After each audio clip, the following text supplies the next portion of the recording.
Thank you so much, and good morning, everyone. We'll call to order right now at 9:31. At this time, I'd like to acknowledge that we meet on a traditional land of Treaty 6 territory and the Métis homeland, and acknowledge the diverse Indigenous peoples whose ancestors' footsteps have marked this territory for centuries, such as the Cree, Dene, Saulteaux, Blackfoot, Nakota Iska, and as well as Métis and Inuit, and now settlers from around the world. And we'll do a roll call. Councillor Principe. Good morning. Councillor Morgan. Morning. Councillor Jantz. Good morning. Councillor Rutherford. Good morning. Good morning. Councillor Clark. Good morning. Councillor Tang. Good morning. Mayor Knack, I think I did hear you online. Good morning. Councillor Paquette. Oh, Good morning. Councillor Palmer. Good morning. Councillor Salvador. Good morning. Councillor Stevenson. Good morning. And Councillor Wright. Good morning. Next, we'll move on to the declaration of pecuniary and conflict of interest. Before we consider today's agenda, I will ask all members of council present if they have any pecuniary or conflicts of interest to declare regarding any of the items to be discussed. A pecuniary interest exists when an item could monetarily affect a member of council, their employer, or family member. A conflict of interest exists when an item could affect a private interest of a member of council, their employer, or family member. Do any members of council have a pecuniary or conflict of interest to declare? Hearing no declared pecuniary or conflict of interest, we will move to the adoption of the agenda. And could I have someone to adopt it, please? I can move the adoption of today's agenda. Okay. Thank you, Councillor Tang, and second by Councillor Wright. Please vote. Yes, Madam Clerk. Thank you, Councillor Paquette. I'm a yes. I'm a yes as well. Thank you. I'm a yes. Councillor Salvador, yes. Thank you, councillors. We have all the votes. Please display the vote. And that has been carried. We'll move now to the councillor protocol recognition, but we don't have any today. Is that correct? Okay. Madam Clerk, any requests to reschedule reports? There's none. Now we'll move on to the public hearing process. Before we begin, I would like to give a brief overview of the public hearing process. The clerk will call out the bylaws, and I will state the number of speakers that are registered to speak to the bylaw. Council will then select the bylaws they wish to discuss and vote on any bylaws that have not been selected for discussion. For each item selected by council, administration will first provide a presentation. Next, I will call the names of each registered speaker and invite them to make their presentations. Each speaker will have up to 5 minutes to make comments. The clerk will run the official timer, which will be displayed in the virtual meeting and on the screen in the chamber. The timer lights will be green for the first 4 minutes, turn yellow when there is 1 minute remaining, and flash red when the 5 minutes are up. When there are multiple speakers registered for an item, speakers will be placed in panels. The first panel will be those in favor, followed by the panel of those in opposition, continuing in that order until everyone has been heard. When everyone in the panel has their turn to speak, members of council may ask questions of you and the other panel members. After hearing from the public, council may ask questions of administration. After questions of administration have concluded, I will ask council if they have any clarifying questions as a result of any new information that may have arisen out of the public hearing. Finally, council may close the public hearing and debate the bylaw. For everyone participating virtually, I ask that you please mute your microphone when you are not speaking. If you are here in person, city staff will guide you to your seat when it comes time to the panel. Clerk, may you please call the bylaws. Thank you, Chair Elliott. Is there anyone to speak to item 4.1, bylaw 21535, to allow for large-scale mixed-use development, Wet'suwet'en? Yes, we have 2 in favor and none opposed. Is there anyone to speak to item 4.2, bylaw 21536, to allow for medium-scale housing, Wet'suwet'en? We have 1 in favor and 1 opposed. Is there anyone to speak to item 4.3, bylaw 21540, to allow for light industrial and small commercial businesses, Pembina? We have 1 in favor for questions only and none opposed. Is there anyone to speak to item 4.4, bylaw 21541, to allow for medium-scale housing, Prince Rupert? One in favor to answer questions only, and one opposed. Is there anyone to speak to item 4.5, bylaw 21543, to allow for medium and large-scale mixed-use development, Macaulay? We have two in favor and none opposed. Thank you. And lastly, items 4.6, 4.7, and 4.8 will be dealt with together. Is there anyone to speak to item 4.6, bylaw 21537, to amend the Rosedale Area Redevelopment Plan, item 4.7, bylaw 21538, to amend the zoning bylaw 20001 to add a new special area, and item 4.8, bylaw 21539, to allow for medium and large-scale development, Rosedale? Yes, we have 21 opposed and 2 in favor, as we have previously heard from 4 in favor during the last meeting. Thank you.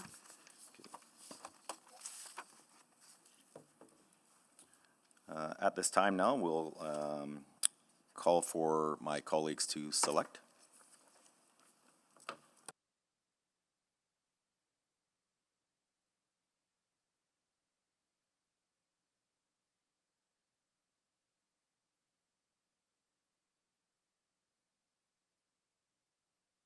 Thank you. Councillor Stevenson? Yes, thank you. I will select item 4.4 and items 4.6, 4.7, and 4.8. Thank you so much. Councillor Tang?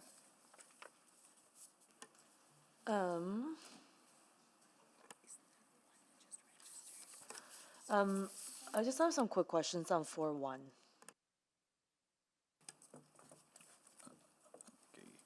That'll be 4-1.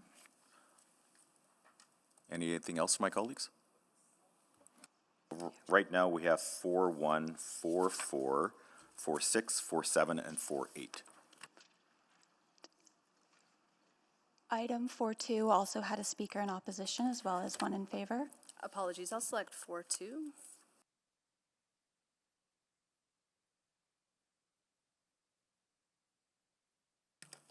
Okay, seeing none, I believe we should, Madam Clerk, can you just read out what has been selected and what not has, please? So this morning, council has selected 4.1, 4.2, 4.4, 4.6, 4.7, and 4.8, leaving 4.3 and 4.5 not selected. Thank you. Could I get a motion to close public hearing on those two items? I'll move closure of public hearing on item 4.3 and 4.5. Second. Thank you. Can I get a vote on those motions, please?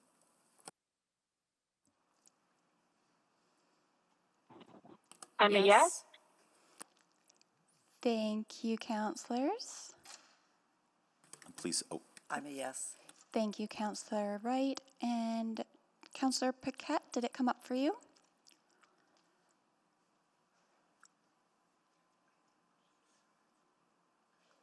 I'm a yes. Thank you. We have all the votes. please display to vote.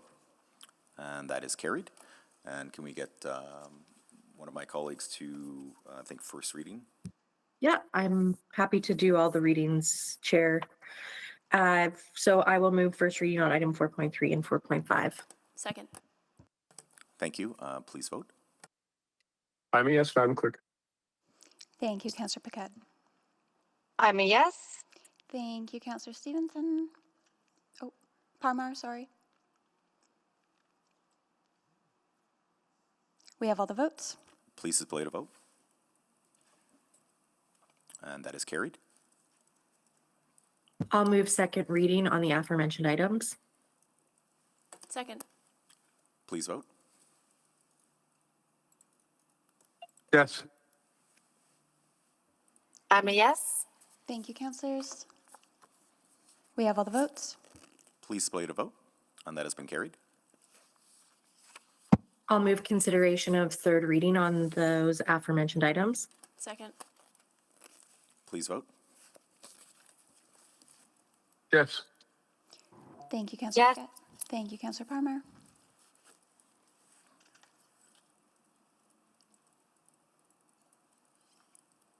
We have all the votes.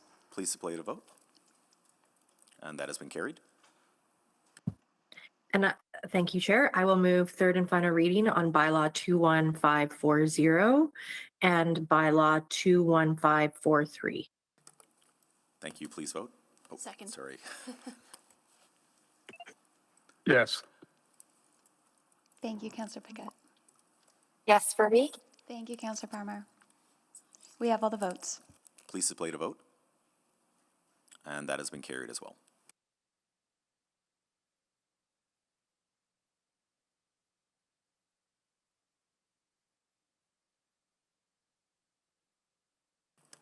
And Councillor Stevenson? Yes, thank you. Just like to move that we bring items 4.6, 4.7, and 4.8 forward. Second. Thank you. That's just in keeping with our practice that any items that have been laid over or postponed from a previous public hearing are brought to the beginning. Thank you. Thank you. Please vote. I'm a yes. Yes. Thank you, councillors. We have all the votes. Please display the vote. And that has been carried. And Madam Clerk, can you just read out for us and for the people in present what items have been we're going to hear from today and what's been closed? Absolutely. So we just passed 3 readings for item 4.3, bylaw 21540, to allow for light industrial and small commercial businesses Pembina, as well as item 4.5, bylaw 21543, to allow for medium and large scale mixed use development Macaulay, received 3 readings. This morning, Council has selected 4.1, 4.2, 4.4, and 4.6, 7, and 8 to be heard, with item 4.6, bylaw 21537, 4.7, bylaw 21538, and 4.8, bylaw 21539 being brought forward to deal with as first items. Thank you so much. And Madam Clerk, just out of curiosity here, since we started the 4.6, 4.7 during a previous meeting, do we still require the presentation again from administration? We would not require the presentation again. What would happen, as we heard from a panel in favor, if we were finished with questions of that panel in favor, we would then move on to the first panel of public speakers in opposition. Okay, I'll just look to my colleagues to find out any questions for the first panel before we move forward. Seeing none, I guess we'll move into now for the panel in opposition. Point of order. Yes, Councillor? Just want to make sure that, I don't know if there's new folks that don't know the procedures. So maybe just reading out the public hearing procedures and all of that stuff in advance of any speakers might be good, just so folks know what's happening. Okay, thank you so much for that reminder. Right now, we'll move into the respectful behavior expectations from the public hearing. Before we continue, I want to remind everyone of the respectful behavior expectations required while participating in this meeting, both in person and virtually. Hearing from the public is an important part of Council's process that provides us with the opportunity to hear the full diversity of opinions that exist within our community. As meeting chair, my role is not to moderate the nature of the content being discussed, but to ensure behavior support a safe, respectful, and neutral space for my colleagues, city employees, and the public. Disrespectful comments, including use of profane language or gestures, and behaviors such as shouting, cheering, or clapping will not be tolerated. Anyone continuing to demonstrate these types of behaviors will be removed and will not be permitted to rejoin the meeting. I will not provide any additional warnings. This meeting is being live streamed and everyone is welcome to watch online. In addition, use of the raise hand feature, chat, Mojicon responses, or AI note-taking tools in a virtual meeting are not permitted. And for my colleagues, I've been informed as well, and for your awareness, there is one speaker who will be speaking today who wishes to have themselves filmed, but no one else in the room. And I just want to bring that to your attention. If there's a point of conflict with that, we can raise that at that time too as well. This has been provided through administration as well.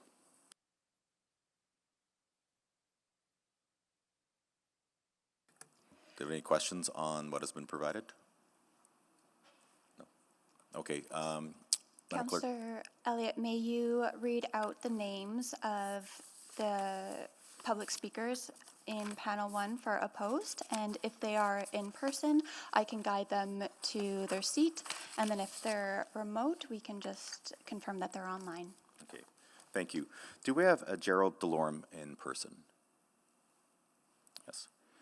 Raquel Farreau? That's remote. Are you online, Raquel? Or I should say, could be Rochelle, because I don't know the pronunciation, so apologies if I'm wrong. Sorry, it just took me a second to unmute. Rain Johnson, remote. Yes, I'm here. Good morning. Julian Delorme, in person. Okay. Christian Kalawaychuk, remote. Kristen? Christine? I haven't heard from her at this time. We'll just follow up. Jordan Delorme, in person. Thank you. Judith Gale, in person. Judith? Okay. Mark Nixdorf, in person. Mark? Eric Gormley, in person. Please come down, sir. Yep. Calvin Bruno, in person. Please, sir.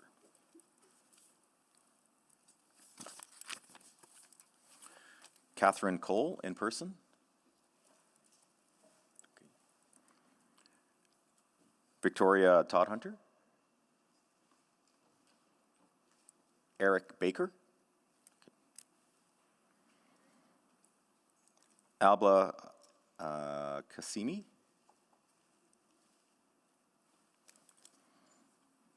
Amber Paquette. Amber. We'll just take a moment for everyone to take their seats.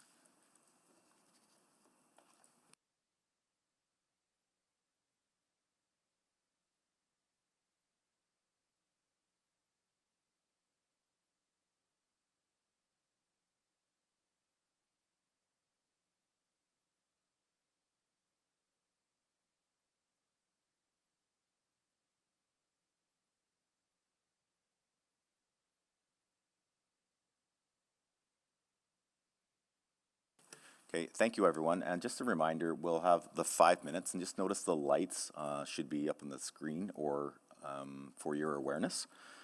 And Mr. Delorme, we'll start with you to start off, and you have your 5 minutes, sir. Good morning, Mayor, Councillors, and Administration. Thank you for the opportunity to speak. I stand before you a descendant of the people buried in this area, people from a distinct Indigenous community once labeled the Edmonton Stragglers. We were the largest band in the Edmonton district, later declared extinct. The declaration was wrong. After the descendants fought for and regained status under the Indian Act, Canada formally recorded that we are a developing Indigenous community. We were never extinct, we were erased. Our ancestors had no status, no band, no reserve, and no recognized community to defend them. Their graves were left exposed for more than a century. Today, Council is being asked to approve a land use change that increases the redevelopment potential in a known burial landscape. This is not a routine amendment. It's a decision with legal, ethical, and political consequences. The TRC concluded that Canada engaged in genocide. The exclusion of descendants, the repeated disturbance of burial sites, and the continued pressure of redevelopment of this land are not historical issues. They are ongoing harms. UNDRIP and calls of action affirms Indigenous rights to land, heritage, and meaningful participation in decisions affecting ancestral territories. Council is responsible for upholding these rights. This burial landscape has been repeatedly disturbed for more than 100 years. In 1870, settlers such as Colin Fraser was removed from the Fort Edmonton Cemetery. Indigenous and mixed ancestry people buried in the surrounding area were not. Their graves were left behind. In 1908, an Indigenous mother had to recover her baby's remains from construction proceeded because burials were already known. In 1943, remains were disturbed in violation of Section 385 Criminal Code. Its modern successor, Section 182, still makes interference with human remains a criminal offense. Disturbances continue in 1957, 1967, 1976, 1981, 2000, 2001, and 2016. In 1976, remains were dug up, hauled away, and dumped in a landfill, again in contravention of federal law. In 2007, during archaeological work, ash from our ancestors were found. The material left after bones have broken down. Ash from human remains is still legally protected, yet the city and the archaeologists overlooked it. Human remains do not stop being human remains simply because they have decomposed. The city's development activities are also scattered remains across the area. Those remains have likely broken down further, but still protected under federal law. Scattered remains, fragment remains, continuing human remains are protected. Let me be clear. Every time the ground is being disturbed, artifacts, remains have been found. Not once, not occasionally, every time. Council cannot claim uncertainty. The evidence is already documented and already uncovered and already disturbed. These disturbances fall under municipal criminal code offense. Section 182 prohibits interference with human remains. Section 430 makes it a crime to damage or destroy property. Section 322 to 33 define removal of remains, artifacts, and potential theft. Section 349 addresses unlawful entry to protected areas. These are not abstract laws. They apply directly to what's happened here and what could happen again if redevelopment proceeds. In 2005, only part of the barrier landscape was recognized. In 2008, the city was directed to designate an area as historically significant and did not act. In 2014, it was declared a sacred site, yet meaningful protection remains incomplete. The city consultation framework bylaws indigenous framework, but only recognizes indigenous governance. Every time this ground is being disturbed, artifacts are being found. The question is not, what if there is nothing there? The question is, what if there is? Council's decision today will show whether the city is prepared to uphold the law, honor its obligations, act with integrity, or whether it will continue a pattern of avoidance that has lasted more than a century. Our ancestors matter, their graves mattered, and descendants who carry their blood matter today. Thank you. Thank you, Mr. Lorem. Raquel, are you online and available? Yes, I am. Thank you. Okay, you have your 5 minutes, please. Yeah, Rocky Furrow representing myself. So One Health planning is at the vanguard of urban development, and Edmonton's One Health type aspirations recognize the deep connections between the health of humans and the shared environment. We plan for a healthy yet dense city, but we lack the metrics to ensure we're meeting our goals. Unless we have monitoring and clear metrics to determine if we're achieving a functional, connected, ecological network as called for in our green infrastructure planning documents, we'll continue on our negative trajectory and miss the opportunity for a healthy city. Proceeding with Rossdale rezoning will cause irreversible harm to our blue and green network, and we will not know until we have a monitoring framework in place. Pause on Rossdale until full information is presented. Do you understand the value of Rossdale as blue and green infrastructure and not as high rises? Maybe not, because the natural asset management recommendations from 22 have never been executed. You have not yet budgeted for River Valley monitoring frameworks or for proper natural asset acquisition funds. Please don't value Rossdale as a business development lawyer might. It's the wrong place for promoting business priorities. Business lawyers envision restaurants selling Merlot, canals, gondolas, but the gray infrastructure will depreciate and keep you from achieving our green infrastructure goals. Administration and councils have shifted trajectories on the River Valley faster than a 4-year-old in church, and that is because there's no monitoring or accountability. If council keeps supporting progressively wild visions for Rossdale, consultations will continue to be harmful. 20 years ago, is when co-planning should have happened with First Peoples, not with plans already made. Building good relationships doesn't start with what do you want out of my plan. During the Capital City Recreation Park Days, the goal was to have the entire valley brought into parkland. Get this, council set a 2,200-foot contour line as the limit for development in the valley. So to put that in perspective, Jasper Avenue sits at 2,200 feet. So areas like Riverdale, Rossdale, Cloverdale were all slated for parkland.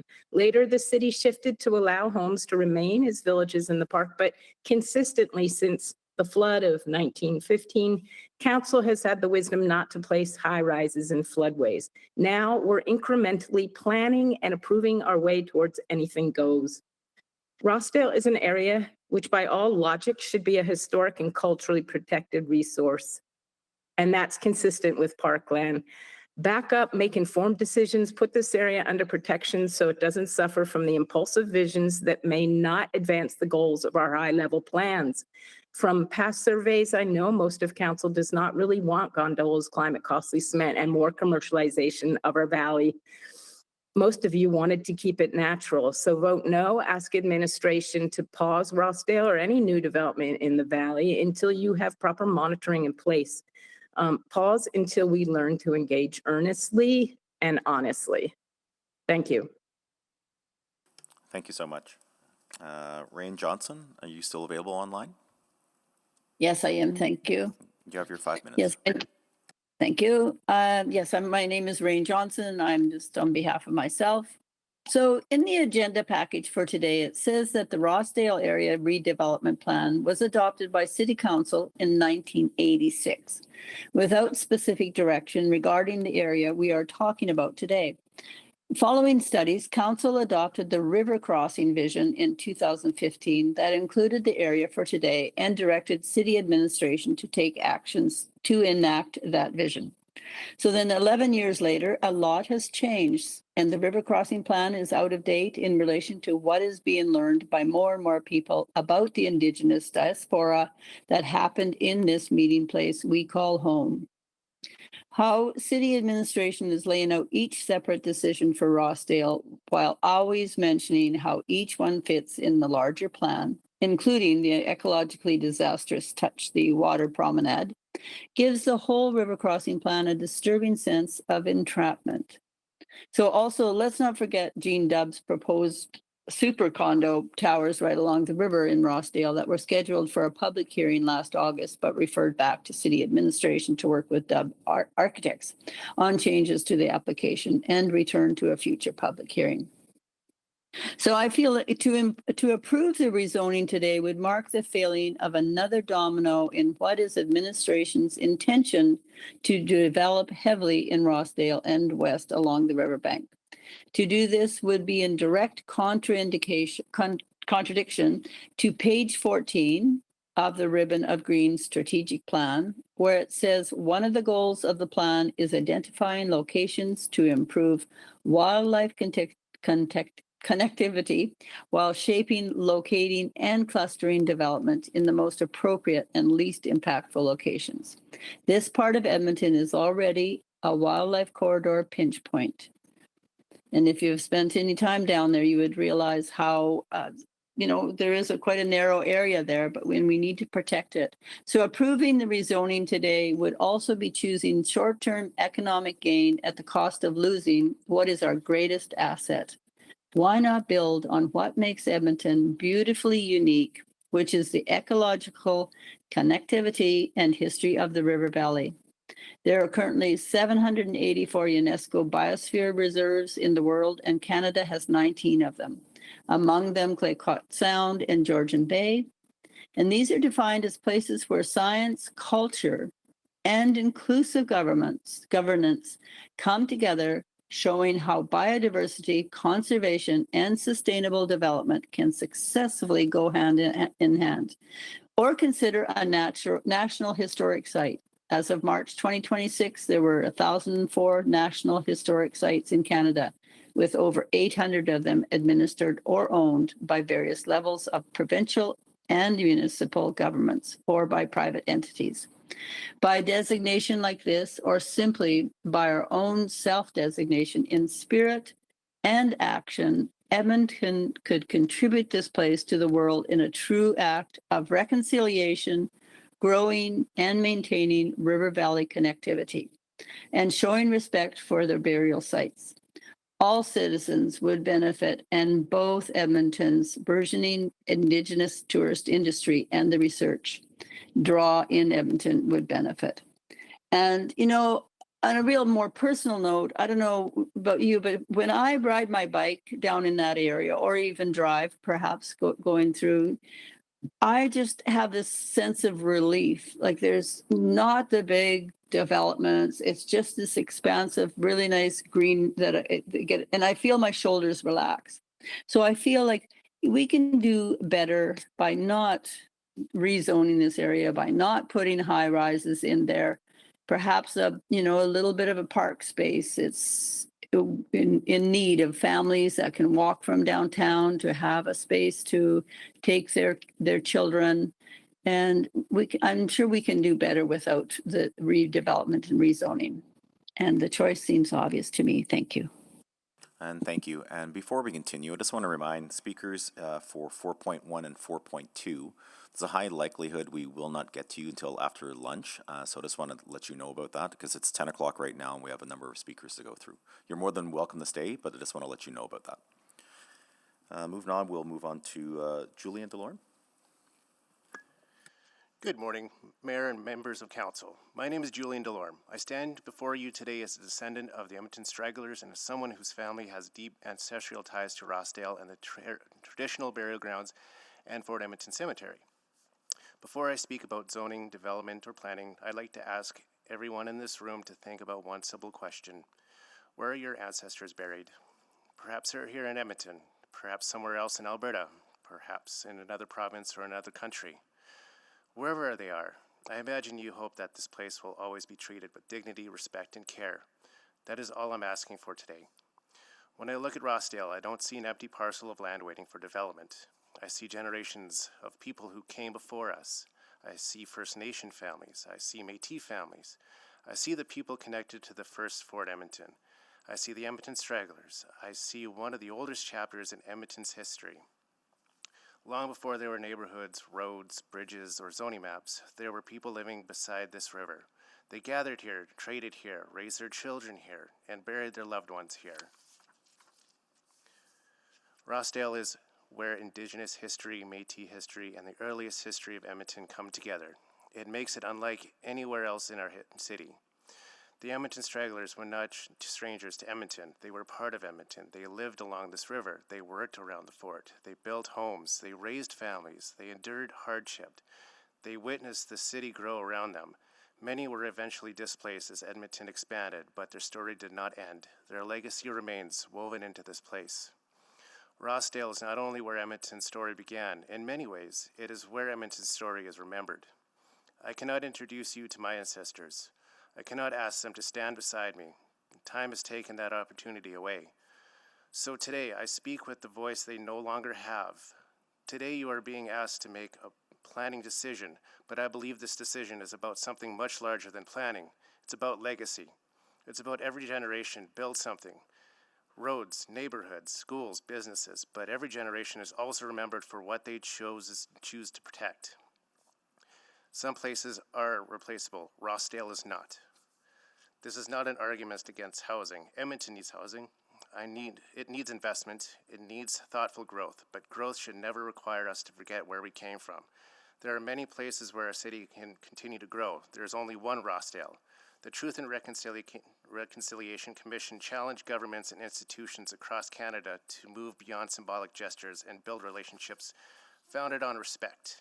The United Nations Declaration on Rights of Indigenous Peoples recognizes the importance of protecting places of cultural and spiritual significance. Those principles matter when they ask something of us. Reconciliation is easy when it costs nothing. It is true to measure what we chose to do when something precious is at stake. This is one of those moments. This is not only an Indigenous issue. This is not only a Métis issue. This is not only a descendant issue. It is an Edmonton issue because every Edmontonian inherits the city's history. With that inheritance comes the responsibility to protect it. Years from now, very few people will remember the agenda for today's meeting. Very few will remember the wording of a zoning bylaw, but people will remember what happened at Rossdale. History has a way of remembering decisions that reveal our values. So today I asked you, not only as an elected officials, but as sons and daughters, and as parents, as grandparents, and as grandchildren, to extend to my ancestors the same dignity you would hope for your own. Protect Rossdale, protect the traditional burial grounds in Fort Edmonton Cemetery, honor the history of the Edmonton stragglers, respect the legacy of First Nations, Métis, and the early residents who helped shape the city. Because the city is not judged by what it builds, it is judged by what it chooses never to build upon. We've often asked what kind of city we want to leave our children. Today I ask a different question. What kind of ancestors do we want to become? Will future generations say we protected the places entrusted onto us, or will they say that we have sacrificed them when they became inconvenient? History is not only something we inherit. History is something we create. Today that choice belongs to you. Thank you. And thank you. And I just want to check online again to see if Christine Kolowaychuk is here. Yep, I'm here, Christine Kowalchuk. Okay, please go ahead. All right, good morning. Edmonton River Valley Conservation Coalition urges you to reject the proposal to rezone Rossdale. There are many reasons why intensive development of this area is not the best use of this land and should have never been entertained. Firstly, Rossdale is on a floodplain. The Rossdale flood of 1915 displaced 2,000 people and submerged 700 homes. In 1986, the river rose 12 meters and flooded homes again. Severe flooding is inevitable considering the ecological crisis and increasing extreme weather events. Cities everywhere are removing infrastructure and rewilding their floodplains as the way to work with water. Why would we still try to do the opposite? Why not focus residential development downtown where it's needed and keep Rossdale as parkland and an adjacent amenity for those residences? Secondly, the River Valley is an important wildlife corridor connecting the Rocky Mountains with the prairies all the way to Hudson's Bay. No other city has such an important wildlife corridor running through its heart. We need to restore this area, not degrade it further. The ribbon of green states that the city will protect ecological connectivity as the city grows, yet the intense development planned here will do the opposite. Meanwhile, the River Valley ARP states that the city commits to acquiring more River Valley land, not losing it, and that the main use of these lands will be open space. So why is the city essentially flipping this land for development? Thirdly, there has been questionable Indigenous consultation around this rezoning. Despite the fact admin states they used a broadened approach to communicate notice of the public hearing because of the significant changes rezoning will cause, and because of the historical and cultural significance of the area, only 5 people responded, and not one of them was from the Indigenous governments and organizations notified. Both the city plan and the Indigenous framework commit to applying the United Nations Declaration on the Rights of Indigenous Peoples, a main theme of which is to ensure free, prior, and informed consent by Indigenous peoples on decisions that impact them. Yet it seems most Indigenous people living in and around Edmonton are unaware of the proposal to rezone Rossdale. We also heard last week that work on an Indigenous engagement plan will not begin until 2027. Until then, no big decisions regarding the River Valley should be made. Lastly, this area is culturally and historically significant. It's the historical center of our city and where Sir Wilfrid Laurier declared the province of Alberta in 1905, and it has been a gathering space for Indigenous people since time immemorial. It is also a former burial ground. There are layers of history and meaning in Rossdale. There's plenty of other land to develop in our city. There is no other land with the heritage significance of Rossdale. It is irreplaceable. The best use of this land is proper protection and acknowledgement of this history and meaning. The city has long known the importance of Rossdale. In 2004, it commissioned the Rossdale Historical Land Use Study, which lists 16 archaeological studies of the area, as well as the many studies, articles, and other records housed in various archives, including the National Archives of Canada. It notes that in 1910, the city decided not to sell the lots currently up for rezoning today. And at the time, the commissioners suggested the city should never sell that land. In 2004, the city also commissioned an Aboriginal Oral Histories project of Rossdale, in which many speakers talked about the burial grounds extending north of present-day 97th Avenue and westward toward the legislature grounds, far beyond the current memorial boundaries. After all this work showing the great heritage significance of Rossdale, is Edmonton now forgetting the significance? There have been numerous calls for the city to apply for National Historic Site status, including for Rossdale, including in the report on the power plant commissioned by the city in 2021, which strongly recommended this designation. In 2008, the Edmonton Journal also reported on Mr. Gerald Delorme requesting that the city seek this status for Rossdale, and Mayor Mandel saying this offered huge potential and that we don't take advantage of our history. 5 years later, Mayor Iveson noted in an email to Mr. Delorme that an internal miscommunication meant the application was never completed. Has the city ever applied for National Historic Site status for Rossdale? If not, why not? Also, considering the federal government recently reaffirmed its support for national urban parks, including in Edmonton, Rossdale could be the center of a River Valley National Urban Park, receiving federal funding and recognition, but maintaining local control is all NUPs do. We know even Nature Canada has sent us a letter to the city asking that you not rezone this area in order to not jeopardize National Urban Park designation. The old power plant and other historical structures could receive heritage grants and be incorporated into the park. There could be additional federal funding if the River Valley became an Indigenous protected and conserved area. These are all possibilities. It would be a tragedy for the city to rezone this land and sell it to developers for condos. There should be robust discussion and visioning with free, prior, and informed consent to determine the future of Rossdale in a way that does the land and history justice and tells the story of this place we call home. Thank you so much. Jordan Delorme? Please go ahead. I actually have a video to show you guys. There should be a presentation video.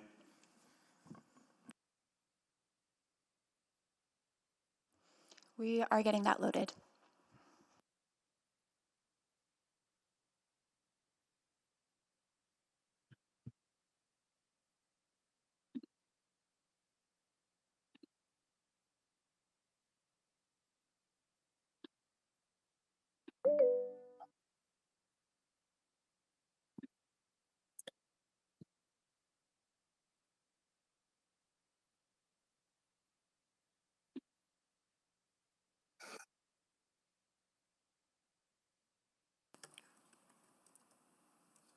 Do you need a few moments to help get it ready? We could move on to another speaker if you need time to work on that.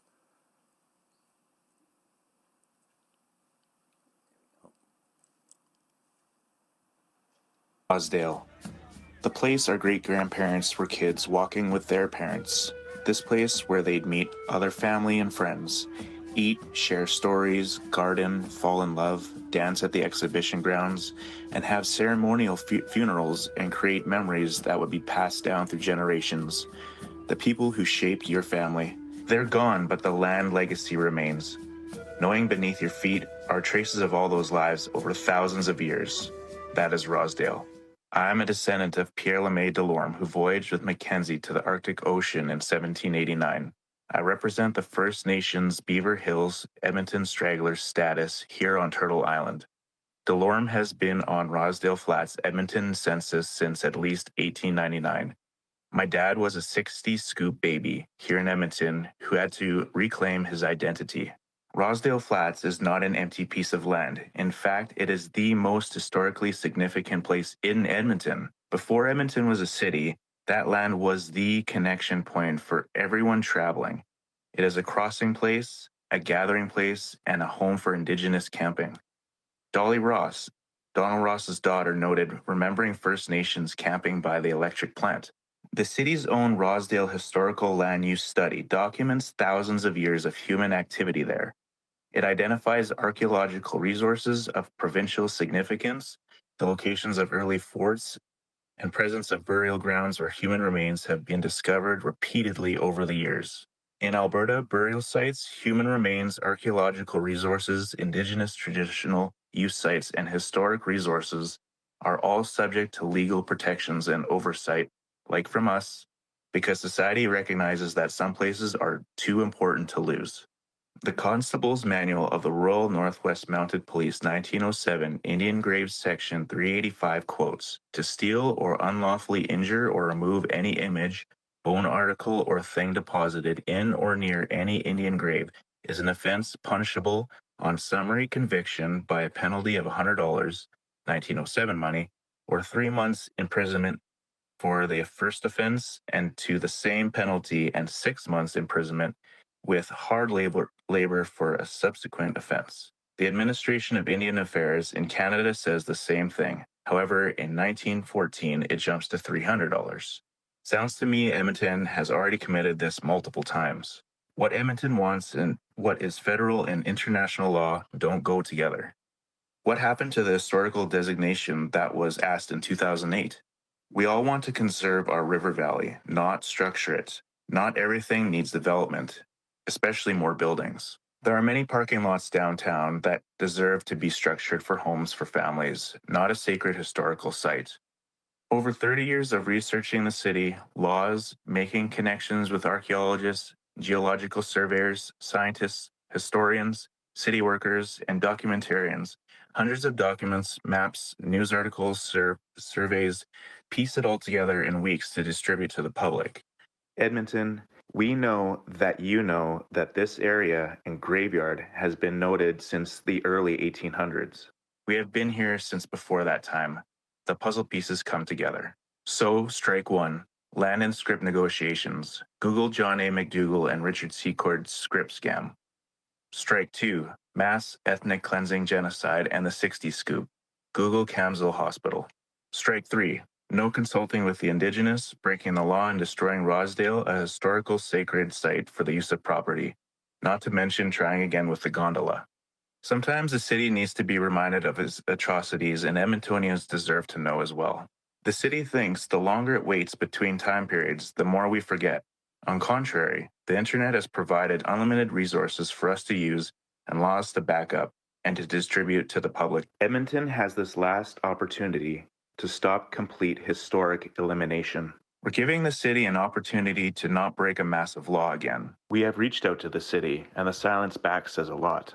We are the descendants. We are here. Consult with us. We will help, not as feedback, but ongoing engagement, consideration of alternatives, and mitigation or redesign. No more lip service from the city. Appellate lawyers, archaeologists, historians, documentarians, and people of this area, please help us. Preserve this historical site. No buildings here ever. With a conscience and your own family in mind, please think of ours as well. I really hope your family and your kids' bones don't end up under buildings. Everyone deserves to be remembered appropriately. Thank you for that. I'm just going to check again. Judith Gale, are you in person?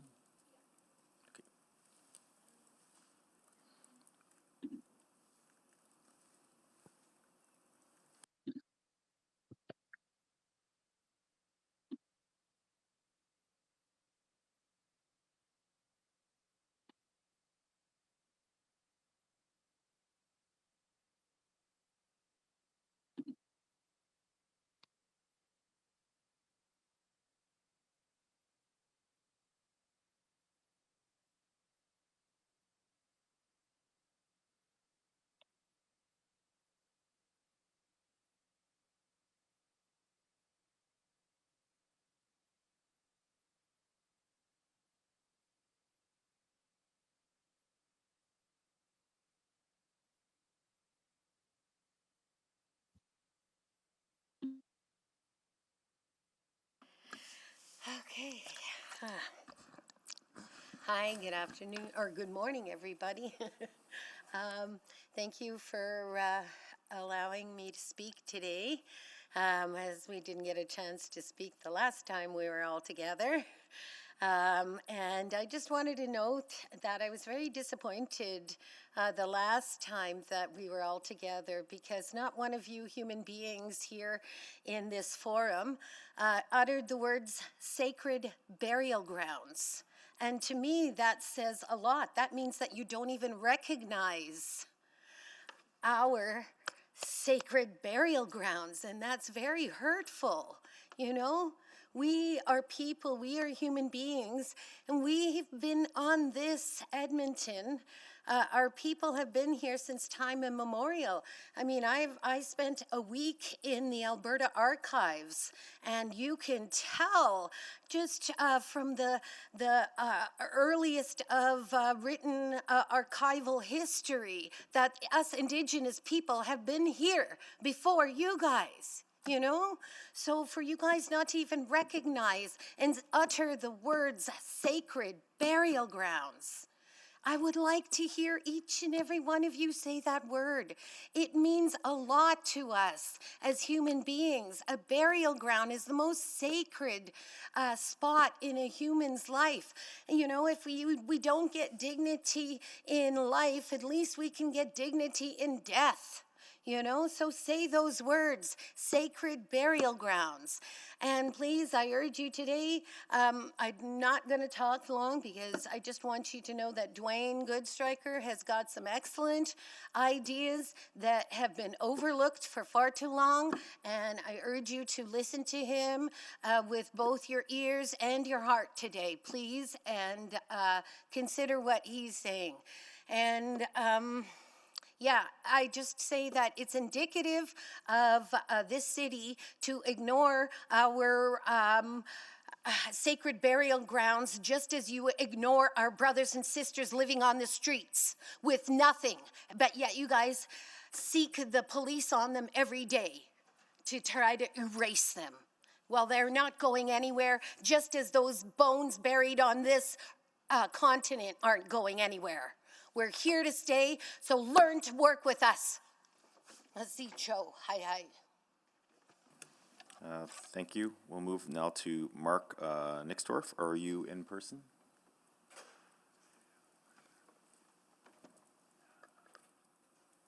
Mark, are you here? Okay, we'll move on to Eric. I believe you're next. Eric Gormley.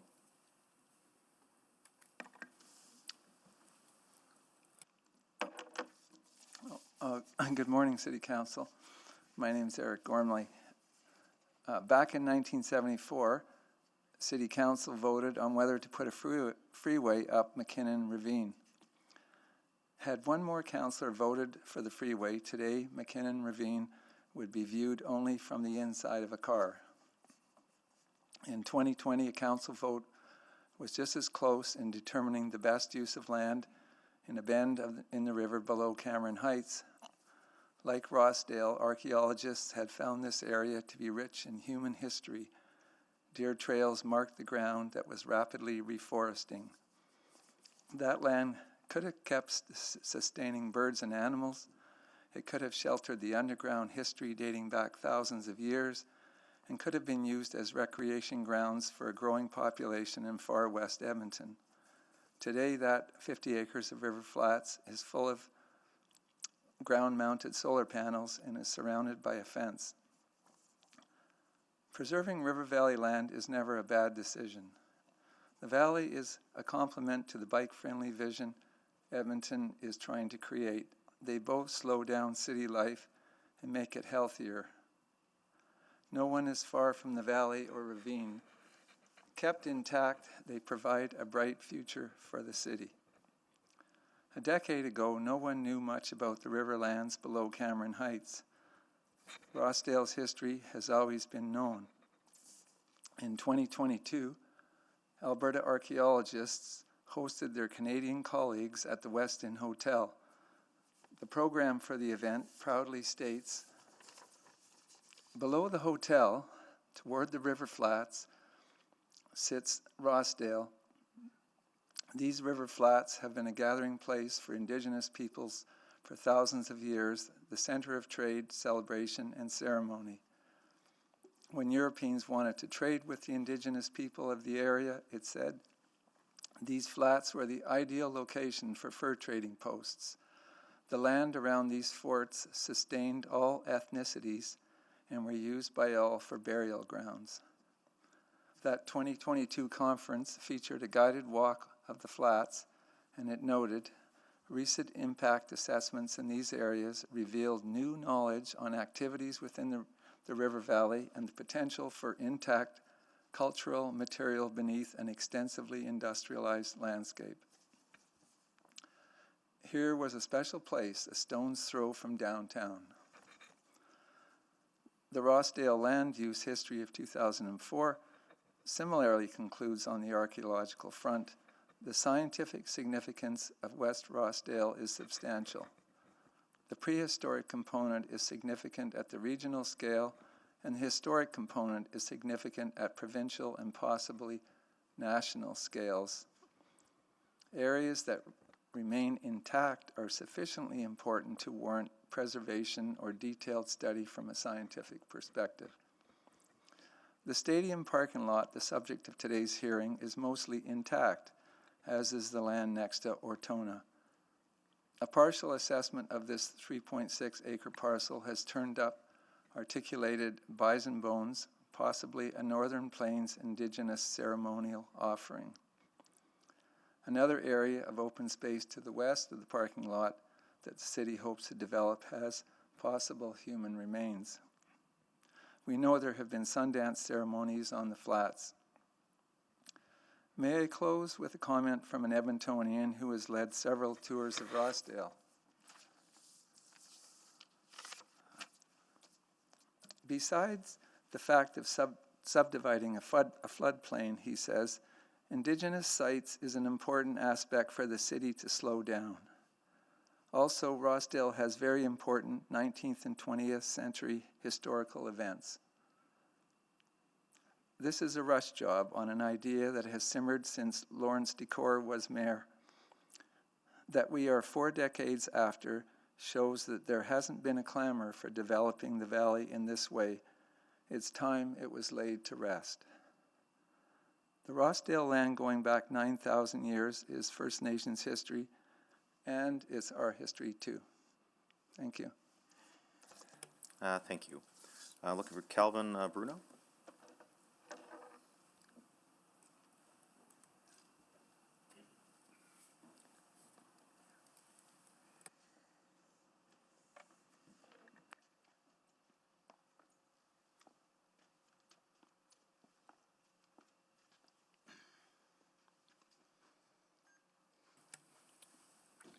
Morning. I'm Chief Calvin Bruno, Papachaise First Nation here in Edmonton. I'm the chief for 4 terms since 2011. Our previous chief was Rose Lehman. And if I can have my presentation up, please. So I'll start from the beginning. First election in over 100 years, Rose Lehman was our chief. We got word of proposed development with EPCOR. There were hearings. I represented us in those hearings. I had standing. I had Bruno ancestors in that burial site. And we had 31 Papachaise people buried down there. So we protected the burial site. So other activists and I went to the city and said, we wanted the remains reburied there. They were at the medical examiner's office and the University of Alberta. So that kicked off a series of meetings, which led to the rezoning of the zone where the cemetery is now. It was industrial, province stepped in, became a cemetery. We had a reinterment in 2005. We had more meetings, and that's how the monument was developed today. In 2007. He said they needed to replace the Walter Dale Bridge. And in 2010, I got word that it was going ahead, and there were 5 Indigenous people, who I call yes men, gave the okay. I said, that's not right. I was up north hunting at the time. Came back to in Edmonton, talked to our chief. She stepped down. I took over, but we had elections. And I decided we need to do something about this lack of consultation. So my council and I, along with members of our band, we protested January 2012. And I got a call from the city transportation department. We met a week later. And in that meeting, I told them, if you're digging around a cemetery, Cemeteries Act says you need to contact the families. They never did. And I said, we want site monitoring. We want archaeologists down there. It's a historical site. It's a burial site. And artifacts have been found that have been placed at over thousands of years old. And that led to the province stepping in. The city's Indigenous Relations Office contacted me after our protest 2 months later, said the province has ordered the city to consult with Treaty 6, 7, and 8, Papachaise First Nation, Michelle Band, and Métis Nation of Alberta. And I believe that still stands today. And so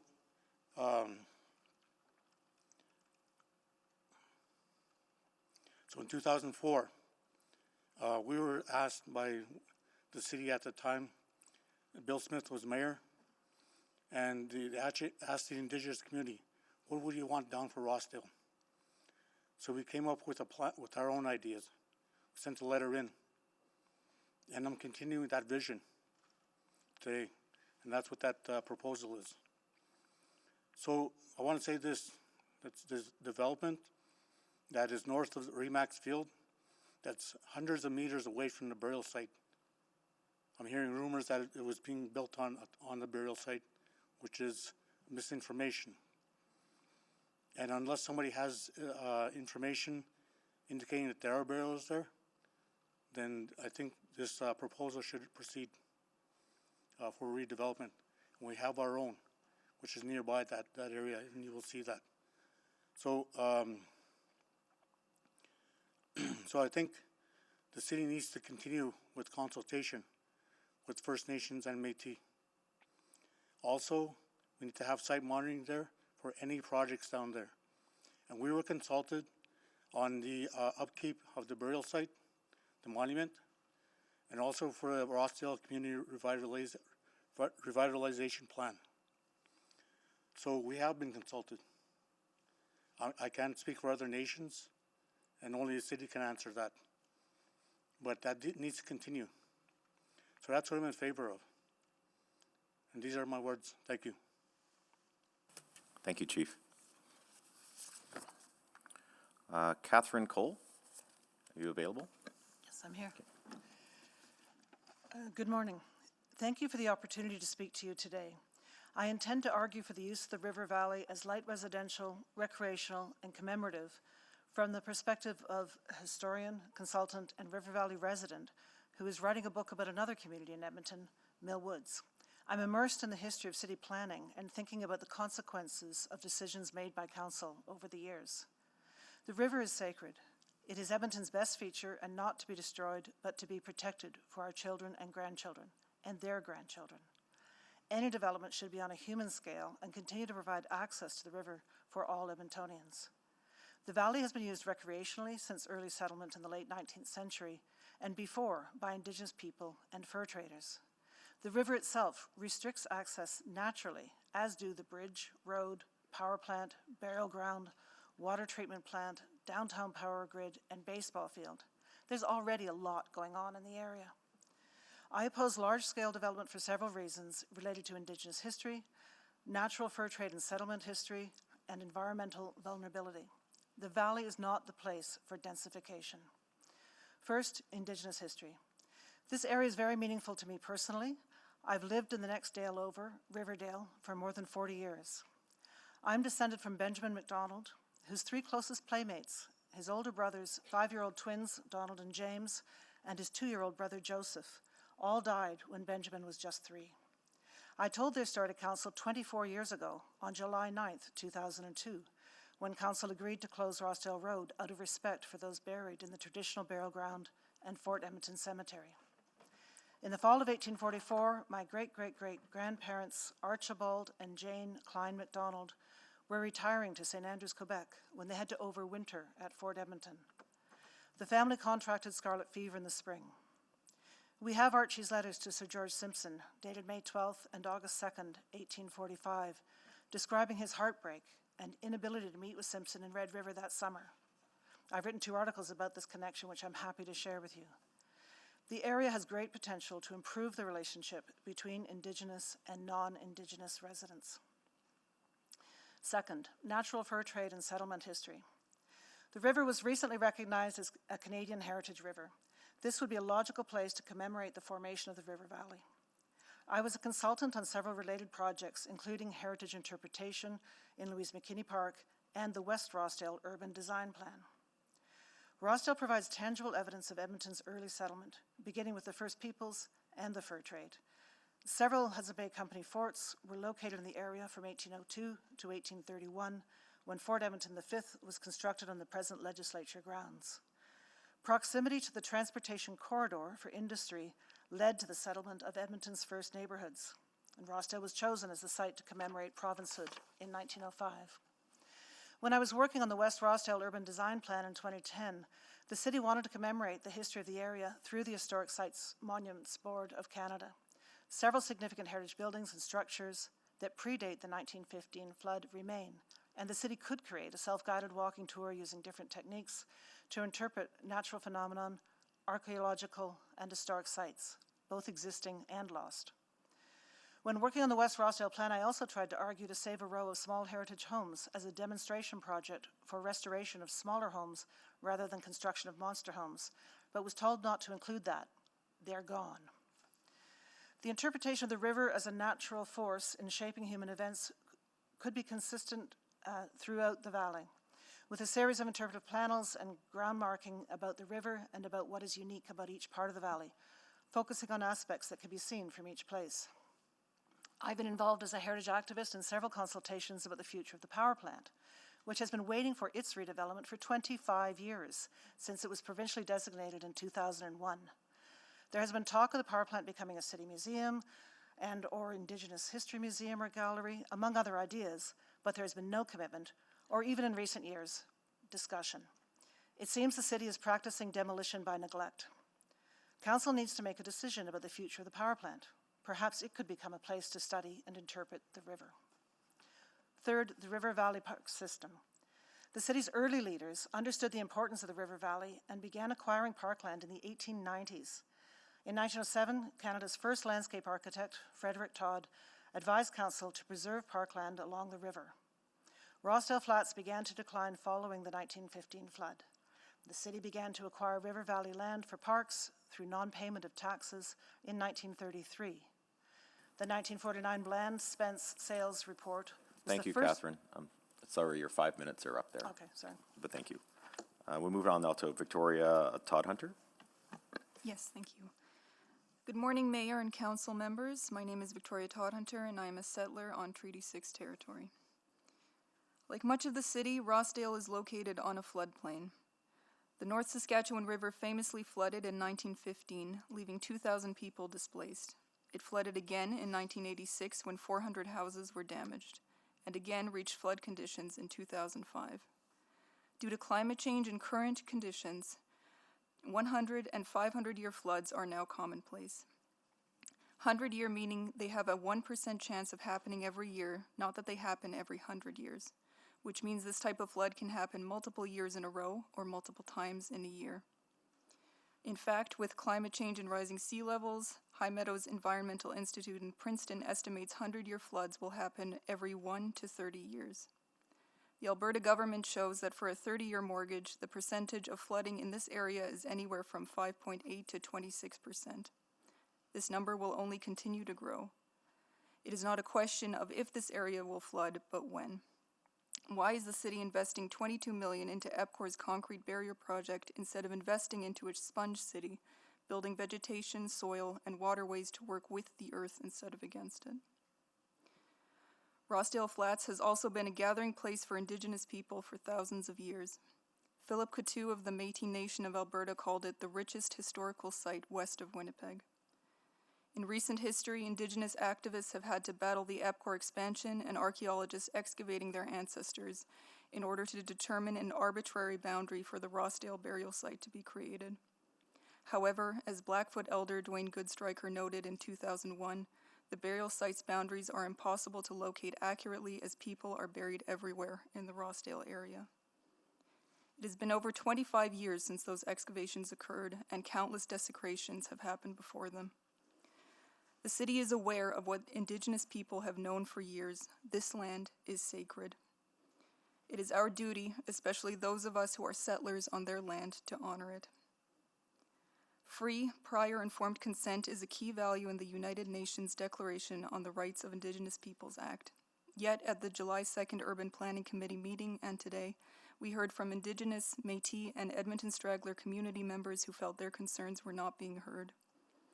A common thread was the honoring of the MOUs between the City and Confederacy of Treaty 6, Métis Nation of Alberta, and Enoch Cree Nation. Besides a legal obligation, how will Indigenous history be preserved and acknowledged?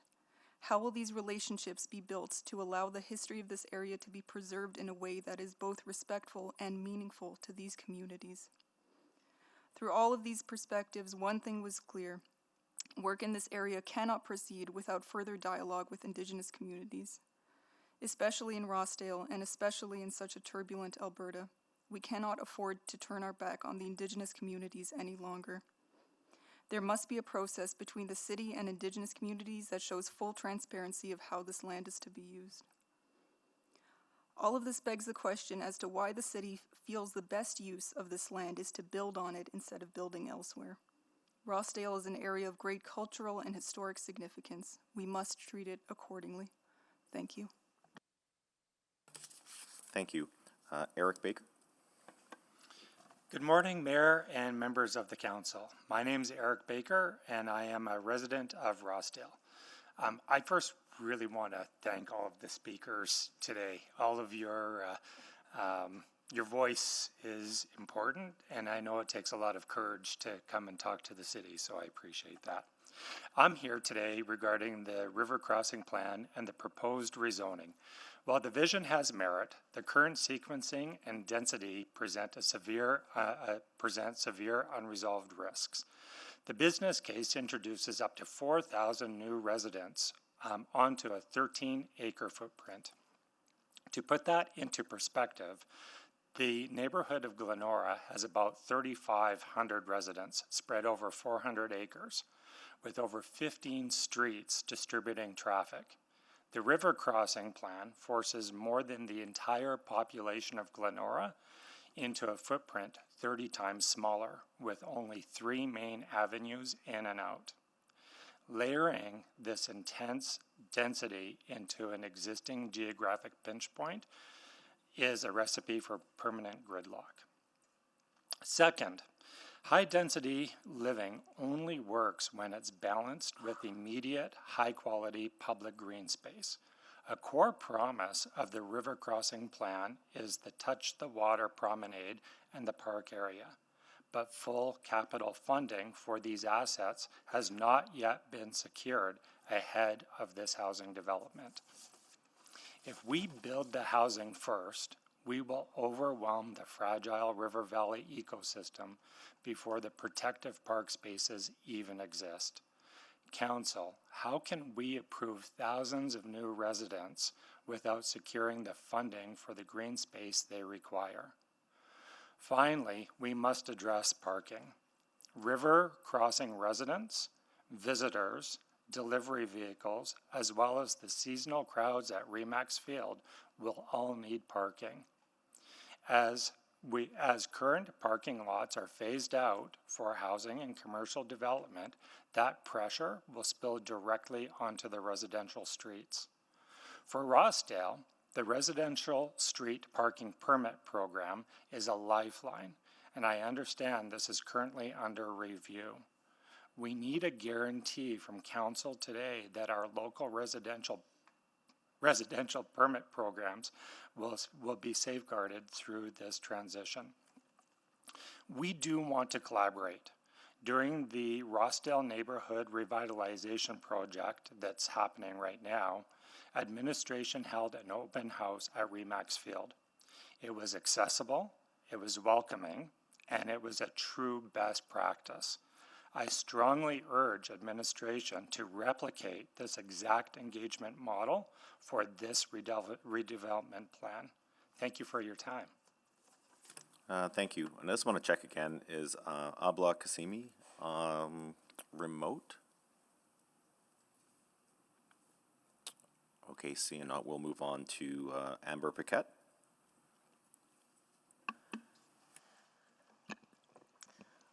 far away. Tanse, kasi pasamiko esqueo, chitnea, misquichi wiskayagan. My name is Amber Paquette. I am the 6th Historian Laureate for the City of Edmonton. My Cree name is Edge of the Land Woman. Good morning to all of my relatives, and thank you for having the opportunity to speak today.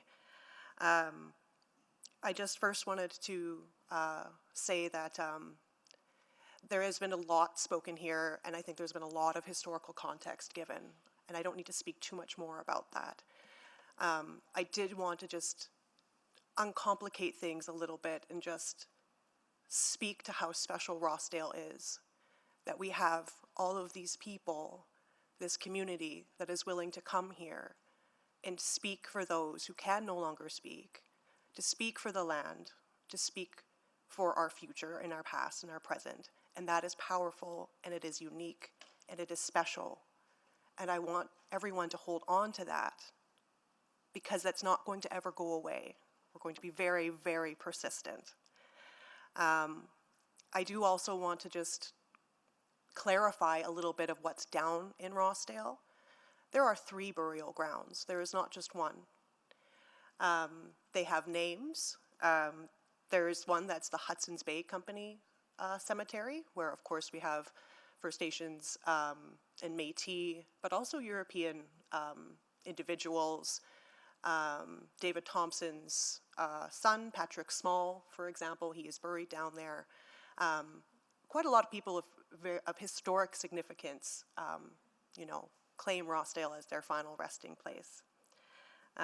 There's also the St. Joachim Catholic Mission. I've looked at the archival records extensively for the baptismals and burials of the people who were there. You could consider that these cemeteries are living genealogical mappings of the first descendants of this land. And that's very, very special. It's very unique.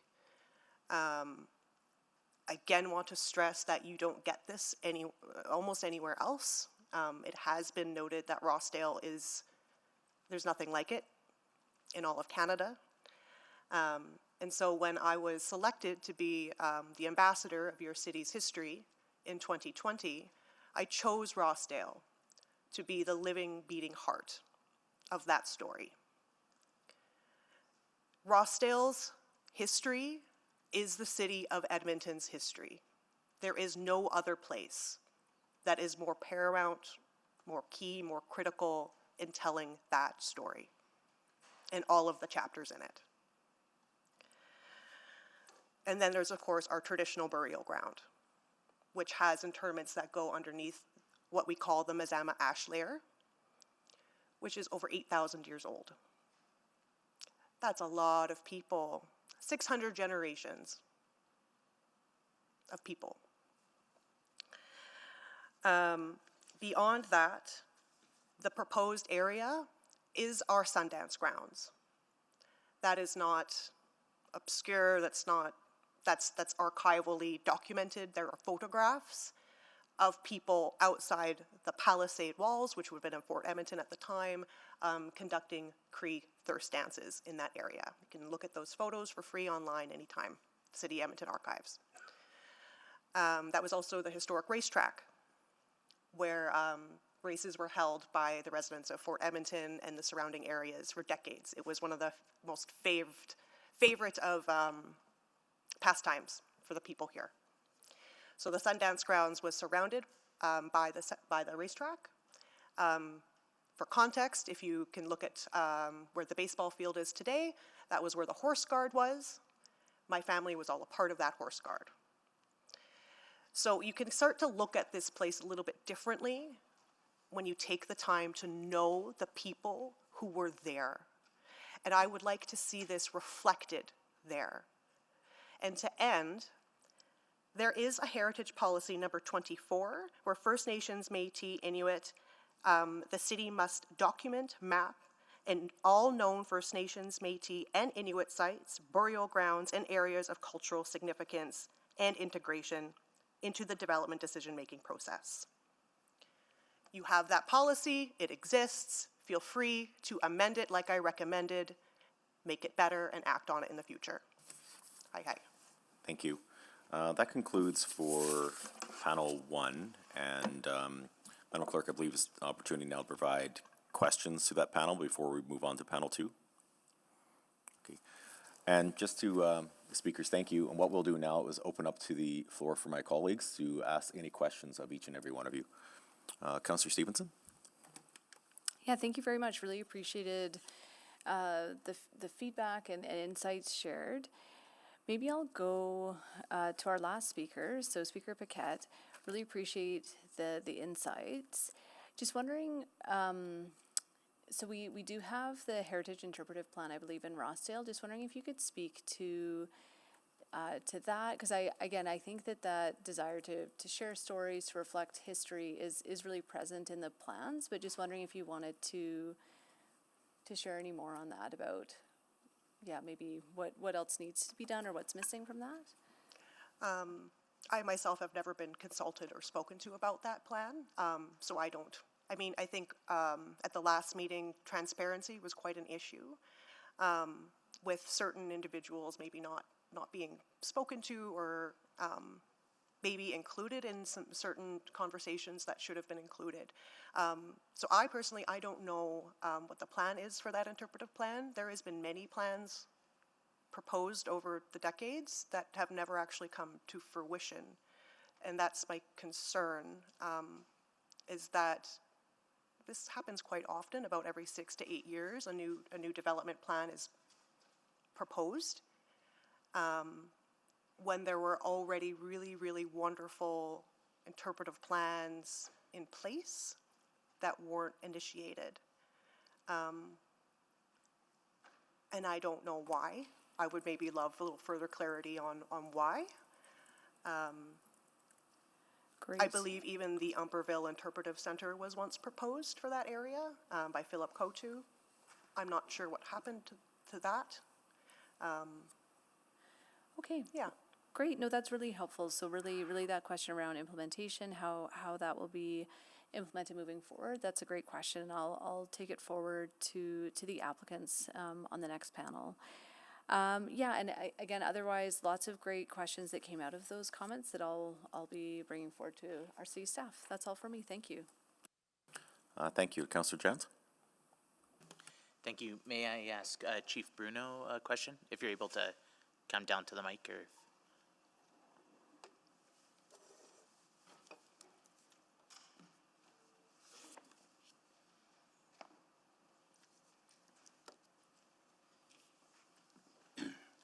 Thank you. I have you registered in opposition to this project, that you don't want to see the rezoning proceeding.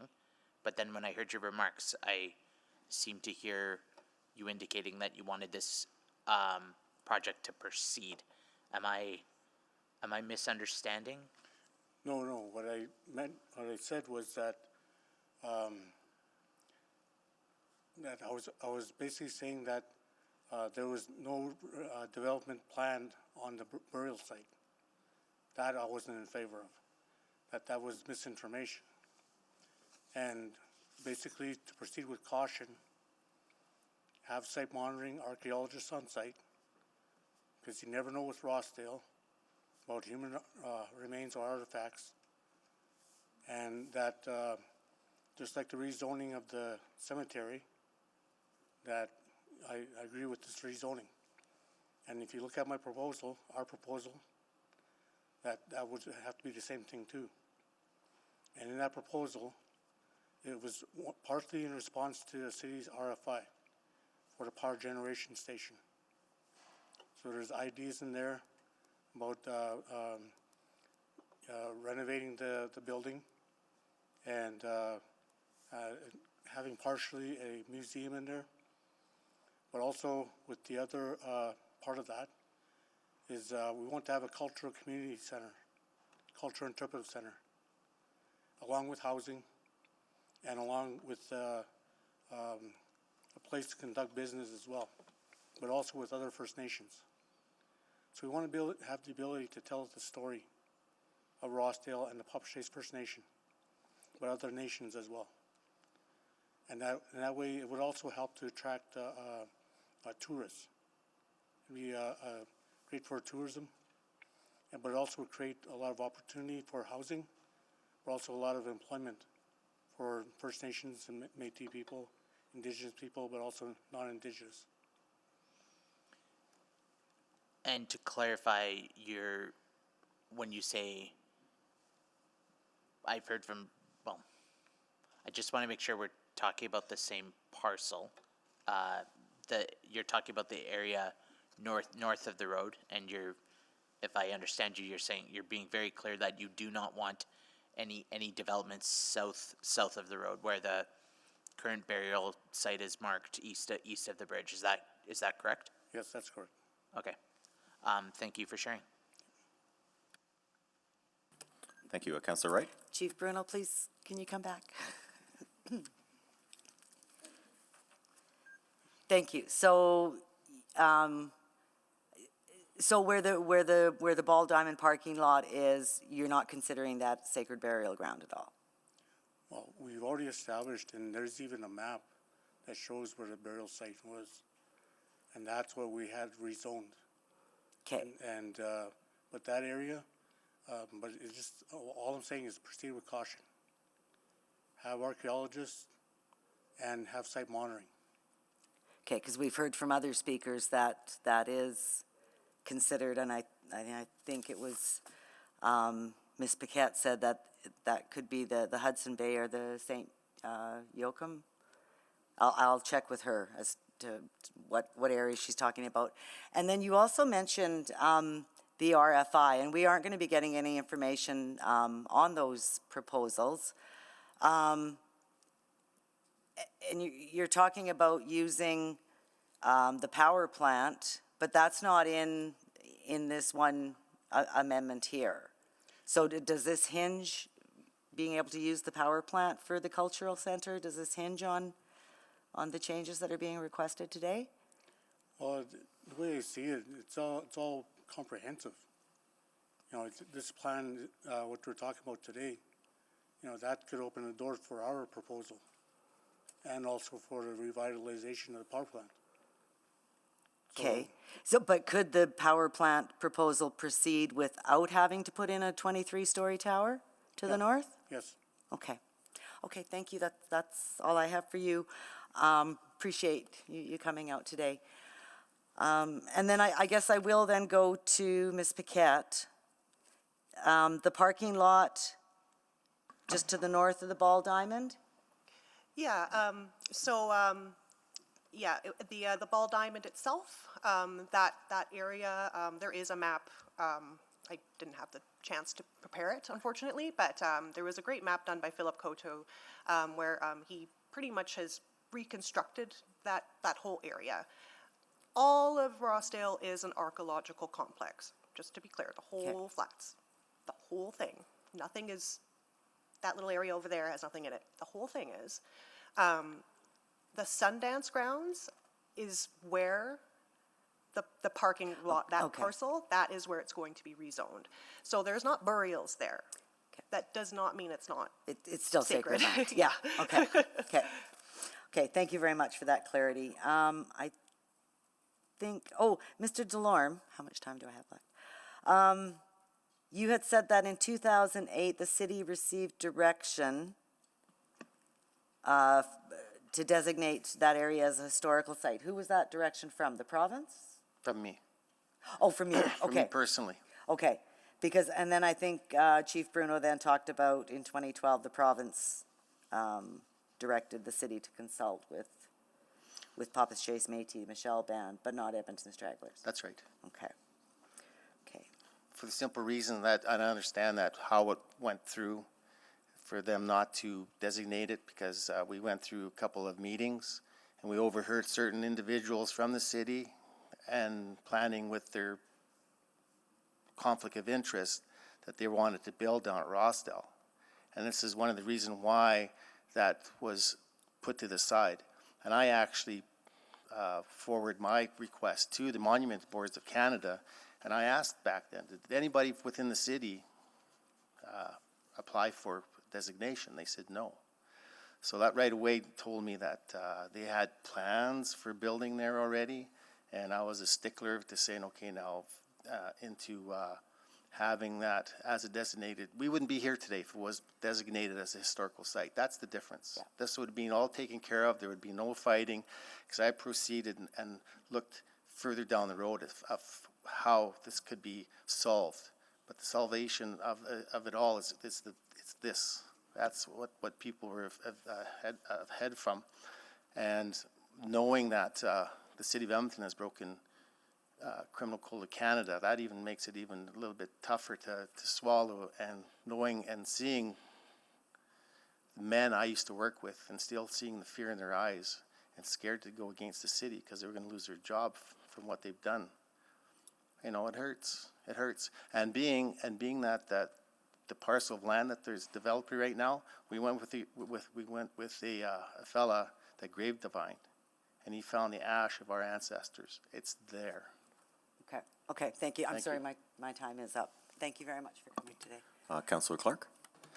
Thank you, Chair Elliott. I'll go to Speaker 6, Jordan Delhomme. I'd be remiss if I didn't thank you for your video that you put together. I think for all Edmontonians know that the history of the city, how we came into that area is really important, so thank you for doing that.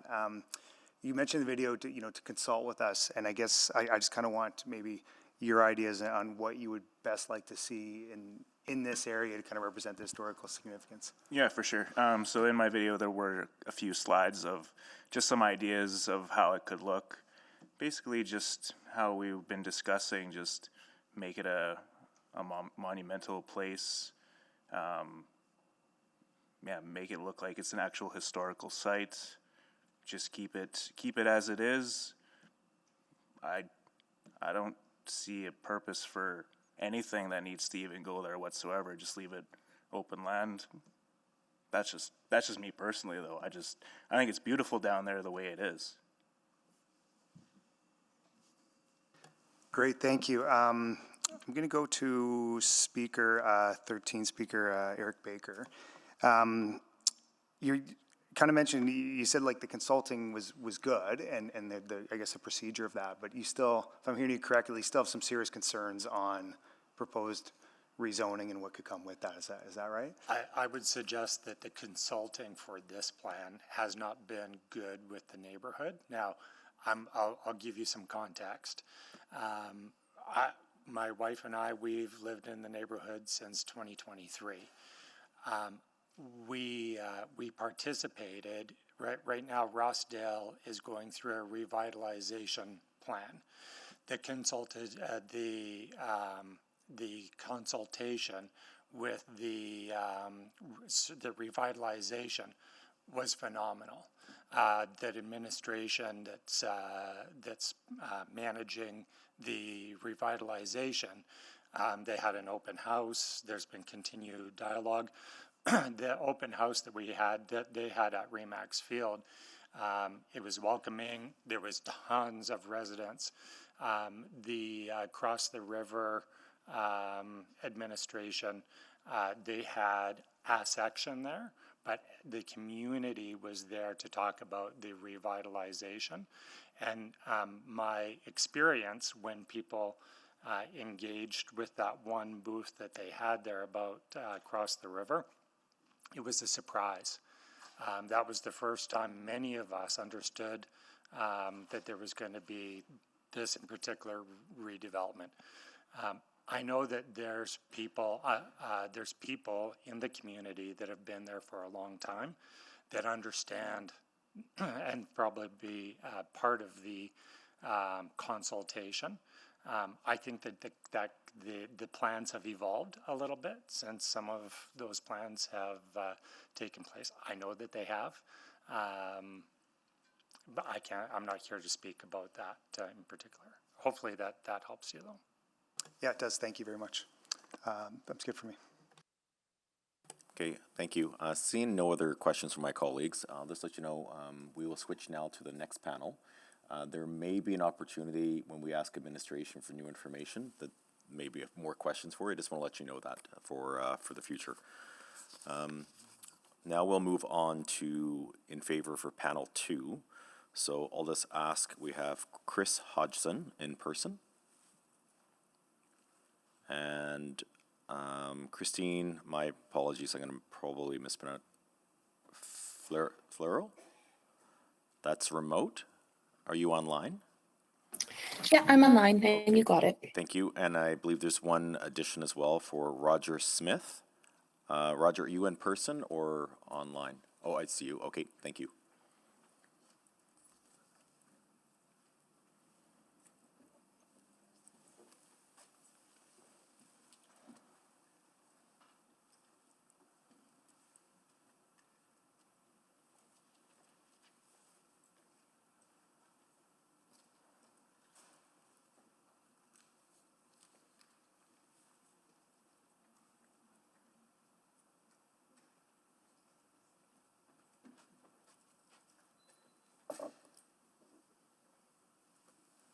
Okay, thank you. Chris, we'll start with you, my friend, when you're ready. You have 5 minutes. Good morning, members of council. I won't need the full 5 minutes. I was registered only to answer questions with the rest of the applicant team when that opportunity becomes available. Thank you. Okay, Kristen, are you online? You have 5 minutes as well, please. I'm the same as Chris, Oh, so thanks, I Chris. am I see that available now. for questions. Yeah. Okay, thank you. Roger Smith? Thank you, members of council. I represent the Enoch Cree Nation and the Confederacy of Treaty 6 First Nations. Given the adjournment, they apologize. Chief and Council can't be here, nor can the CEO of the Confederacy. She's away on holiday as well. I'm here to speak in favor of passing the bylaws. I think this is a necessary step. I've heard a lot of comments with respect to Indigenous engagement. I will, although it's quite obvious, I think the Confederacy represents the 16 Treaty 6 First Nations, and the Enoch Cree Nation are on the western edge of the city, probably well familiar with them.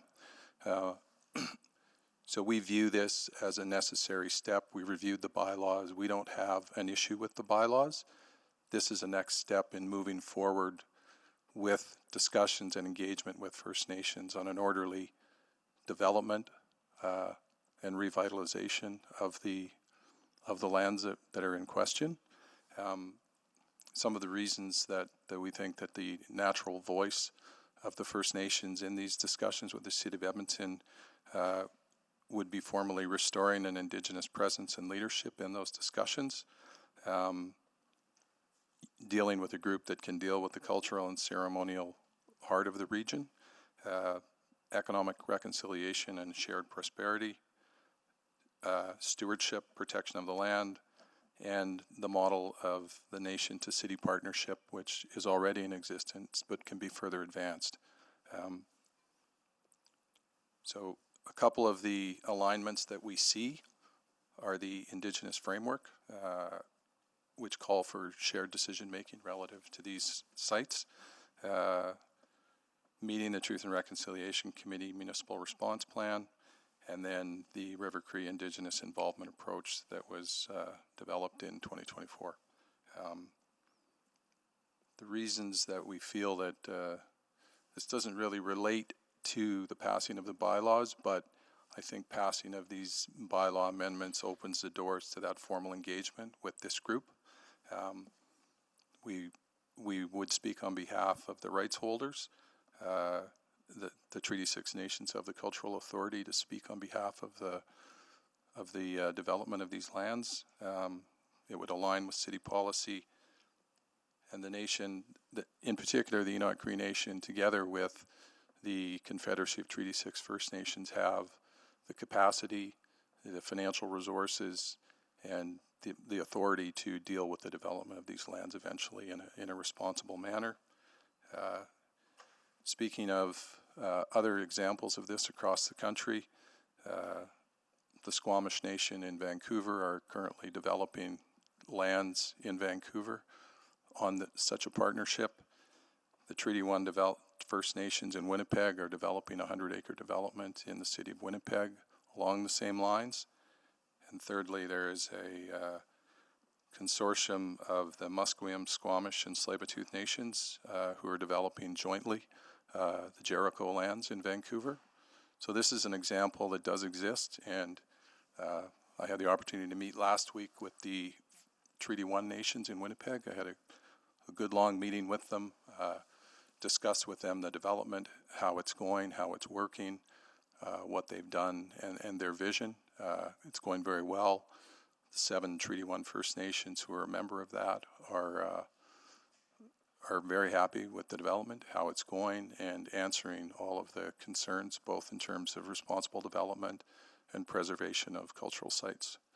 So on behalf of the Confederacy and the Enoch Cree Nation, they're both fully supportive of these amended bylaws as a necessary first step to engage in real discussion as to how these lands should be properly developed, having regard to economic and responsible development while preserving historical sites. I'd like to thank Chief Bruno, who's no longer here, for his sort of clarification on some of the burial site issues. So I'm open to any questions anybody may have. Thank you. Thank you. Now we'll open the floor to my colleagues who have any questions for the speakers.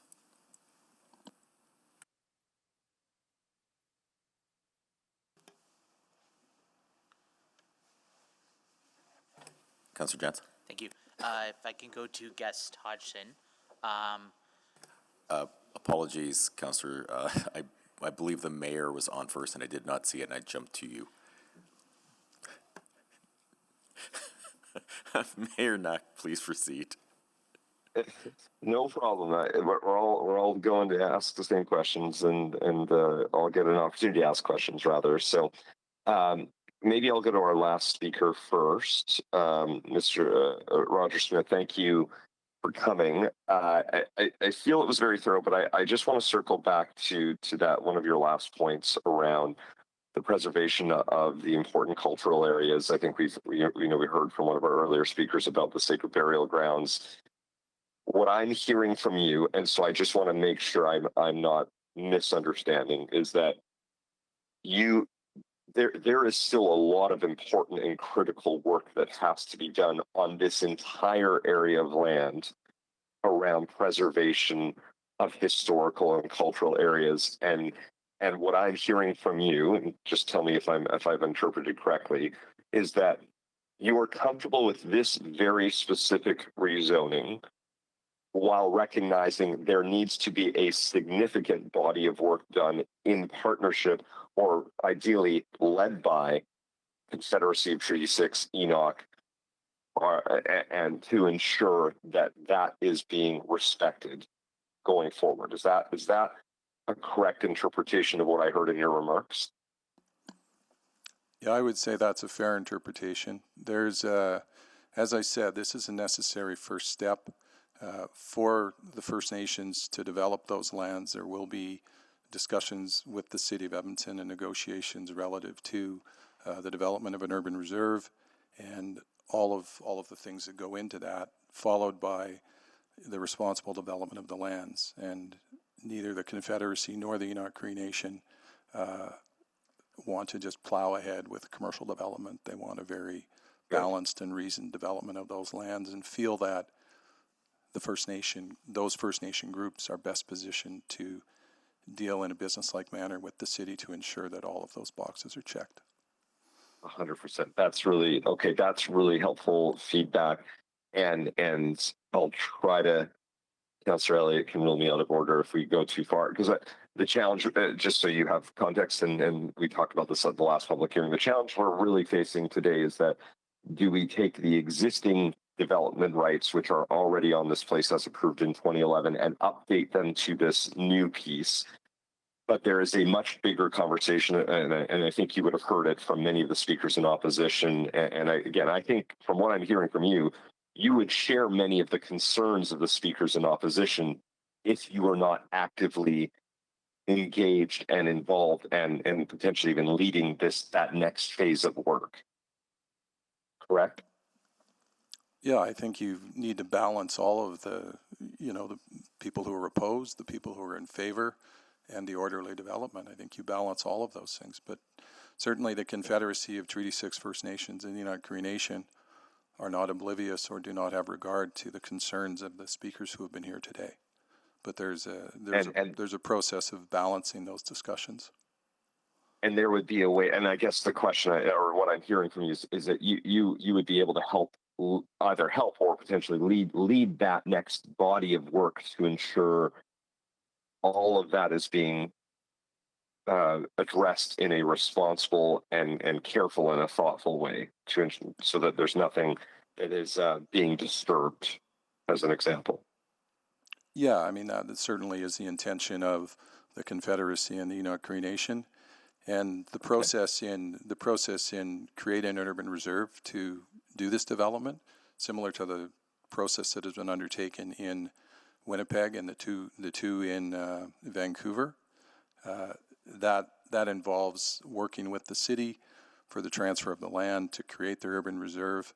And in those discussions and negotiations, all of those considerations can be factored in and dealt with in an appropriate manner. Okay, great. Thank you. Thanks for being here today. That really that helps me quite a bit on this conversation to understand it better. So those are all my questions, Councillor Elliott. Thank you. Thank you, Mayor Knack. Councillor Wright? Thank you. I really hate the mic back here. Mr. Smith, I'll just maybe stay with you. So the Confederacy of Treaty 6 is then looking to buy the land to develop once this rezoning is done and once we service it and everything?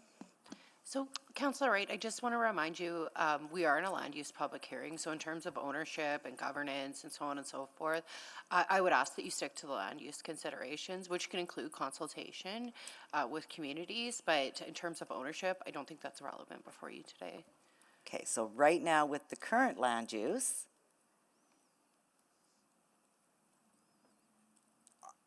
are you able to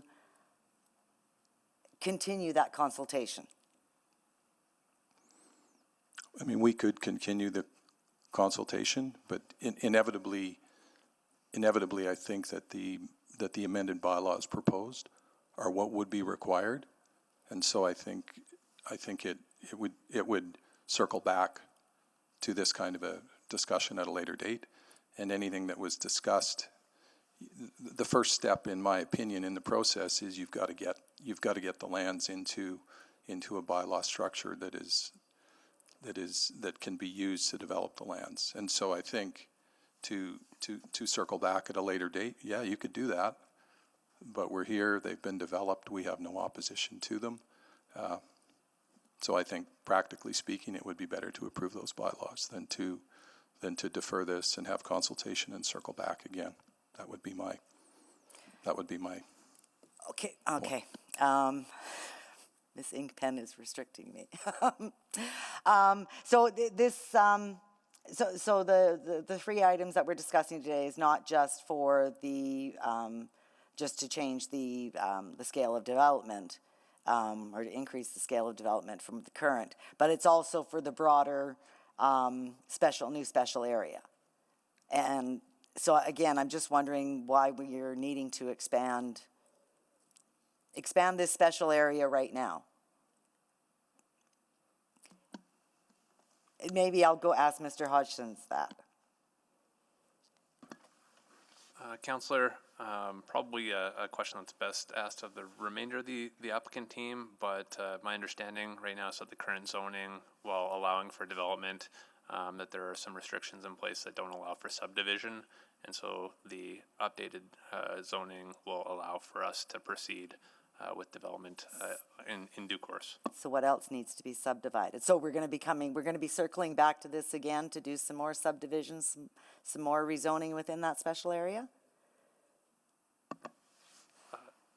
No, subdivisions will not, they typically don't Not come to coming council. here, but it will come back to administration. Typically, Yeah. subdivisions would happen that way, yes. Okay. And I'm not sure whether it was at public hearing or urban planning. I think it was at the public hearing where you talked about servicing these lands would be at the expense of the city, but we had funds available in land enterprises? Councillor, The funding for the first phase of construction for servicing has already been approved by council, yes. Okay. Could those funds be used for other servicing, like perhaps servicing, getting shovel-ready some of those school sites that we need constructed throughout the city? Councillor, the funding source is restricted and confined and has a defined use within policy. Certainly, if council didn't proceed with the rezoning today, we could look to reprioritize those within land enterprise for other uses.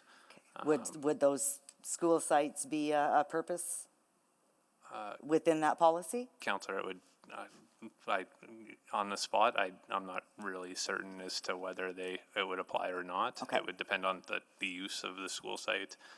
If you're talking about the surplus school sites and making them available for housing development, or whether No, I'm talking about the ones so that the province can build the much-needed schools in our city. Then no.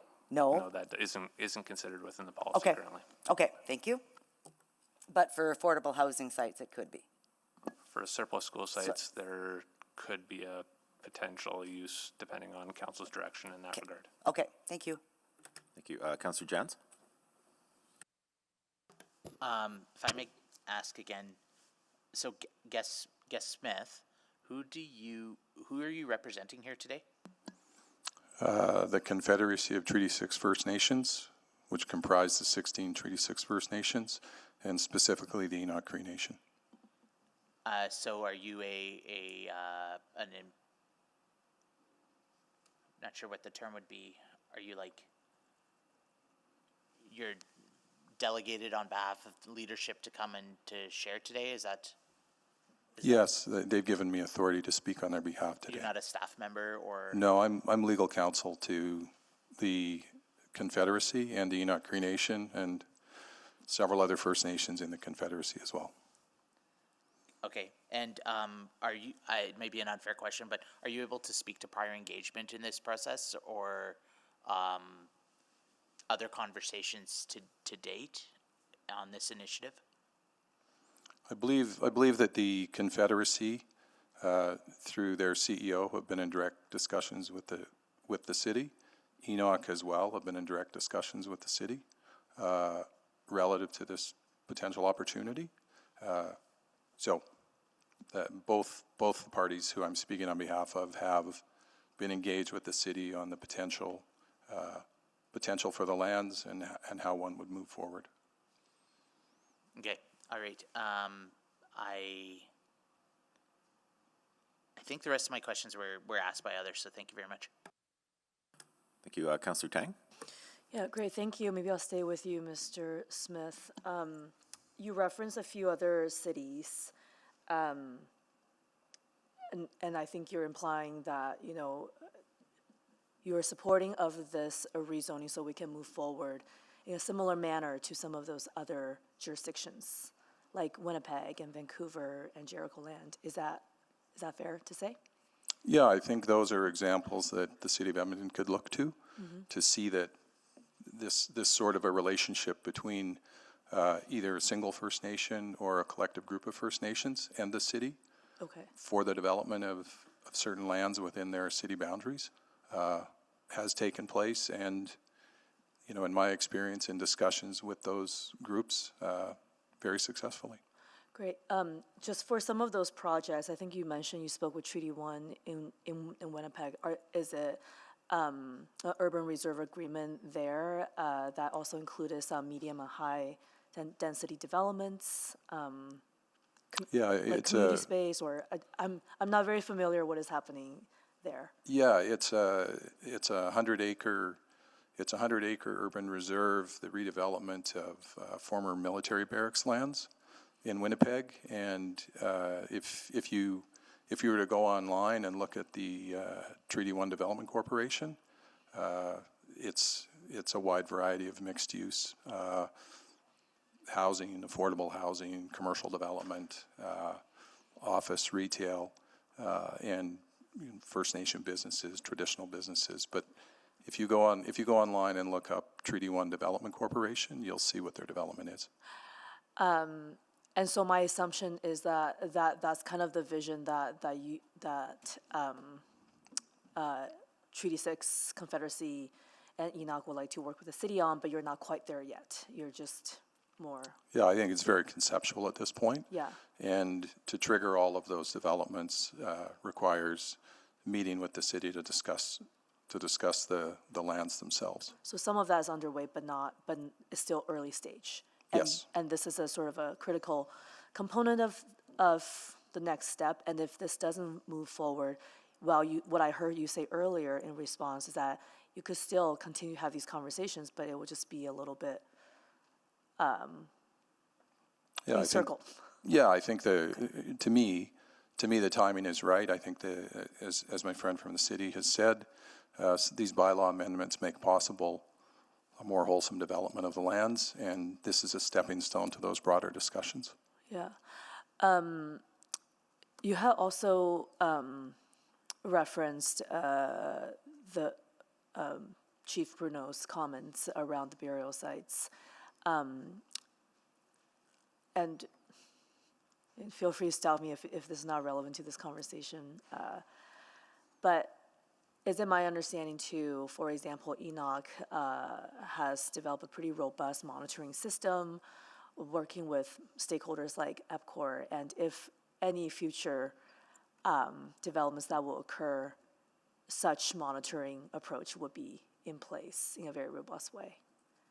Absolutely. I don't think amending the bylaws somehow circumvents the laws relative to environmental monitoring and all of those matters. This is just a step in the path. Yeah. Environmental and Indigenous monitoring. Exactly. Yeah. Exactly. Great, thank you. I have about a minute. I want to turn to Kristen online. You are here representing the city of Edmonton, is that correct? Yes, that is correct. With Indigenous Relations Office? Yeah, that is correct. Wondering if you can, given kind of some of this project or this area has been under discussion for a long time. We've had lots of discussion around Indigenous engagement. I'm wondering if you can offer some comments around city's perspective on Indigenous engagement. This project has been really quite robust on Indigenous engagement with the various nations and Indigenous nations and governments we work with. So there's about a list of 32 that we work with and have been highly in contact with them. There has been, if not hundreds of conversations with the various Indigenous nations and governments, including especially Treaty 6, Enoch, and just talking about what they would like to see the land, the historical use of the land, and the cultural significance of the burial sites and such. Okay, I'm out of time. Thank you. Thank you. Councillor Paquette.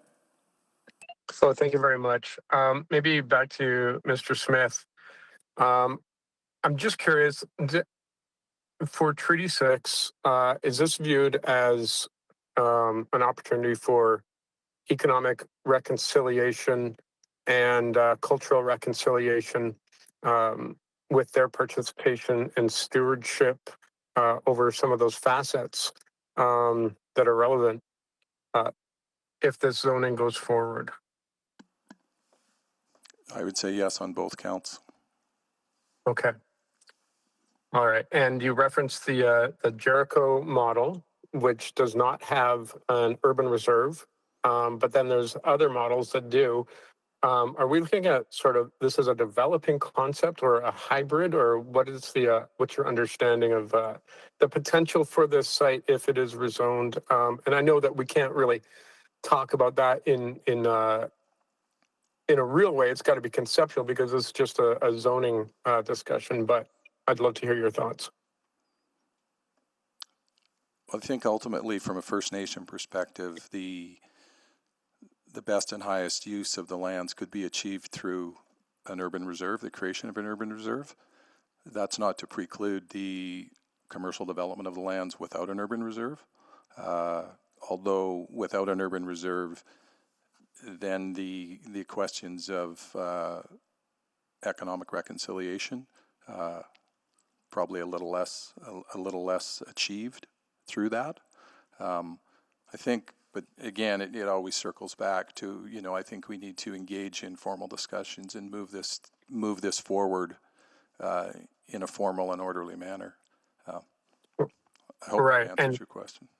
And the view is the impetus to have those further conversations sort of hinges on this discussion today, because otherwise there's no anchor point, there's no instigating factor, so to speak, in order to have those conversations in a real way. Is that what I'm understanding?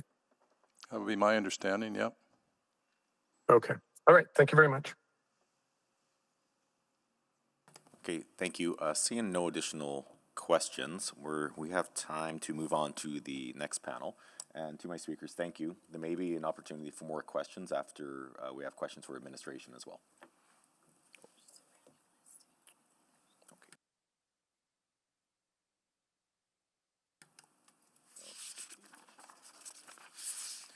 And now we'll move to the next registered speaker in opposition for panel 2.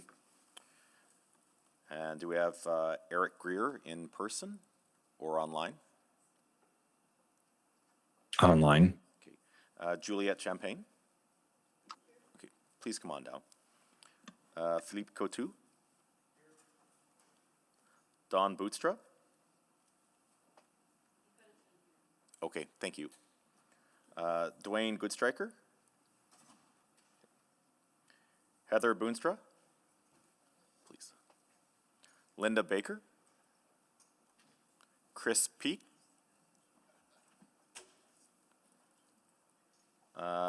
Summer Grambois?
And thank you. And I've noticed that we have about 9 speakers. We're going to do our best to get through the majority of you before we take our break.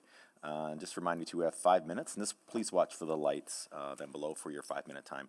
So Eric Greer, please go ahead. Thank you. I really appreciate this opportunity to speak, in that I've been able to hear the awesome stories and the impactful, just to say it bluntly, it's a very challenging conversation to have, and it must be very frustrating for a lot of people.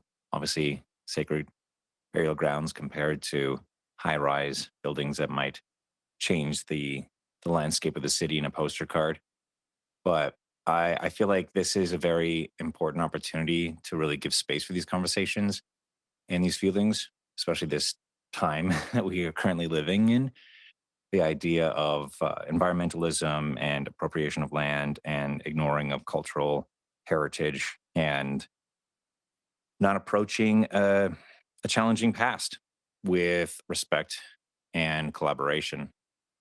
I do believe at the end of the day, the right decisions are going to be made, but I think this is a wonderful opportunity for greater development of respect for not only the geopolitical location of this conversation, but it's a challenge for us to take on so that way we can honor our past in a way that is respectful. You know, it's no secret that people gather around the river, and our city is a perfect example of something like that. And if we could find a way to tell that story through time with proper architecture and proper designation of that space, so that way it's not lost and the lessons of our past don't continue to be lost. Now, to contrast that with the challenge of housing, I am somebody who needs housing. Like, I'm not homeless, but I do wish to have the Canadian dream of being able to afford a place to live, and I want that for everybody else. So I can understand the importance of that conversation in this time. Absolutely. It doesn't escape me that Edmonton is a unique city and that it's quite large and quite sprawled out. So it's not like there's any missing opportunity for infills or growth or development to take place. So, in contrast to that, I feel like the opportunity for a historical precedence to be set and a cultural precedence to be set kind of outweighs the poster card image of the skyline and a unit that might cause more problems when it comes to driving and parking. And conversations about cars and parking take up enough of council's time at the end of the day. So I will just leave it at that. I'll forfeit my time to other people who have more important things to say. Well, thank you, Eric. Juliette, now's your opportunity, please. Right. Hi. Thank you for having me today. I'm an historian. I've been working on subjects pertaining to the early history of this area for many years. And I have a little PowerPoint here. I have some images, which I have 3 images, which I'd like to use. I have sent them in, so.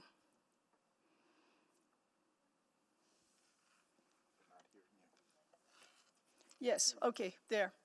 Okay, the first image is it's the very famous Paul Kane image from 1847.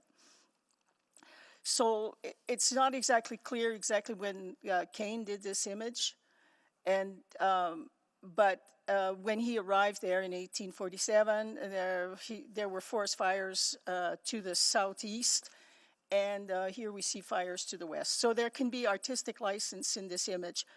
But I just want to point out that this is part of the Intercontinental Highway. There it went right through Edmonton, and Edmonton then bridged over towards the west. So, I mean, I agree that there's a real need to maintain a corridor for wildlife and the importance of preserving parkland. And I think it's important to develop it as a parkland. And if I can have the second slide, this is a painting by Father Émile Petitot. It's dated. It's probably from 1876 when he first came back from France, and he had oil paints. It is of Fort Edmonton, and to me, in this painting, we see the boat launches. There are 2 boat launches. There's one on the left and the other one on the right near the well-trafficked road, the same that Paul Kane shown on this painting. On the Paul Kane painting, we had also, it showed a crossing. You can see the rocks, maybe from rapids on the river, small rapids, so it would have been the crossing. To me, this crossing, as I've worked in various historical subjects, has been, there's been some, of course, many events, but there are 2 events for me that stick in my memory of that I think ought to be remembered, and that I'd say a lot about the history of our city. In 1870, that's the year of the smallpox, and we had a large group of Métis hunters and their families that traveled through Fort Edmonton and overnighted there and then crossed the river the next day. That morning, before they crossed, one of their men dropped dead from smallpox right in the fort warehouse where he was buying supplies. And then when they finished, they took the whole day to cross, and then a young woman died on the south side of the river. This is the crossing a very important crossing. And I mean, this is just an event that happened there, but I just wanted to tell you a little bit about it. And then in 1883, in July 2023, 1883, we have this description of the Muscatcheese band that comes to, and it's not only the Muscatcheese band, but it's also all the bands from all around. They come requesting supplies because according to the Treaty 6, the supplies were supposed to be provided, and this was in July 27th, and the steamboat still hadn't arrived, and so anyways, they were starving. And there was a very, very large group that met right there in the river valley.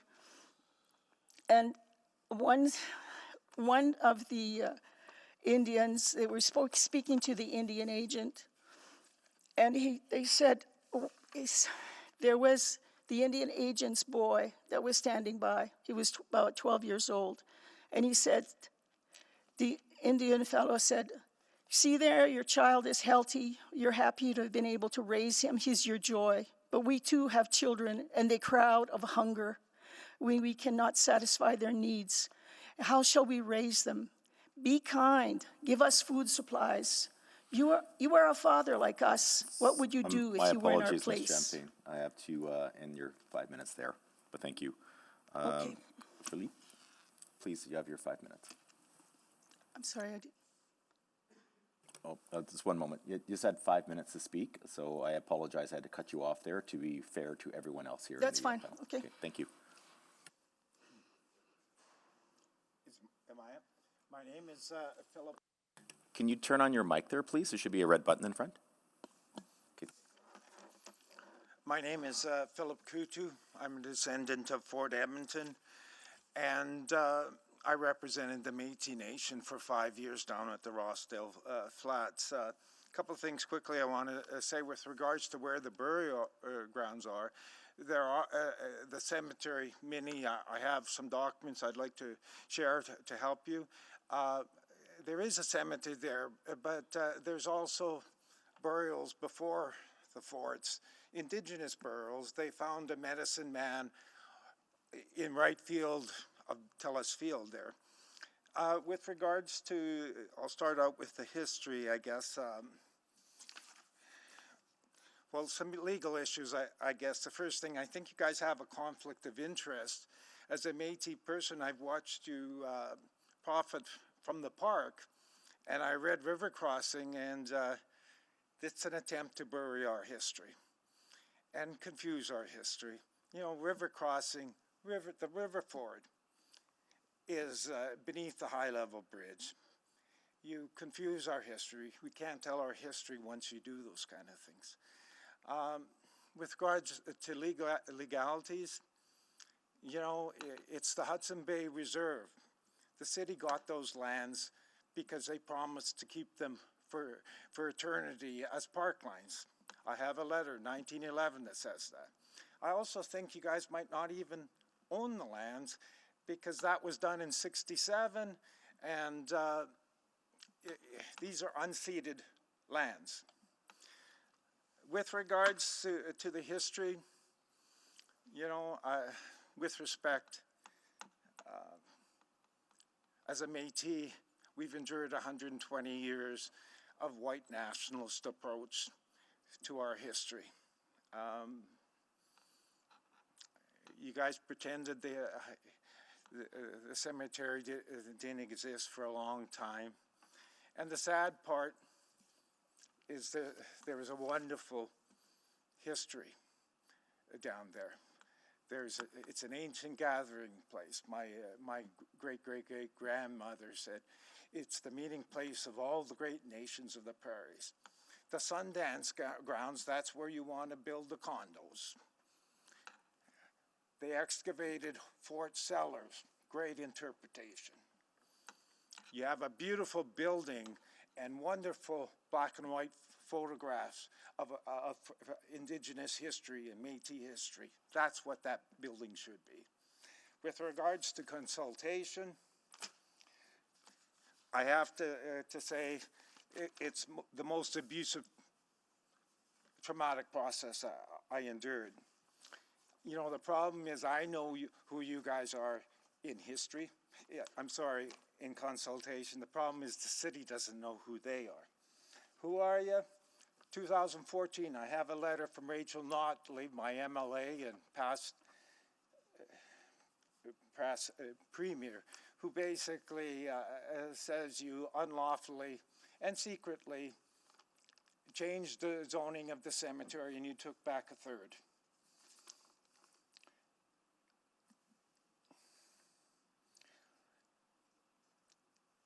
You know, with regards to the transformer yard, the one question I have for you is when are you going to remove the transformer yard? How long do you intend to desecrate?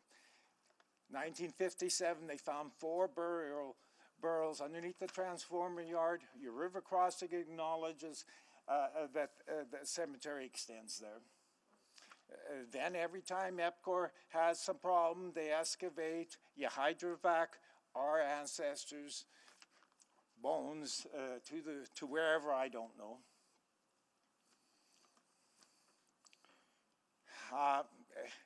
You stole my burial record, 2 years of work. It's down on Rossdale Flats.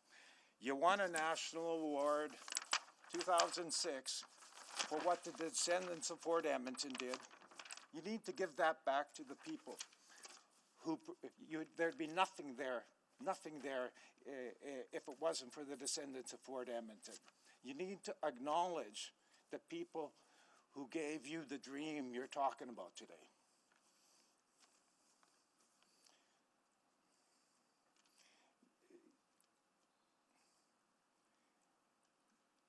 You know,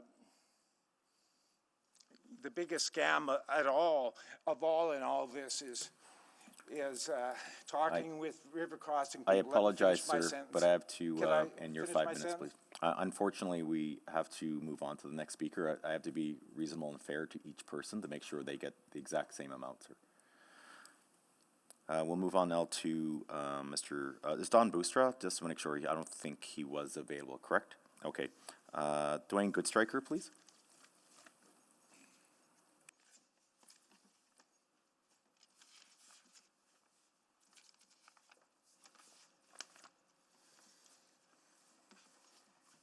Okay, Ndagok Sultana. My name is Rain Chief. I'm a Blood Indian. I've been on this case for 27 years. The city of Edmonton wanted to develop a new power plant down there, RD11, in 2000. The hearing was held. At that hearing, I presented a lot of evidence, legal evidence, that still applies to this day. And what you are trying to do here today is change what's down there to make it into a fake river crossing. The real crossing is farther upstream. We know this, the Indians know this, the Blackfoot Indians know this. We've been here for 18,000 years.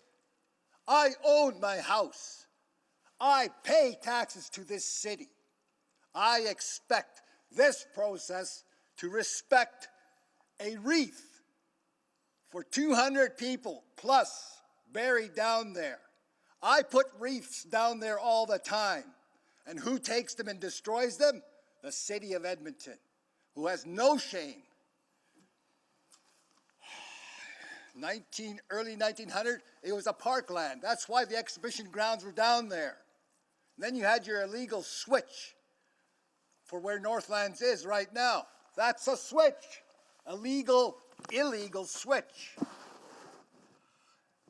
And in that process, I identified at the AUB hearings, I identified all this on a overlay, identifying what was there before, nothing except Indians. And then the exhibition grounds, and then the early power plant, and then the bigger power plant, and the bigger one. And every time they developed down there, they dug up bones and threw them away. We have the evidence. So in 1870, Canada illegally sold the country, illegally bought the country from HBC. And around every fort, the deal was HBC could have 3,000 acres. So that's what you're looking at downtown Edmonton here, 3,000 acres. HBC recently went under bankruptcy. I, the sovereign Blackfoot Nation, have a lien on all of the mineral rights under these 3,000 acres. And you look at a map today, look at a map. It says Hudson Bay Reserve right there at Rossdale. I am a treaty Indian. I have a right to be on any reserve lands in Canada. Military bases, Hudson Bay Reserve, all the Crown land in Alberta is reserve land for treaty Indians to enjoy. The legal name exists down there, and you guys want to change it to this river crossing. That's not right. Therefore, the Law Society will be notified again on your actions. Administration, wake up. You're going to be visited. This process will go to Alberta's Justice Minister, the federal Justice Minister, and all the provincial ministers that apply to that energy hub down there. I have photographs from last week. Hydrovacking again in the transformer yard. There is no need for that transformer yard to be there anymore. Zero. Get it out of there or face a class action on the charge of genocide. What is the definition of genocide? There are many parts of it, but one of them is to destroy sacred sites and burial grounds. We are not Palestinians, goddammit. We are treaty Indians here, treaty partners.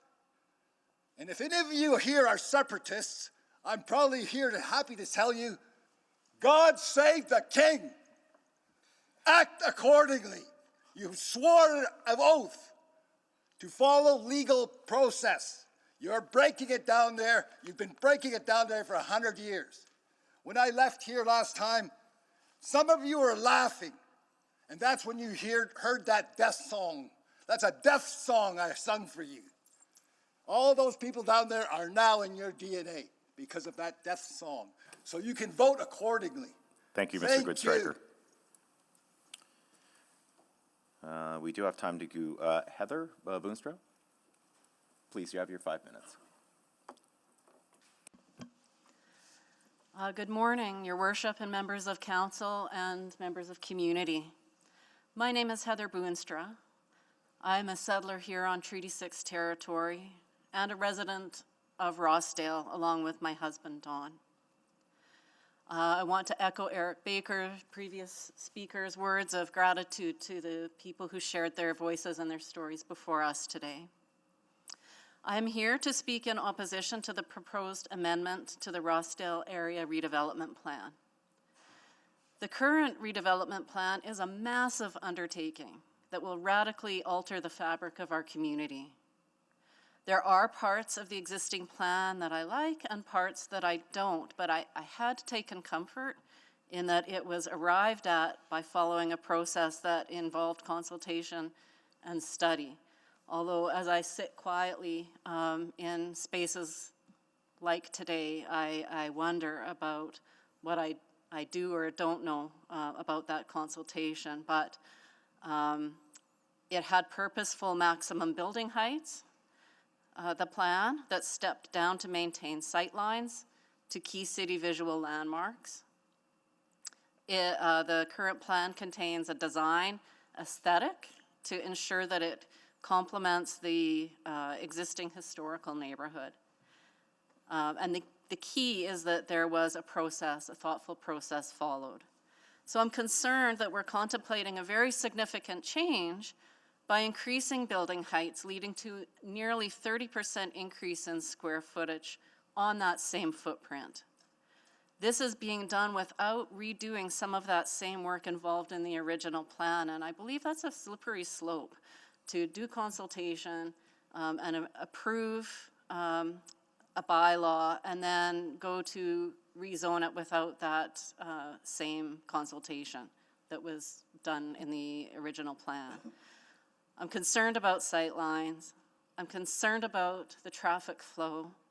I'm concerned about impact on the availability of on-street parking in a neighborhood that already feels the strained events at Remax Field.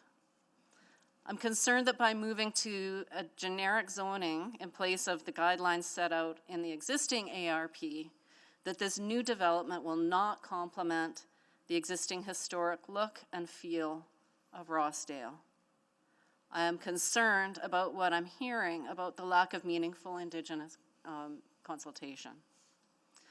In short, I'm opposed to this proposed change in the area redevelopment plan.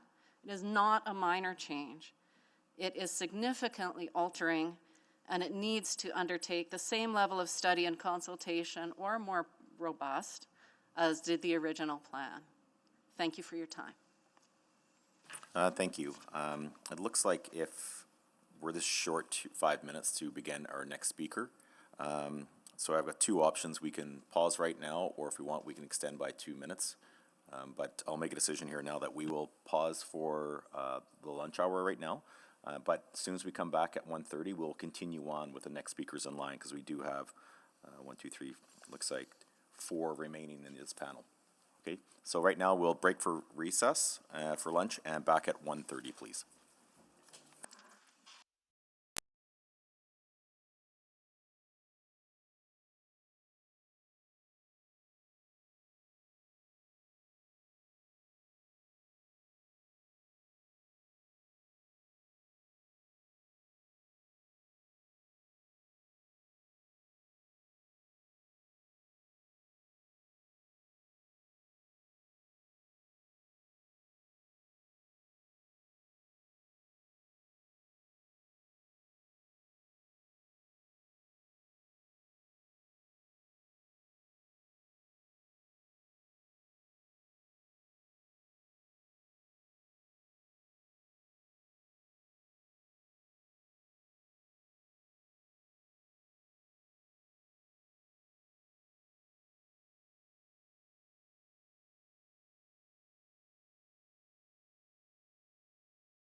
a quick roll call because I believe we have people online for a quorum.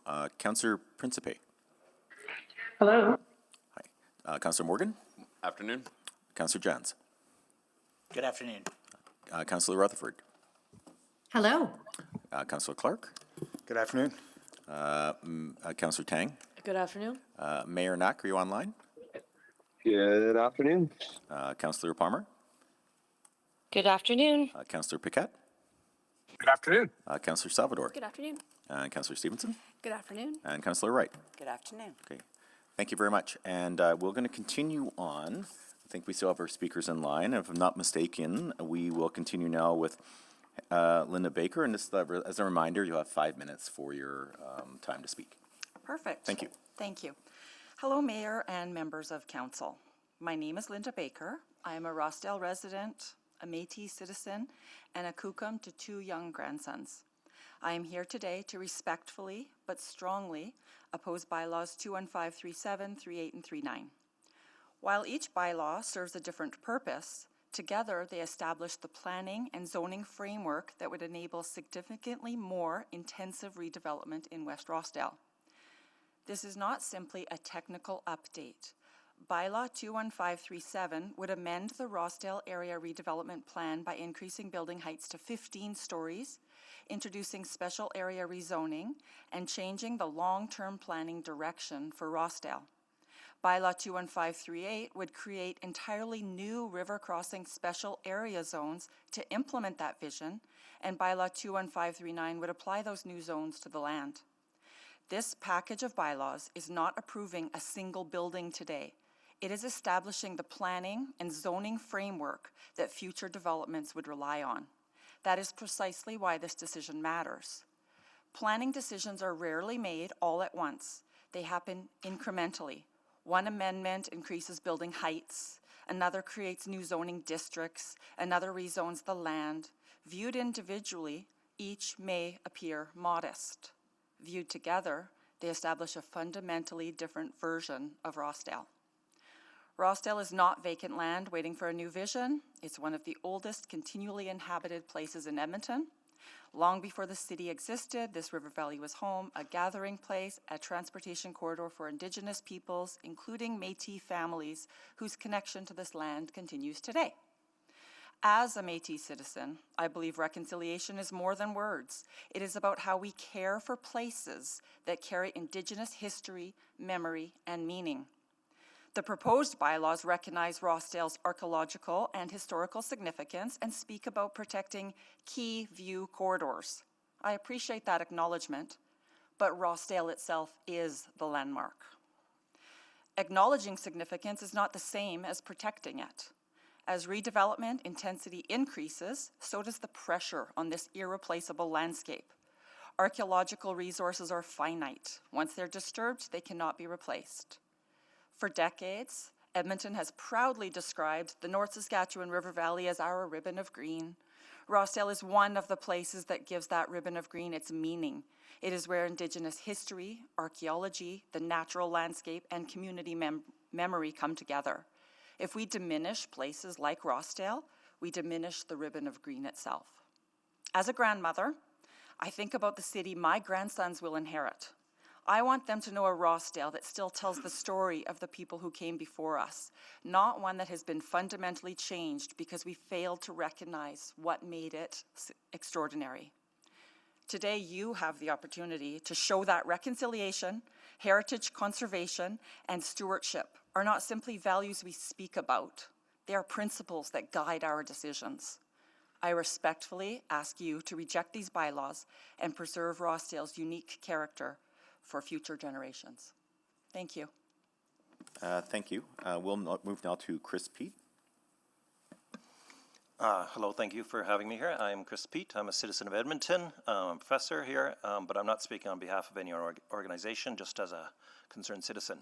I'm opposed to what we're proposing here. When I was growing up, we talked a lot about the bottom line, and the bottom line is economics. But that was before we talked about global warming, climate change, sustainability, before we talked about residential schooling, truth and reconciliation processes, etc. Today, my colleagues at the university, we talk about the triple bottom line, which is social, ecological, and economic. I fully support economic development of Rossdale, but not in isolation from the social and the ecological. And we've been hearing a lot of talks all morning, and in fact, it goes back years and decades. The social is, above all, the First Nations, which is plural, not just one First Nation, like, for example, the Enoch Cree, many different nations, not all of whom are recognized as nations. And that's part of the huge complexity of the sacred burial sites, again, plural. I agree with, I don't know your name, previous speaker, it's not just corridors you can identify, it's the entire zone needs to be looked at as a whole. And certainly the Indigenous voice has to be given appropriate priority as First Nations. And the fact that the burial sites are sacred, they're not just in the past, they're living realities for many, as you've heard a number of them eloquently speak. Further, there's archaeological evidence, not the fullness of which has not been studied or researched. The historical significance alone warrants a very slow, careful appraisal of the land. Ecologically speaking, we've also heard from other speakers, right, it is a floodplain, which is a serious consideration, especially in an era of extreme weather events and unpredictable volatility. We've just had the wettest June in Edmonton's history. Right? Will there be future flooding there? Yes. And it's a wildlife corridor site, etc. In short, my perception is that Council is rushing this for economic reasons. And words like consultation and how slow it goes don't really capture the full lived reality of what an ongoing negotiation of an area of such uniqueness and complexity as Rossdale is. With all due respect to the gentleman who compared us to Vancouver and Winnipeg and talked about an urban reserve. It is not an urban reserve. There are unique differences of Rossdale compared to Vancouver and Winnipeg. And I see no reason why the city of Edmonton could not take on that uniqueness and all of the fullness and diversity that it requires. And by all means, let's have some economic development there, but not at the expense of social ties, which is above all First Nation and Métis relationships, but also residents who are there who are objecting to some of the plans as they've been put forward.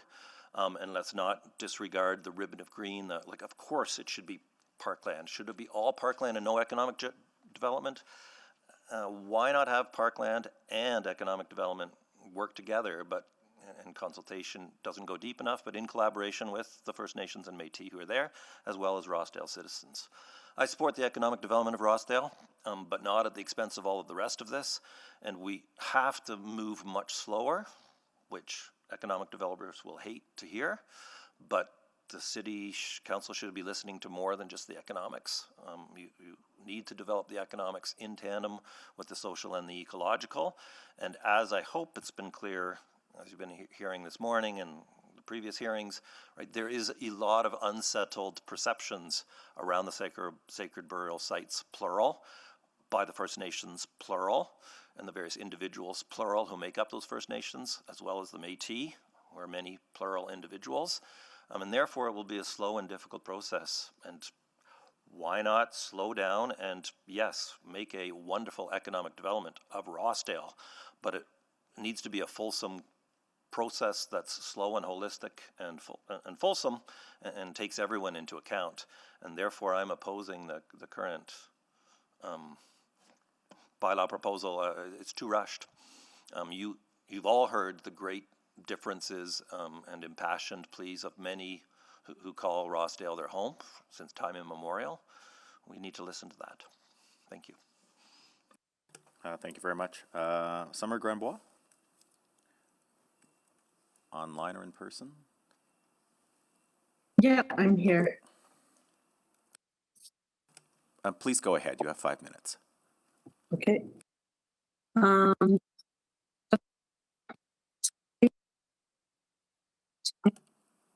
We're having difficulty hearing you. Just wonder if you can just readjust your microphone by chance.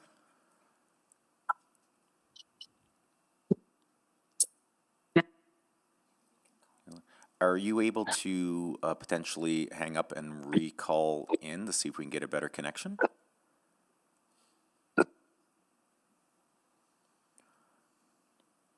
I think we've lost. What we'll do, we'll move on to the next speaker, and hopefully we can get her back online and have a better connection with that. Mark Nixdorf, or you, I can't remember. Okay, there you are. Please go ahead. You have 5 minutes. Danse Yasni Awasis. My name in Cree is Stonechild. Good afternoon, Mayor, Councillors, and Administrative Staff. I identify as an Edmonton straggler, formerly known as the Beaver Hills people. Some of you may have never heard of the Edmonton Stragglers until a few weeks ago. The Edmonton Stragglers are a standalone entity, and we have no ties or affiliation with any other band in the Edmonton area. Edmonton Stragglers have never sold their land nor surrendered it, just erased.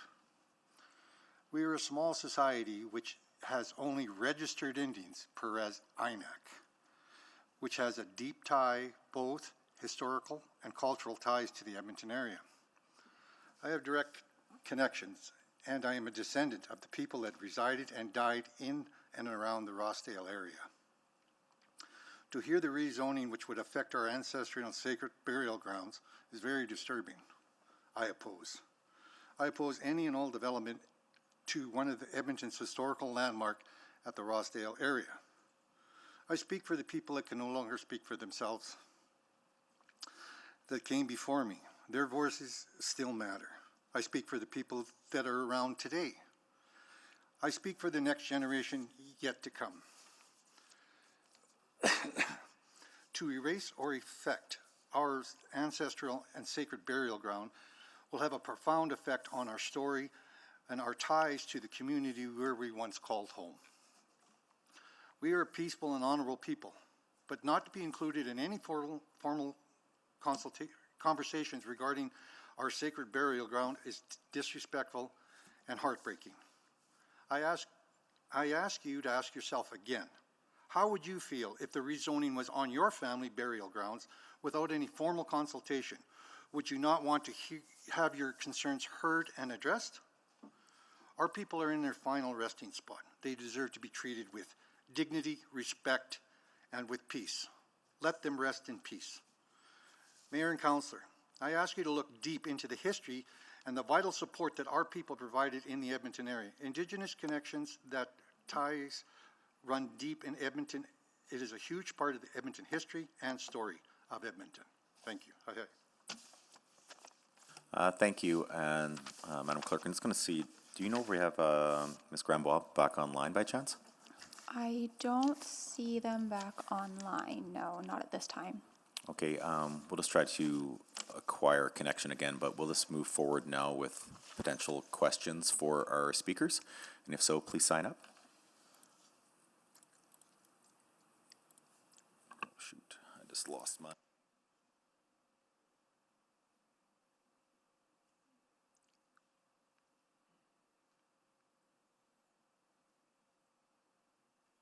Okay, I'm not seeing any questions from my colleagues. So therefore, thank you for your stepping up and providing your insight. We're going to open up now questions for administration, but there may be additional questions after we talk to administration as well. So if we have, if my colleagues have any question for administration, please sign up and we'll step forward. Councillor Stevenson. Yeah, thank you very much. Really, lots of important questions that were raised, and I think I'll have some questions of the applicant in new information as well, but just focusing on our planning team right now. I wanted to dig into the question of floodplains. So we heard that as a concern. From what I can see, it looks like this site is out of the floodplain protection overlay. But could you tell me a little bit more about what considerations have been made for potential flooding in that area? Councillor Jitinder Twana here. So when it comes to flooding, we look at two aspects. The first one is the immediate rain falling in the area. This site would be doing stormwater improvements, and it will meet the same design guidelines as any other site within the city of Edmonton, which is one in a 100-year event. Clerks, if I could have slide number 19 of our presentation, please. The second aspect that impacts this site is the river flooding. Now, the river flooding is not within our control. We could have rainfall anywhere in the catchment, like it's 28,000 square kilometers. And those are the historical flood levels we've seen in 1915, 1986, and so on.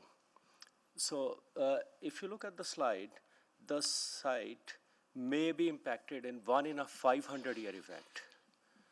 So this is way beyond our required design guidelines. Even in June, with all the rainfall, for the river flooding, the maximum amount of flow was 1350 cubic meters per second, which happened on 1st of July at about 1:30 in the afternoon. So we have other work being done in this area. We have further studies being conducted to look at climate change impacts on the river flooding, and that report would be coming to you next year. Okay, and so I'm just trying to recall in the report, my memory is that the special area zone, again, doesn't necessarily require any specific flood mitigation measures? That's correct. Okay, and again, that's because it would only be within the 1 in 500 year. That is correct. Okay. What are the thoughts in terms of, again, recognizing when that report comes back, when we're looking at climate change, maybe future flooding risk, if we identify that there are challenges or higher risk in that area, again, could that lead to an amendment of the floodplain overlay, for example? It may lead, but it's so far out, like 500-year event versus a 100-year event that we designed to, there's a lot of room over there. We just want to be prepared and proactively do everything. Councillor, it is possible. We just don't have that information to share with you today. Okay, great. But again, if that information came through and we saw a significant risk, then absolutely we could add additional regulations. Okay, perfect. One thing I think I'm understanding from the special area, so I really appreciate the importance of the view lines that are recognized. And I think what I'm understanding from the special area is that the development officer can require changes to the tower footplate, I think you know what I mean, the size of the floor plate is the word I'm looking for. The size of the floor plate and also setbacks. But it doesn't seem like the development officer can put restrictions on the height. Am I reading that correctly? That's correct. The height is set at its maximum. So if somebody came in for the maximum height under whether it's the RCRL zone or the RCRM zone, they would have that as of right. So why did we take that approach? I think we wanted to make sure that the development that's permitted is going to allow for the amount of people that is ultimately planned for in the river crossing business plan, and the maximum scale of those buildings will ultimately allow for the amount of people that the area is planned for. Okay, I might need to come back for some more questions, but I'm also just thinking, where are we sort of assessing those view corridors from? So a few landmarks in the area obviously are the Walterdale Bridge, the legislature. There are a few others. This is something that obviously is going to have to be considered at the development permit stage. The development officer is going to have to obviously work with the applicant, whether that's requesting additional information to ensure that those viewpoints are maintained. I'll come back. Thank you. And to my colleagues, I'm informed Ms. Grambois is back online. I'd like to finish off with her, if everybody's okay with that. Okay. Ms. Grambois, can you hear us okay now?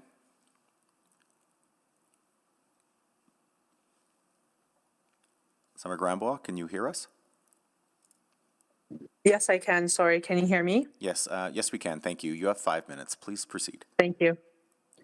For the record, my name is Satsekwe. This name was given to me in ceremony under Creator's laws. I speak from my living authority, my lineage, my clan, and my responsibilities I carry. I do not stand under Canada or under federal, provincial, or municipal legislation. My jurisdiction exists ab initio, from the beginning, the outside, and before all Canadian systems. The City of Edmonton is attempting to move forward with rezoning and development in Rossdale without lawful permission from treaty title holders. This action is outside municipal jurisdiction. The original contracts between treaty title holders and the Crown were created before Canada existed. Canada later built its federal, provincial, and municipal structures on top of these contracts.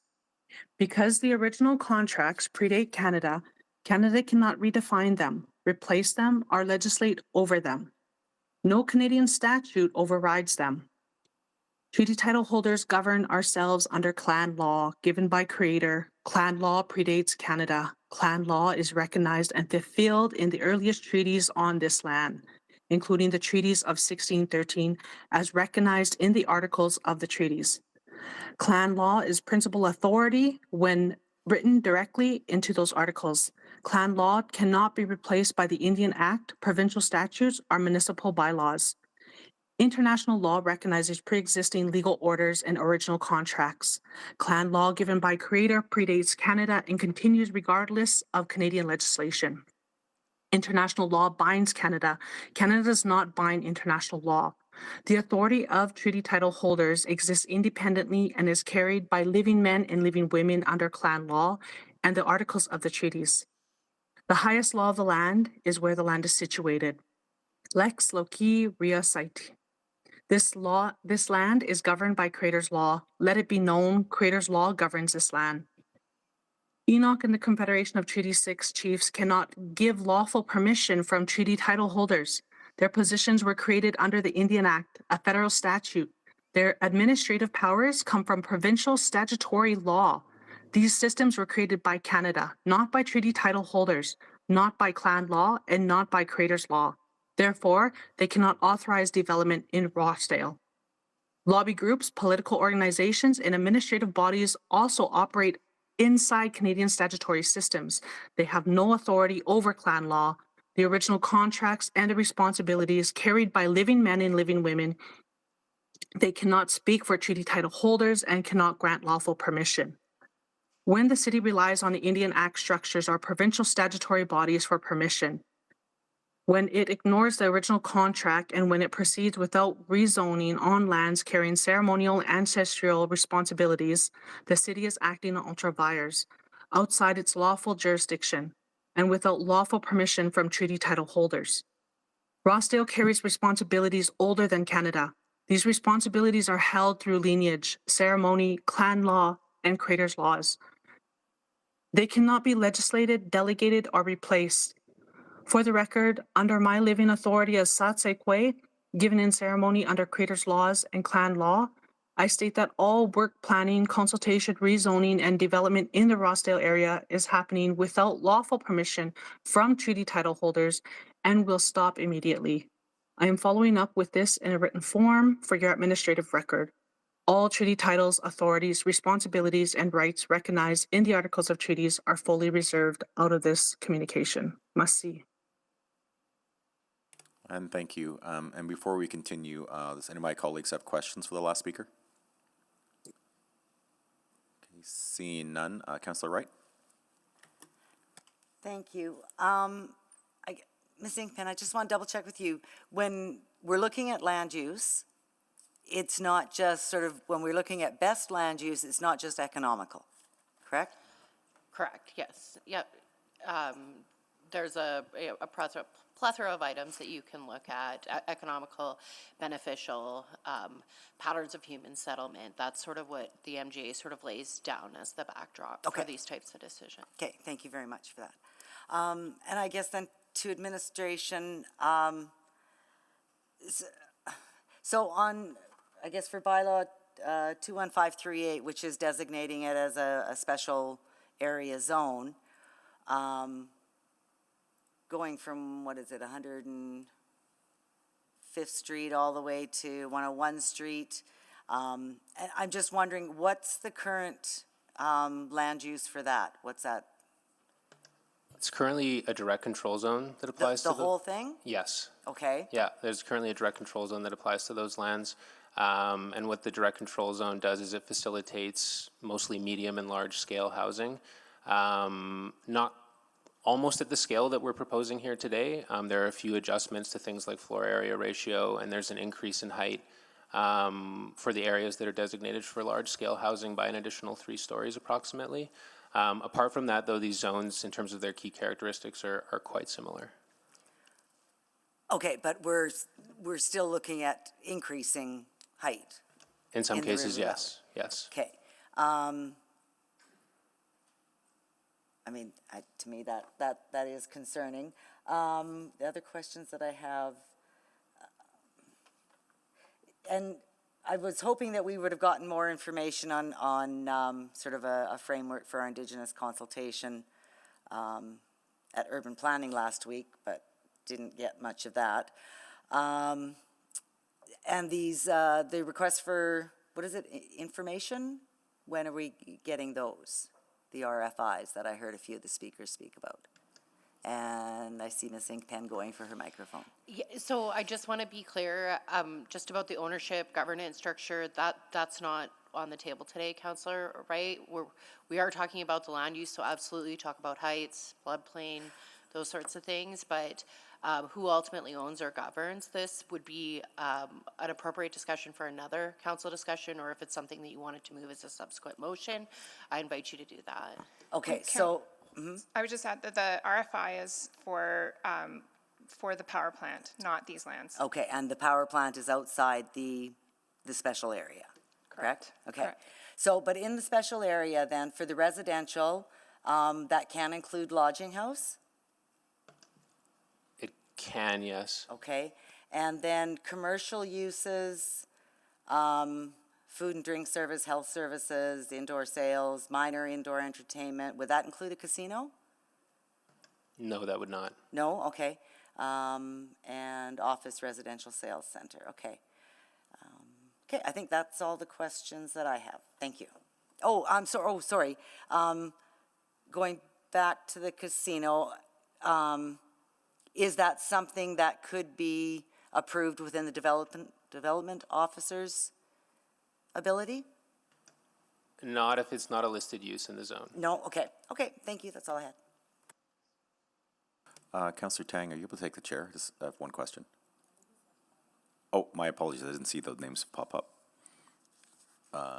So on the list is, oh, sorry. So Councillor Parmer, are you able to take the chair? I just have a question. I have the chair. Okay, thank you. My question, this relates to, I know Ms. Amber Paquette brought it up. Are you able to provide me insight on the heritage policy and how does it affect these potential bylaws and how does it fit within this development? We have something called it's the River Crossing Heritage Plan, which applies to these areas. So the way that it works is it guides and in some cases directs administration on the work that they're doing in the area to ensure that new development, whether it's through urban design or other opportunities like pop-ups and placemaking, that it is weaving in the area's history and culture through those kind of different implementation opportunities.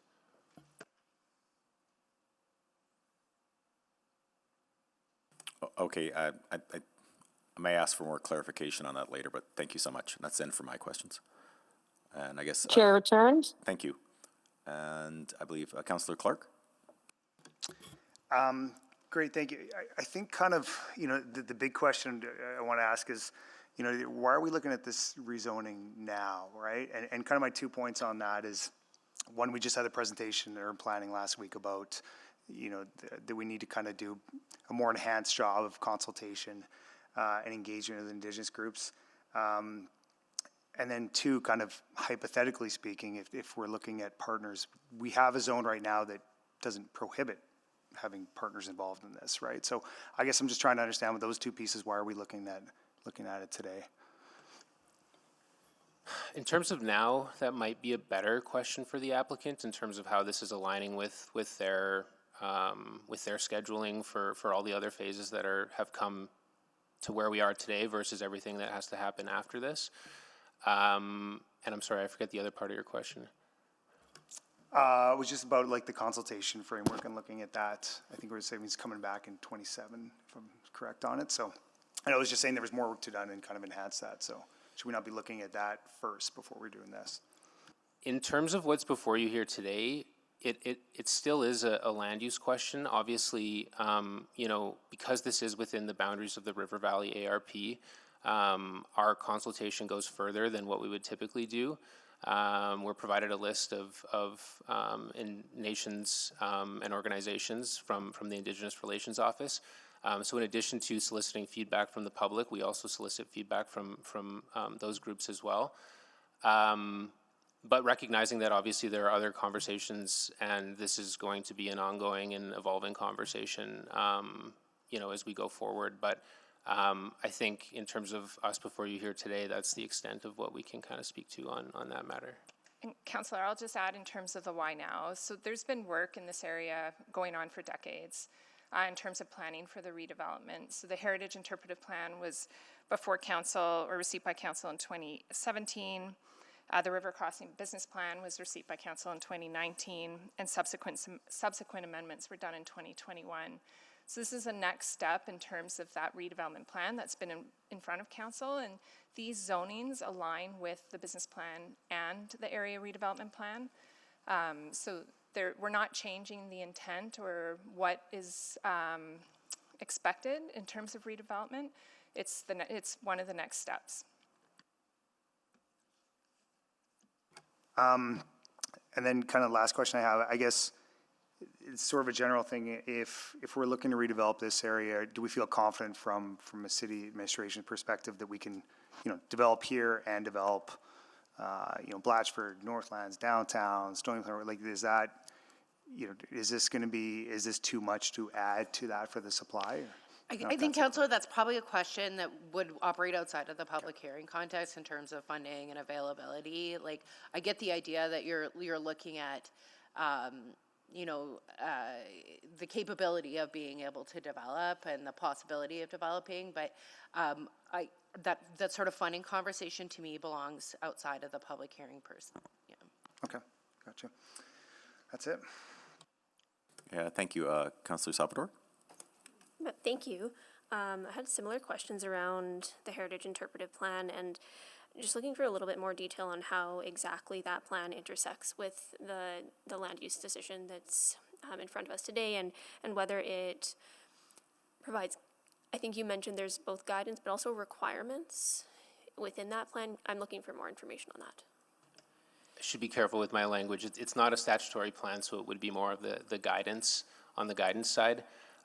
In terms of its implementation, especially as it relates to what's before you here today in terms of the use and zones that are facilitating medium and large-scale housing, we have some mechanisms in place where this is going to come into greater effect than where it is now. We obviously don't have any designs of buildings in front of us.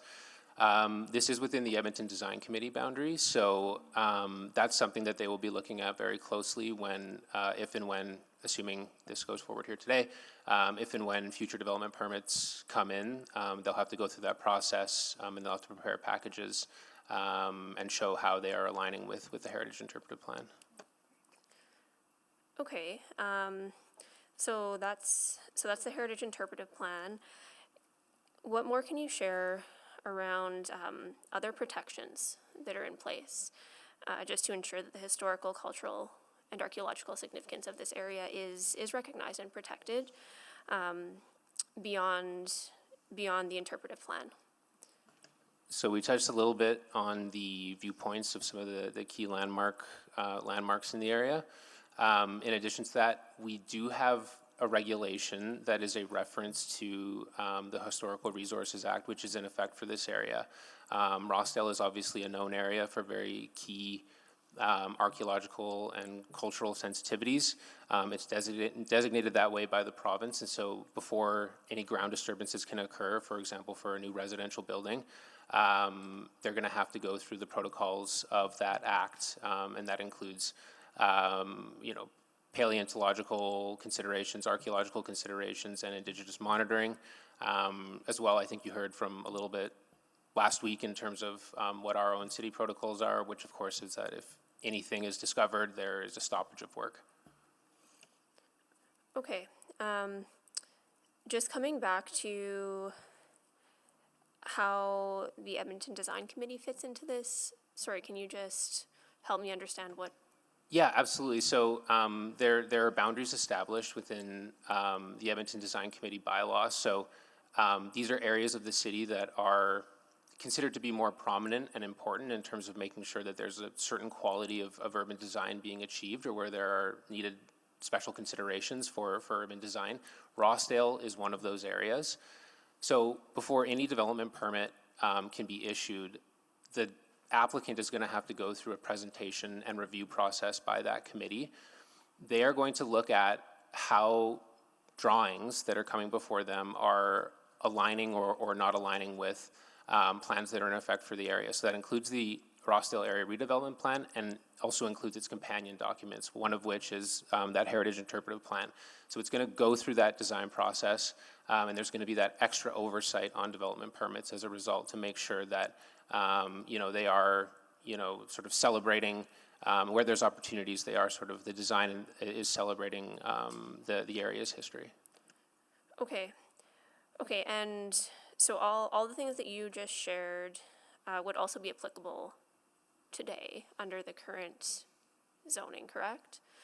Like this stands regardless? Yeah. Okay. So those protections are there? Are already there, yeah. Okay, I understand. Thank you. Thank you. Councillor Jans? Thank you. So, the topsoil stripping and further archaeological requirements on the previous zoning seem pretty significant. Is that standard now, or is that a special to that DC? It's baked right into the ARP. It's in the existing direct control zone. We were very, very careful with our wording, recognizing that this is something that is not within municipal jurisdiction, it's within provincial jurisdiction. So what we've done is we've just been very careful with our wording in this new special area zoning to say that before a development permit is issued, the applicant is going to have to submit something to the city to say that they acknowledge their obligations under the Historical Resources Act, recognizing that we can't compel them given that it's not within our jurisdiction.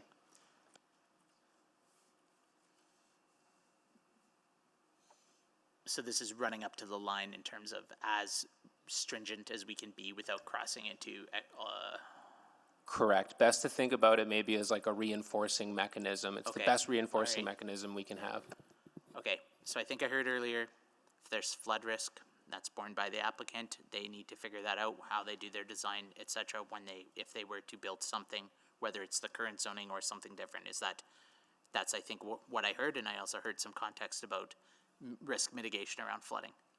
Correct, Councillor. And I hear similarly with this archaeological piece, that again, that is borne by whoever asks for the development permit.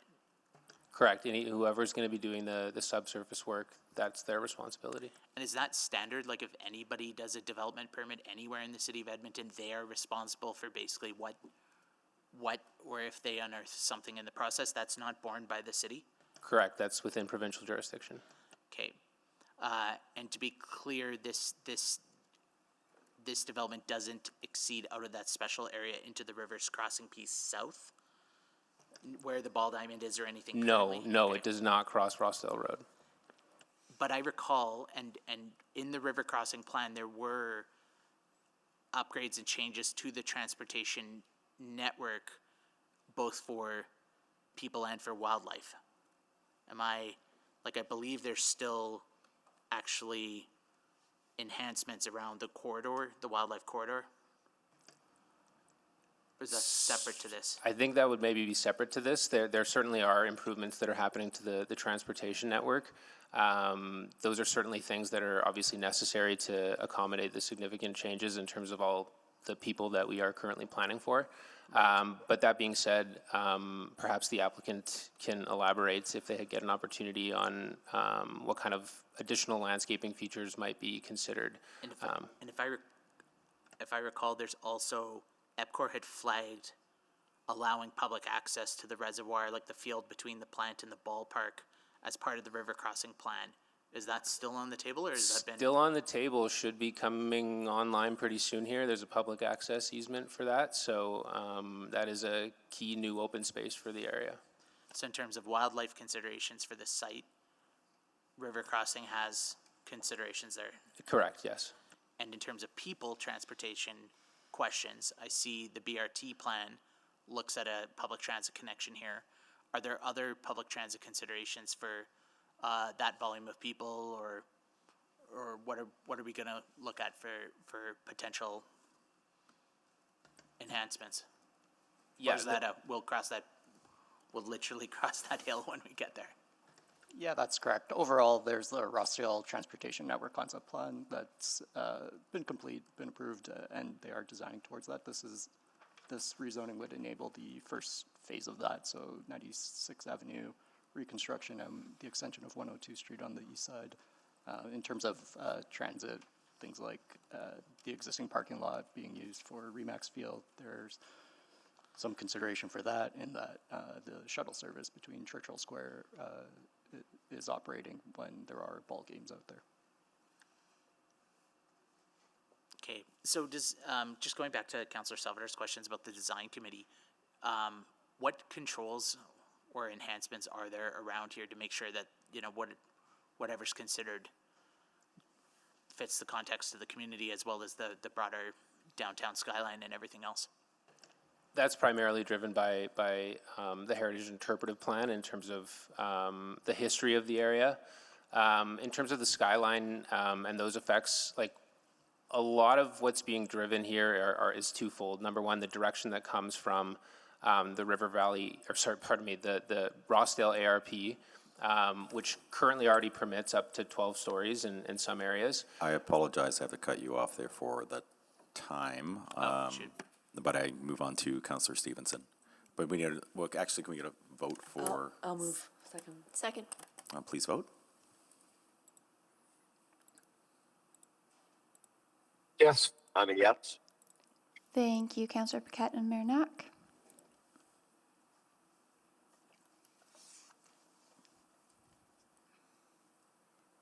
Yes, Erin Rutherford. Thank you, Councillor Rutherford. We have all the votes. Please display the vote. And that is carried. Councillor Stevenson. Yeah, thanks very much. I maybe just picking up from Councillor Janz's last line of question. So I was wondering, so appreciating the landmarks that we want to preserve the views to, I'm wondering where we're looking from.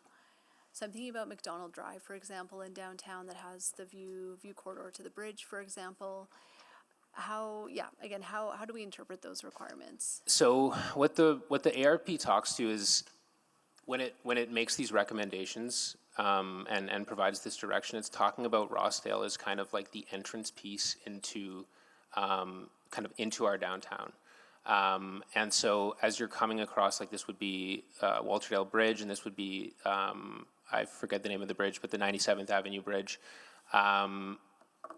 I would say that it's a blend of that, making sure that as you're coming into this sort of prominent area of the city, that those key landmarks are maintained. And then secondly, I would say it's probably also that this is supposed to become a destination. We do expect a lot more people to be walking around. I would say it's also driven a lot by what the pedestrian experience is, that, you know, if you're there and you're on the ground, that if you're, you know, oriented towards one of these key landmarks, that there isn't like an abrupt blocking of that. And again, this is something that's going to have to be considered at the development permit stage. Okay, and again, at the development permit stage, the development officer has the ability to modify the setbacks, the floor plate. Again, do we see any risk around the height? I would say no, and the reason I would say that is because this is, and if I could actually get slide 22 up. This is really driven by, I would say, that our policy around where we expect a certain intensity of housing, because this is in the center city major node, and because 97th Avenue is an arterial roadway. I mean, this is largely the scale of development that we are expecting, recognizing there still is that issue. But Councillor, I would say that in terms of like the articulation piece, having the ability to move that, I think, is really going to have an impact in terms of, you know, despite a 15-story building being there, there'll still be opportunity to make sure that those landmarks are preserved. Okay, yeah, and that's helpful just in terms of thinking, so the yellow is the lower scale? Yep. Okay, and recognizing, I think, you know, north of 97th Ave, I think there are already 15-story towers, pretty comparable height. And so that view corridor, and so I'm thinking of the view corridor from downtown looking to the river. So looking at that again, the higher development is to the west. I would also just mention that we have tower separation regulations in here as well. So again, these are kind of like the fundamentals of our zoning bylaw in terms of how we think about tall tower development and the impacts that they can have. And I think those in incorporation with some of these special regulations that we have in relation to articulation and having consideration for that, I think we're pretty covered at this point. Okay, that's really helpful. And again, just in terms of to Councillor Salvador's questions around the Heritage Interpretive Plan. And so again, if something were to go to the Edmonton Design Committee, they say this doesn't adequately reflect the Heritage Interpretive Plan, the development officer can then require changes before issuing the permit? Correct. Okay. This is a smaller one, but I just want to clarify. So the large-scale residential zone talks about at-grade units with individual entrances. The medium-scale zone talks about principal entrances with weather protection. Just wondering if those are different. I think they're running in the same stream, shall we say. This is about making sure that we have a really activated and interesting ground level. That's really what we're after with those regulations. Okay, so again, we can anticipate sort of more of that podium row house appearance for both of those zones. Correct. Okay, excellent. I think those are all the questions I have of administration, but I do have some questions of new information when it's appropriate. Thank you. Thank you. Seeing no other questions from my colleagues, any new information arising for the speakers out of the questions from admin? I'll do my best impression of Mayor Naka. Hear some clicking. So, Councillor Stevenson, please proceed. Yeah, thank you. I just want to go back to the applicants. So I'm not sure if Ms. McCullough is on the call, but I think she provided some information last week. Yes, hi. Hi, good afternoon. Yeah, I think some really important questions came out from our speakers today. We heard of, an unfortunate history of really poor treatment of human remains or archaeological finds. Just wanted to confirm that there are measures in place to prevent that from happening again, that we will have on-site monitoring, I think as Chief Bruno flagged, as being really critically important for any works. Yes, thank you for that question. As is articulated in the River Crossing Indigenous Involvement approach, any ground disturbance in the river crossing area as we advance any work related to that plan as the city will include requirements related to having an archaeologist on the project team, as well as expectations related to Indigenous monitoring on site at any time during any ground disturbance. So that relates to construction, but it relates to other aspects of the development work as well. And when I say development in that context, I refer to beyond construction of infill development, for example, and I refer also to how we will approach any work related to the park sites and that sort of thing as well. Okay, thank you for that. And certainly heard a lot about, the importance of the Heritage Interpretive Plan, and wondering, again, what other processes, how that will be advanced through the work ahead. Again, working with potential, I'm looking at Miss Inkpen, but thinking about whether those are conditions that can be in land sales agreements or again, how your team sees advancing the Heritage Interpretive Plan on these lands. Sure. Again, thank you for the question. I think I would take a step back and I'd look at how we implement river crossing as a whole. The whole of the river crossing plan was defined with the Heritage Interpretive Plan sort of guiding how we approached consideration of what development in this area could look like. We've really contemplated how to build a community that reflects the history of the land on the land itself. So in the context of river crossing more broadly, you'll see pieces coming through in art, in the use of the public spaces. There's a new River Valley Park being planned, for example, the River Crossing Park, that we are working with memoranda partners currently, and our intention is to have rights holders and rights holding governments help guide what the use and look and feel of the park is like. In terms of how it's reflected in the development sites themselves, I might refer some questions to my colleague, Mr. Sherstone. He may be able to add a little more flavor in terms of the rezoning specifically, but I would say that the sort of the guidance that is set in the Heritage Interpretive Plan is carried through all of the work that we do in River Crossing, and will be a contemplation in how we design any land sales agreements in the future as well. Great, great. So there is, again, as landholders, which I shouldn't be talking about, but anyway, we do have other mechanisms outside of the zoning to ensure that that's incorporated. Correct. Great. And again, just thinking about some of the ongoing engagement, I'm wondering if there's opportunities for the applicants to work with our city's historian laureate, I think, who's obviously been doing a lot of work in this area, and some potential to bring some of that work into the project. I think that would be fantastic. Great. Okay, no further questions at this point. Thank you. Thank you. And I believe, clerk, just want to make sure, so I just to check, see if there's any new information advising to come back from admin. Would that be correct? Or we're finished here now with the line of questioning, since we had a chance to open it up back to our speakers? So it's for clarifying questions as a result of any new information that has arisen during the public hearing. So it could be to members of the public who have spoken in any of the panels. If there is from that maybe a question to admin, there would be an opportunity to ask that as well. Okay. I guess I see Councillor Clark is here.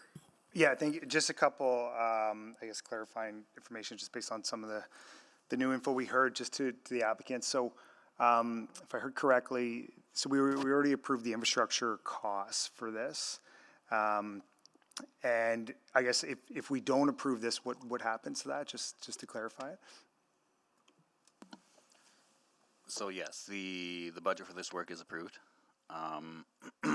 If this zoning isn't approved, we would be challenged to advance our work. So we couldn't get a subdivision, which means we couldn't create the parcels that we were going to sell. I don't think we could create the road that we need to build on 102nd Street. So the project would probably come to a standstill. And Councillor, just reminding you that in terms of a decision today, like what happens to the funding should be put aside in favor of the land use decision on is this an appropriate use of land for this parcel, so on and so forth.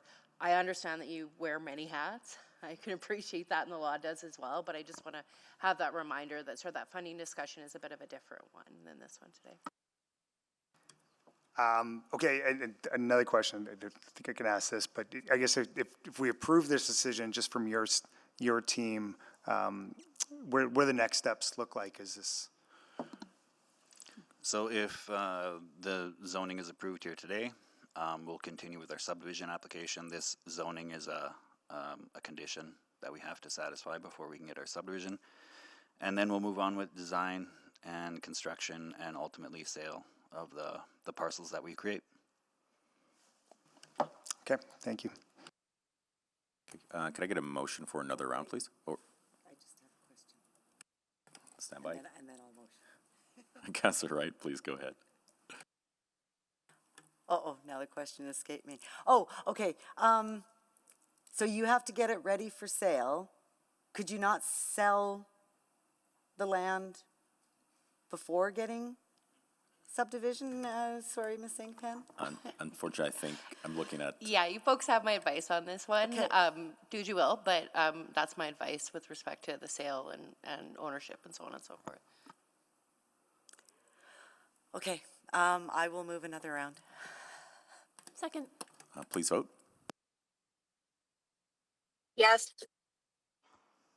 Thank you, Councillor Rutherford. I'm a yes. Thank you, Mayor Knack. Yes. Thank you, Councillor Paquette. We have all the votes. Please display the vote. And that is carried.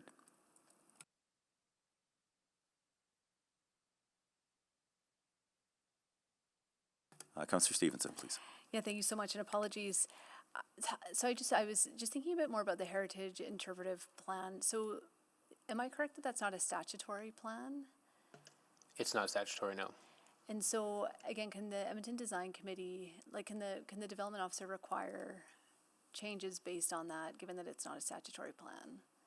There are elements of it that are baked into the ARP, and it is referred to as a companion document. Legally, how that holds up, maybe not great, but there are certainly important elements of it that are baked into the ARP, and that is statutory. Okay.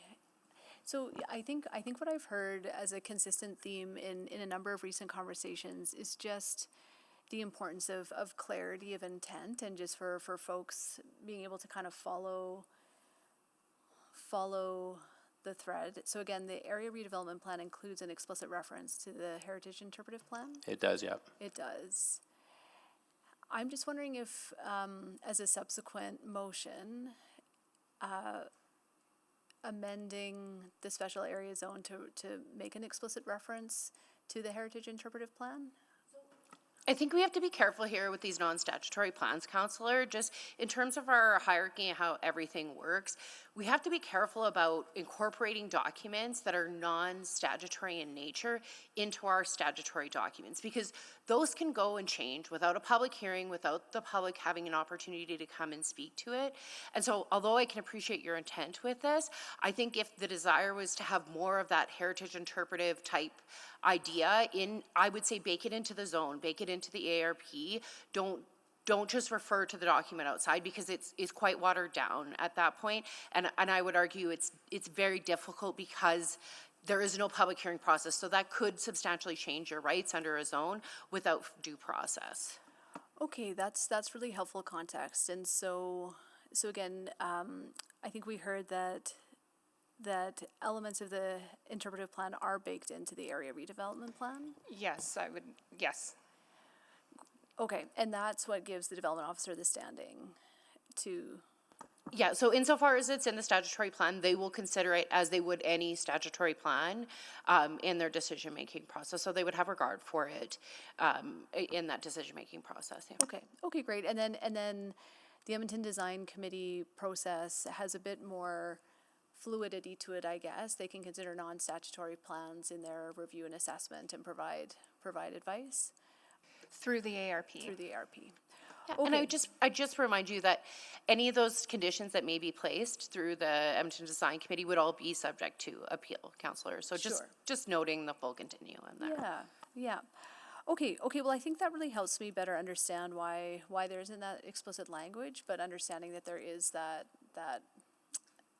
hierarchy of plans that allows us to enact it. Yeah, and I would also just add that the Heritage Interpretive Plan was the base of which everything that you see today has grown from. So it informed the changes to the ARP. It informed the network redesign, and it's informed the zones that are in front of you today. Okay, that's really helpful. So again, it's not off to the side, it's the foundation. Yeah. And this is another step on that. Okay, well, thank you. Thanks very much for that. I appreciate it. No further questions.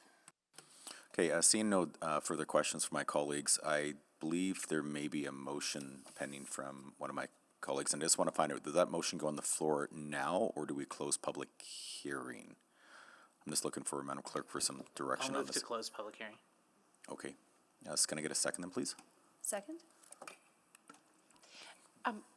I would just say, once you do close public hearing, you can't ask questions about the item and go through that without reopening and re-advertising. So closing it is a bit of a final item. So you can do the motion without closing it. It just sort of depends what options you want to proceed with.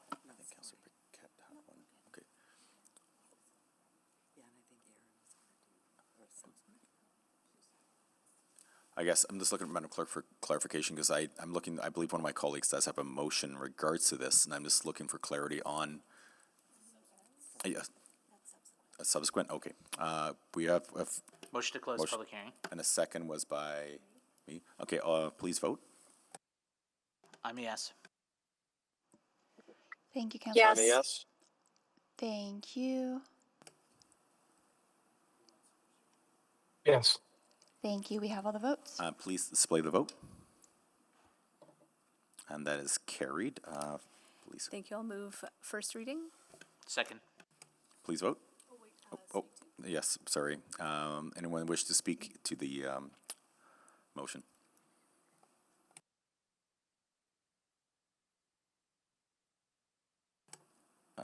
And is that a holdover, Councillor Wright, or you wish to speak? I can't recall. Speak. Okay, please go ahead. Thank you. I will not be voting in favor of this. I think before we sort of parse it all out, I think we need to see the bigger plan with a little more detail. I think we also need to respect the sacred burial grounds that are there, and rather than just waiting to dig up, see what we find, I think we need some more planning around that. I understand the economic impact that this might provide, but there are better uses, I think, for this land. The River Valley is the gem of our city, and always has been. It brings people together. I think the benefits of the nature that surrounds us along the river valley is also of benefit to us. What else? I think actually Mr. Pete said it all pretty well, that we can't just look at the economics in isolation. We also need to look at the social and the ecological impacts and benefits of the land use. So, yeah, and then looking at not just the rezoning of the couple of areas, but designating the special area zone. Again, I don't think we have a full enough picture of everything that's being planned around it, and I'd like to know those details before giving it my okay. So I would encourage my colleagues to not support as well. Councillor Stevenson. Councillor Paquette? Yeah, thank you. Can you hear me okay? Yes, we can. Okay, great. Yeah, so this is a very interesting sort of situation in that we have a land use item in front of us. And so we must focus on the land use conversation. As we heard from speakers, there are larger conversations to be had outside of that. And those conversations must and will occur as part of our process. In fact, I've got a subsequent motion, if this is to pass, that will direct administration along that path. As it stands now, it's so tricky to talk about this without talking about it. I will say that from conversations I've heard over the past many months and listening to the speakers today, that there is a pathway through here that should satisfy the majority of concerns. And as a result, and I would love to be able to speak about this after this vote, I will be supporting this. So, yeah, it's really tough to talk about this while this is a live public hearing on this item. And we will be much more free to speak after this vote. So I will leave it at that. I do support it. And I would hope that this does get supported in a spirit of reconciliation and cultural protection. Okay, thank you. Thank you, Mayor Knack. Thank you very much, Councillor Elliott, and thanks for everyone for this item here and for the discussion. I do think we can probably. I know Councillor Paquette was being careful in sort of the conversation, but I think we can be. I think we can be a little more direct in that. I would say, we heard from one of the speakers today who was representing Confederacy Treaty 6 and Enoch Cree Nation that there is a great desire to be more involved in all of the work that has been raised by those who came in opposition.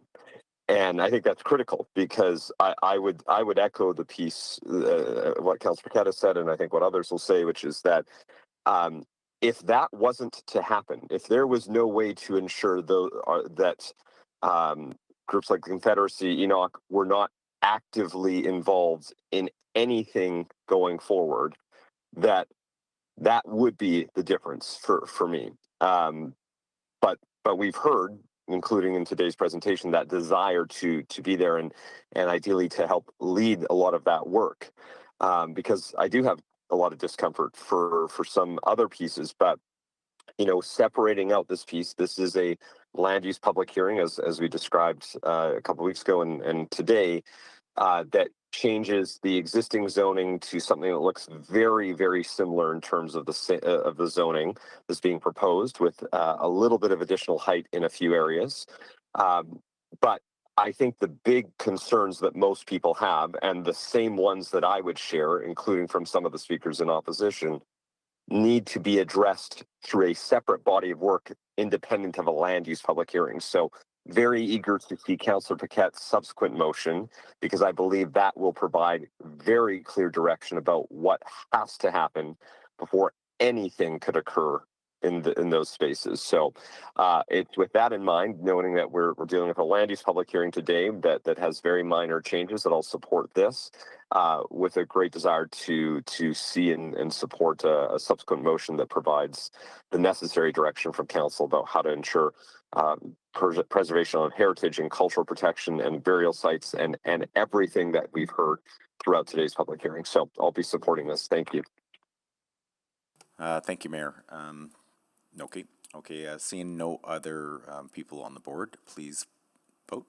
Oh, no, actually, Councillor Stevenson, to close, please. Well, thank you so much. I just want to thank all of the speakers and everyone who's been involved in this conversation. I think we've been talking about all the right things. These are the issues that need to be in this chamber and that need to be in our mind as we're making these decisions. Indigenous engagement, climate change, and the histories and stories that are the foundation of our city. And it's so important that we continue talking about those things, because we have not always done a great job of any of those. We have a bad history of a disregard for the stories and for the people who have been directly involved. So I think over the course of these conversations and recent conversations as well, I'm excited to hear how the city has shifted an approach here. We're building on the Heritage Interpretive Plan that was developed in collaboration with many nations and individuals. And we've really, as a city, I think, firmly moved into that nation-to-nation relationship. And it was great to hear that reflected today, in terms of highlighting the opportunities that this rezoning has to support not only the economic development, but also social and environmental stewardship of this area.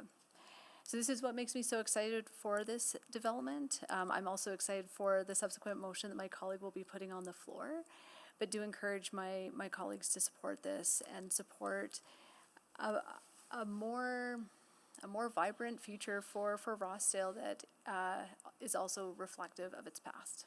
So thank you. Okay, apologies there when I stepped in, but now I have an opportunity to please vote on first reading. I'm a yes. Thank you, Mayor Knack.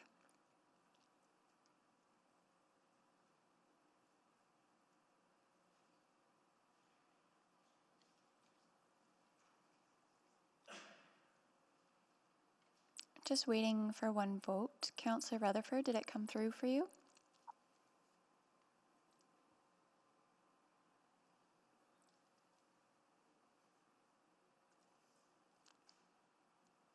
Councillor Rutherford, are you still online?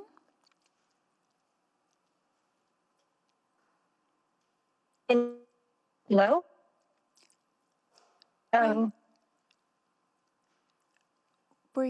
Did the vote come up for you for first reading?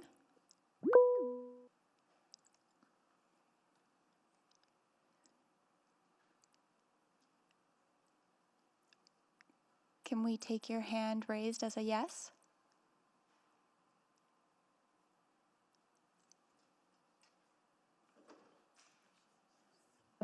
I see she's trying to speak, I believe.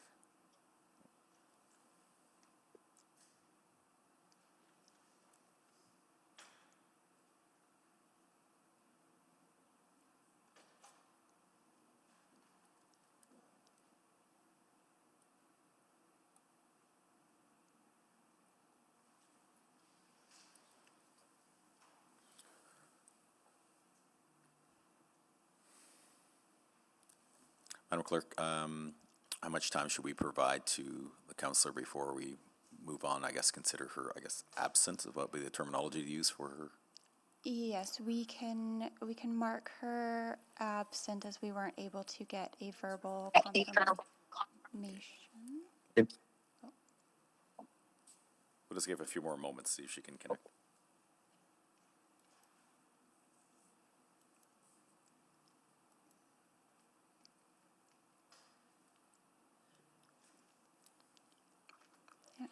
I'm not seeing her rejoining. She responded. She responded on the chat there. I thought we needed verbal. We do need a verbal vote in the meeting. I see that she is trying to log off and back on.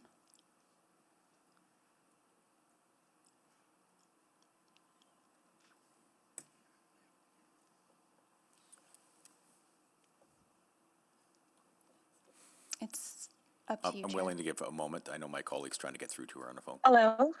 Hello? We can hear you. Can you hear me? Yes. Yes, I'm a yes. Thank you so much. We have all the votes. Okay, please display the vote. And that is carried 9-4. Can we get a second reading, please? So moved. And who for second? Second. A second by Councillor Jantz. Please vote. I'm a yes.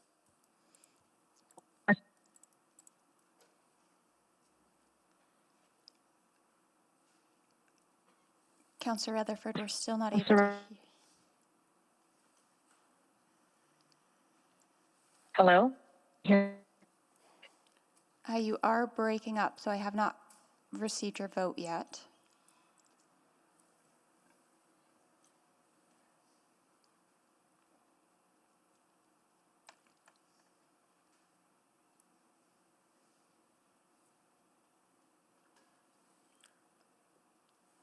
Councillor Rutherford?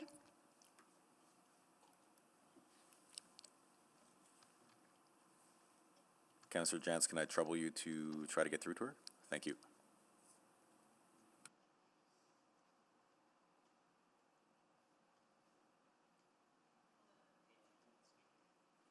Can you vote verbally for the clerk? Sure, thank you. So yes, I'm a yes. Thank you. We have all the votes. Please display a vote. And that is carried. I'll move consideration of third reading. Okay, consideration. Second. Please vote. I'm a yes. Councillor Rutherford. I'm a yes. Thank you. We have all the votes. Please display the vote. And that is carried.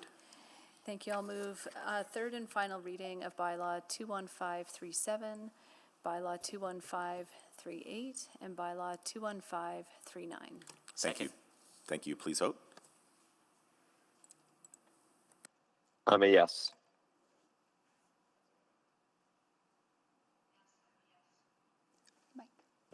One more time, sorry.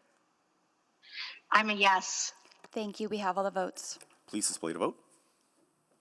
And that is carried 9-4. And I believe there's a subsequent motion coming from Councillor Paquette. Yes, thank you. Let me just pull it up here. I move that the City Council endorse continued implementation of the River Crossing Business Plan approved in 2019, with rights-holding governments having direct involvement in this implementation as guided by the River Crossing Indigenous Involvement Approach, and that administration provide updates on this involvement at each future land and zoning decision point with Council relating to River Crossing Project. Second. Okay, Mayor was the second on that, Madam Clerk. And discussion on the motion? Or actually, would you like to introduce, please? Sure, yeah, thank you. So this motion comes out of conversations that we've had over the many months with different folks in the community and with Treaty 6. And one of the things that has come out is a very deep desire for very, very prominent Indigenous participation in the stewardship of these lands. And that is still being worked out what that looks like, but it is a Treaty 6 effort. And of course, Enoch is involved in that in a major way due to their proximity. And as we heard today, it could be in the form of urban reserve, it could be in the form of partial urban reserve, it could be in the form of Indigenous ownership of lands. That is yet to be decided, but that is the work that administration will be engaged in should this motion pass, in keeping with economic and social, cultural, historical reconciliation and environmental stewardship. So that is the impetus behind putting the motion forward. Thank you, Councillor. And questions on the motion? I believe looks like Councillor Parmar is on the board. Thank you very much, Chair Elliott, and appreciate the mover bringing this forward. Question to the mover through the chair. When you say provide updates on this involvement at each future decision point, it feels like these decision points are long when I look at 2017, 2019, 2021, 2026. I'm wondering if you would consider at an actual interval or at each future decision point, whichever comes nearer. This is an excellent question. And I think we should probably put that to administration, because my understanding is that there may be future decision points that happen more rapidly. So I would toss it over to them to reply. Thank you.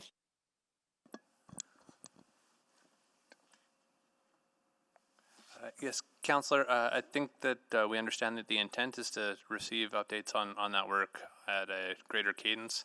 There will be, Councillor Paquette was correct, there will be probably a greater amount of opportunity as different items progress, whether they're land sales or otherwise. I think as administration, we'd be open to defined guidance on whatever that cadence might be if you wanted to do something that was a little more scheduled, but certainly we understand it to mean any touch point where we're discussing this work, and so it could be things like land sales approvals and otherwise. Thank you. Would you be amenable for it to be an annual update, or at each future decision point, whichever comes closer? Councillor Parmar, I'm not sure if actually I should clarify that you're asking that question of me and not of the mover. Yes, to administration, yes. My apologies. I think that what we could do is embed it within our normal land development annual report and update that we'll provide. We have our first one coming here in the fall, so we could embed it within that work if that is acceptable.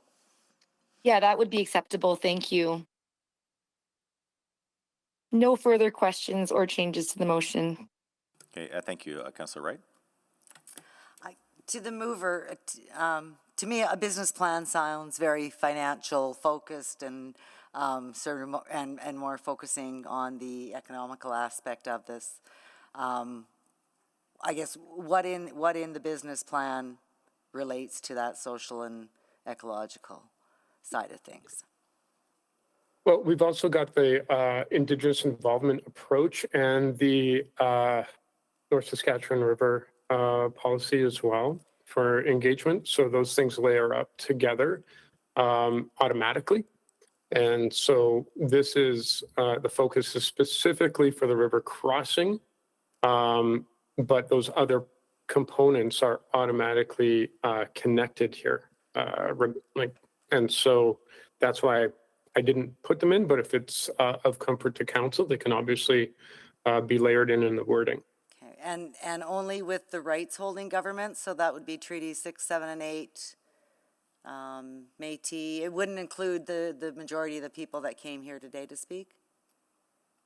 Well, I don't know exactly what everyone's relationship is with their nation or with the Métis Nation or anything like that.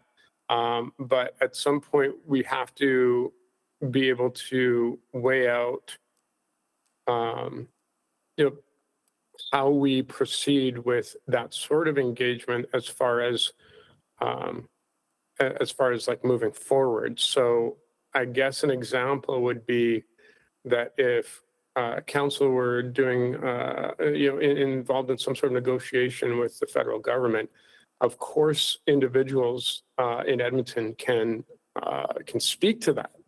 But at some point, like as far as investment considerations, there has to be someone who is authorized to make that decision. Okay, to me, a decision point is different than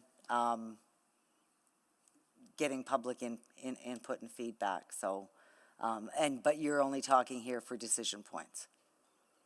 Yeah, decision points. Of course, I personally believe that engagement feedback should be ongoing. Okay, thank you. Thank you, Councillor Stevenson.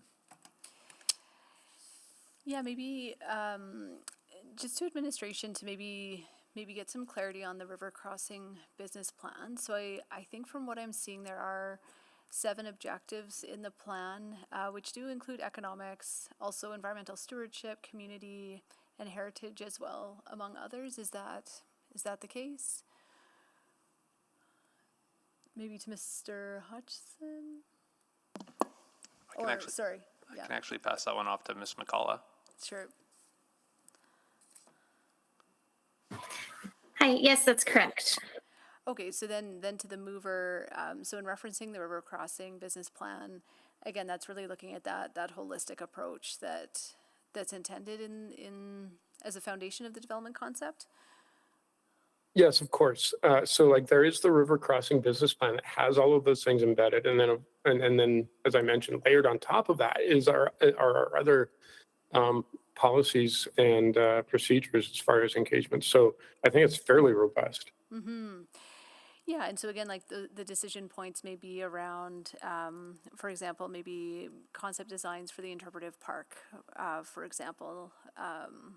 Is that your thought there as well? We'd be getting updates on that type of outcome from the Indigenous involvement approach? Yes, of course. And if it's Indigenous voices that are sort of leading some of these conversations, then I think that's probably just a better approach than if just the city were doing it. Great. Okay. Well, thanks. Again, your intent is to ensure that our city staff are upholding the Indigenous involvement approach, that relationship is ongoing, and that there is meaningful engagement, as each element and step of this process moves forward. Am I understanding that? Okay. Yeah, perfectly. Okay, great. Thank you very much. Thank you, Councillor Principe. Thank you, Chair Elliott. So I'm good with half of this motion, but not the other half. I'm not confident in endorsing the continued implementation at this time without having that Indigenous consultation and approach, that involvement.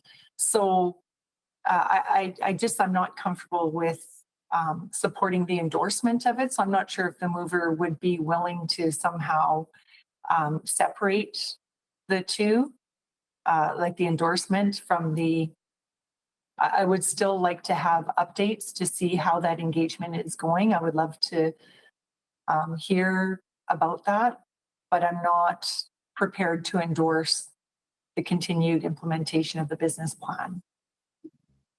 Okay, that's actually a very good concern. Hopefully it's mitigated by the full sentence. So after approved in 2019, it's with rights holding governments having direct involvement, but also guided by the river crossing Indigenous involvement approach, which doesn't actually exclude any Indigenous voices. In fact, what this does is ensure that all the voices are included. Is that right? I understand, and I appreciate that. However, I'm not comfortable endorsing the continued implementation of the business plan at this point. So I'm not sure if it somehow could be separated so that I could support the involvement and the updates. I guess my concern would be that if we don't endorse the implementation of the river crossing business plan, that means that we don't endorse the engagement of Indigenous folks embedded within that plan. And the intent is that we reaffirm the fact that that engagement is integral to the process. And so if we remove that endorsement, in effect, we would be saying that engagement is not integral to the process. Yeah, you know, there's different ways to be reading it, right? And it's all how it's being read. But how I understand it is that we're endorsing this is the business plan. We're going ahead with that. And we'll listen to Indigenous engagement. However, we're sticking with the plan as it's stated. And to me, that just feels like we're drawing a line here prior to the engagement. Okay, yeah, I hear what you're saying. I just think that the wording includes that engagement as part of the endorsement, but I'm kind of arguing the same point from the other side of the thin edge. So, yeah. Okay, thank you. That's it for me then. Okay, thank you. Can I get a motion for a second round? So moved. Second? Okay, thank you. Please vote.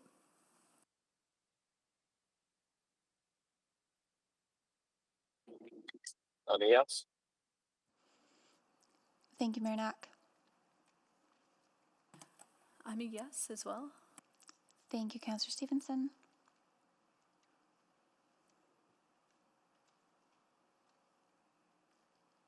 And we will mark Councillor Jans. We will mark Councillor Rutherford absent. I'm a yes. Thank you, Councillor Jans. We have all the votes. Please display the vote. And that is carried. Councillor, I think was it Stephen? No, who was? Oh, Councillor Wright, sorry.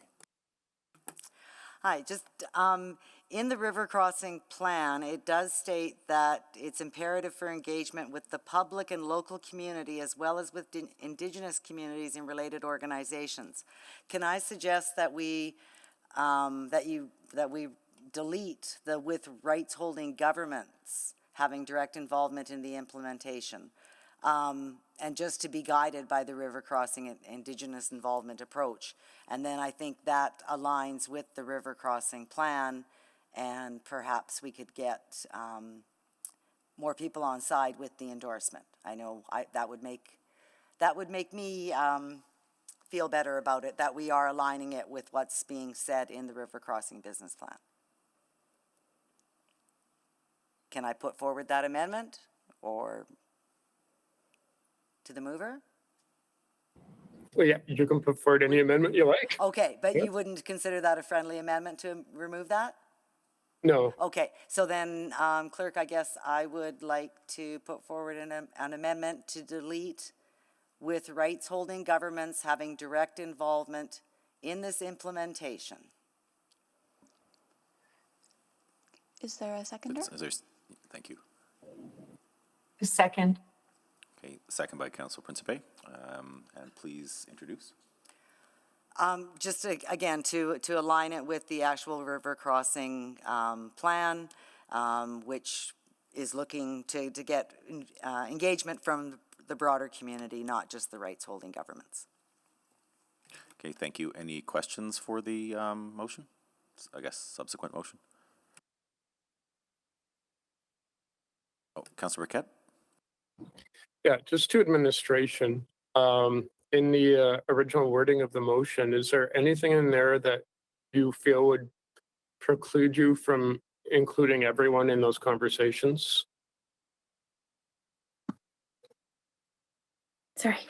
No, I don't. The approach that we take to Indigenous involvement, as was discussed at committee last week, really does drive nation to nation dialogue and engagement with rights holders. But that does not mean that there are not opportunities for others who are not represented by their nation or a nation to also provide their perspectives. They have helped shape the River Crossing Business Plan developed to date and will continue to help shape how it is implemented and the various aspects of the plan as they move forward. Thank you. That's all.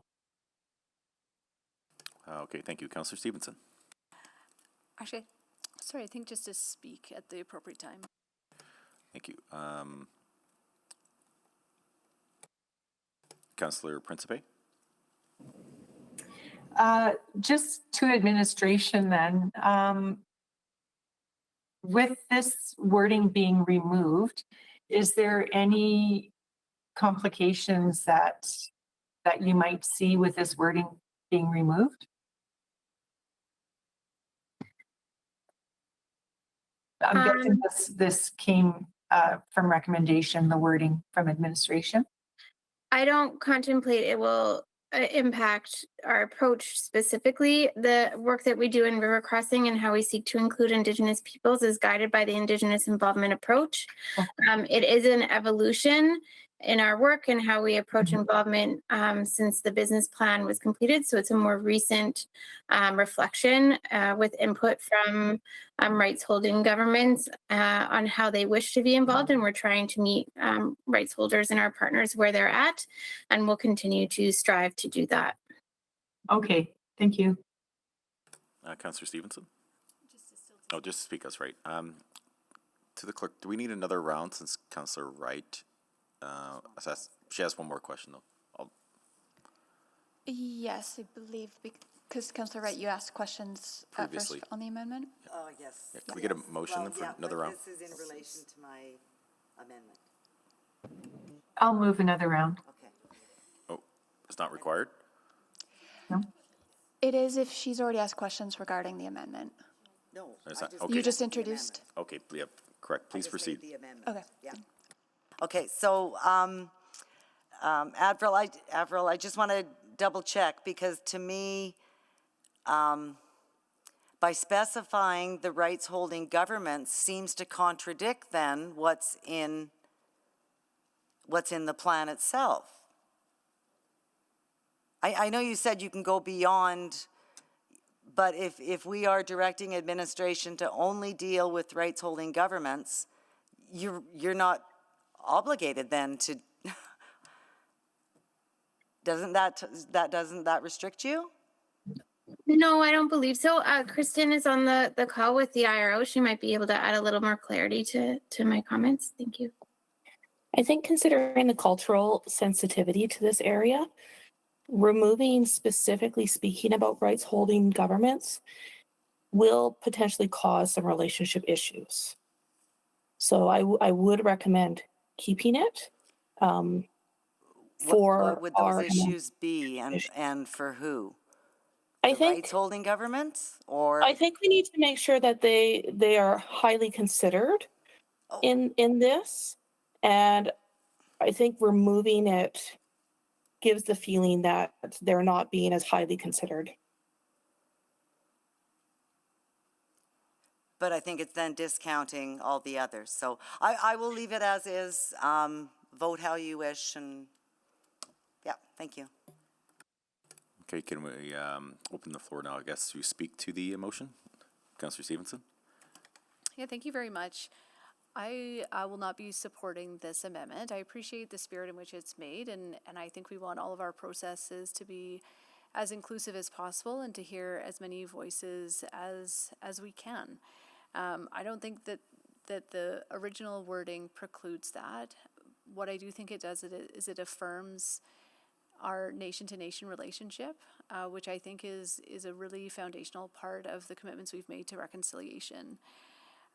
Particularly in terms of implementation, having rights-holding governments as partners, for me, is really important to realizing the vision of this area. And for that reason, I support keeping the explicit reference in place.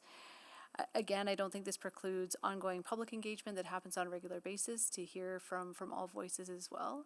But it's ensuring that we as governors are having regular updates on the intergovernmental conversations that are happening. So I would encourage my colleagues to not support this and maintain the proposed wording. Thank you. Mayor Knack?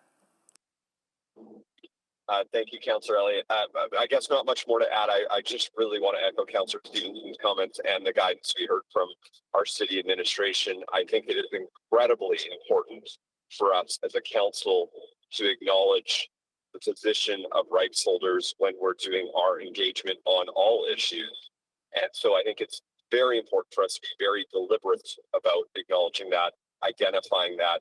And as we've heard from the administration, it does not preclude them from engaging broader communities, but we have I think a requirement to make sure that we're working directly with rights holders on really, on almost everything we do, but on important issues like this. So I cannot support this amendment, and I would highly encourage my council colleagues to vote no to this amendment to make sure that we're sending a very clear message to the partner organizations. Thank you. Councillor Paquette?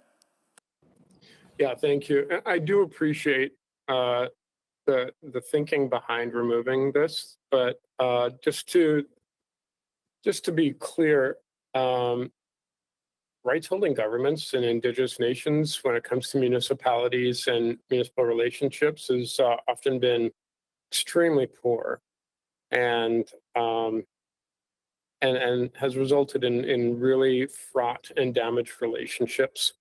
It's important to remember that for these rights holding governments, many of their people live, work, pay taxes, and contribute to the city of Edmonton. And to say that their representation is not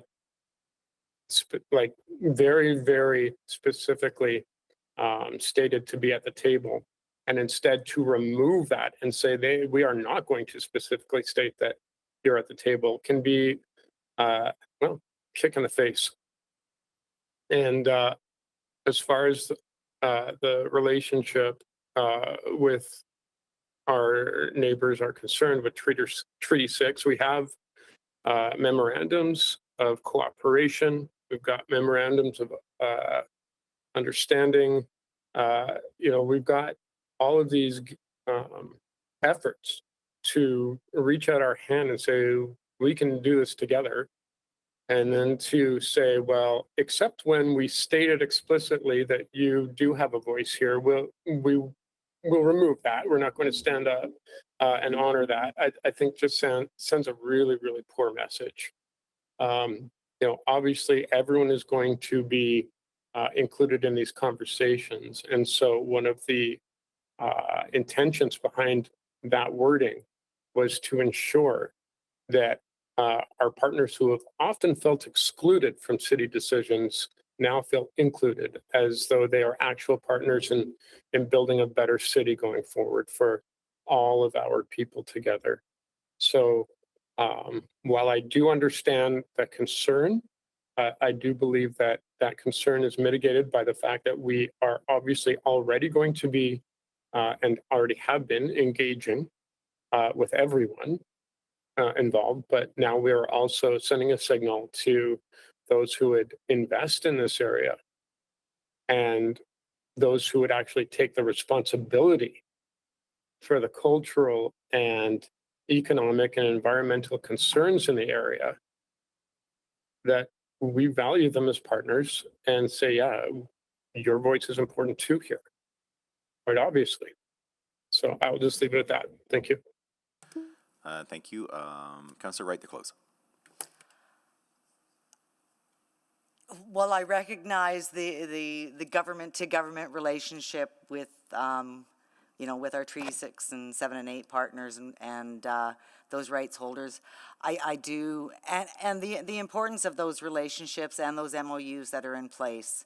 I really do feel by putting it into this motion that it does discount others that have a right and an interest in these lands. So I'll be voting in favor of my motion here, or my amendment. Thank you. Please vote. I'm a no. Thank you, Mayor Knack. We have all the votes. Please display the vote. And that has been defeated. And so now we'll go back to Councillor Paquette's original motion.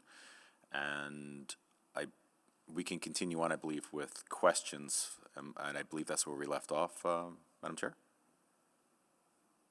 Yep, we can go back to questions. Okay. Any additional questions for the mover or for administration? Seeing none, please sign up if you wish to add comments. Councillor Jans? Yeah, I just wanted to commend the mover for putting this forward. I think it really highlights the ongoing commitment and to really emphasize what the mayor said as well with the nation-to-nation relationships and the whole point of yeah, I think this is a good motion. I'll leave it there. Thanks. Councillor Tang? Yeah, great. Thank you very much. Maybe I'll just put this in the context of the broader rezoning that we just passed earlier. Coming into this debate, I really was kind of going back and forth, and the point of a public hearing is to hear from lots of different perspectives. I ultimately landed on not supporting the rezoning, mostly because I think at the end of the day, the land use I would have liked to see it stay as parkland, because I think that's still a very reasonable use of land. However, the rezoning did pass. Council supported it in large majority, and I think given that is the position of council, moving forward, I think there are some very specific conversations happening with rights-holding government. I like to see those come to fruition. Because I think that will, because I think moving forward that will be likely one of the best paths forward. So I appreciate Councillor Paquette for putting this forward to, signal our serious consideration of this. So thank you. See no further. Councillor Paquette to close. Yeah, thank you. And again, just want to thank everyone who came out to speak today and all the perspectives that we heard shared. Now that the public hearing is over, we can openly speak about the fact that we're actively pursuing partnerships with Indigenous nations in order to safeguard this area and to ensure that the Indigenous perspective remains and in fact becomes prominent for these very important historical lands. The last thing anyone would want to see is non-Indigenous development sort of willy-nilly without any consideration to the history and the culture. And with this motion, we are actively and assertively inviting our Treaty 6 partners in and saying, what is the vision here in conjunction with the voices of the community? What is the best use of this area as far as that historical reconciliation, the economic reconciliation, the environmental protection, and making what is and has been described rightly as a jewel of our city, make sure that it is the best thing going forward that we can possibly imagine.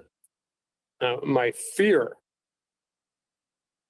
would be that this council does not take ownership of this in these partnership efforts, because what that does is it opens it up to future councils to make determinations that do not include the Indigenous voice. So if we say that we're going to do it now and things proceed, then that area is under a lot more protection than would otherwise have ever been possible. This is potentially one of the most exciting things that has ever happened in Canada and in Edmonton as far as Indigenous and municipal partnerships. And I look forward to seeing where this goes. Thank you. Thank you. Please vote.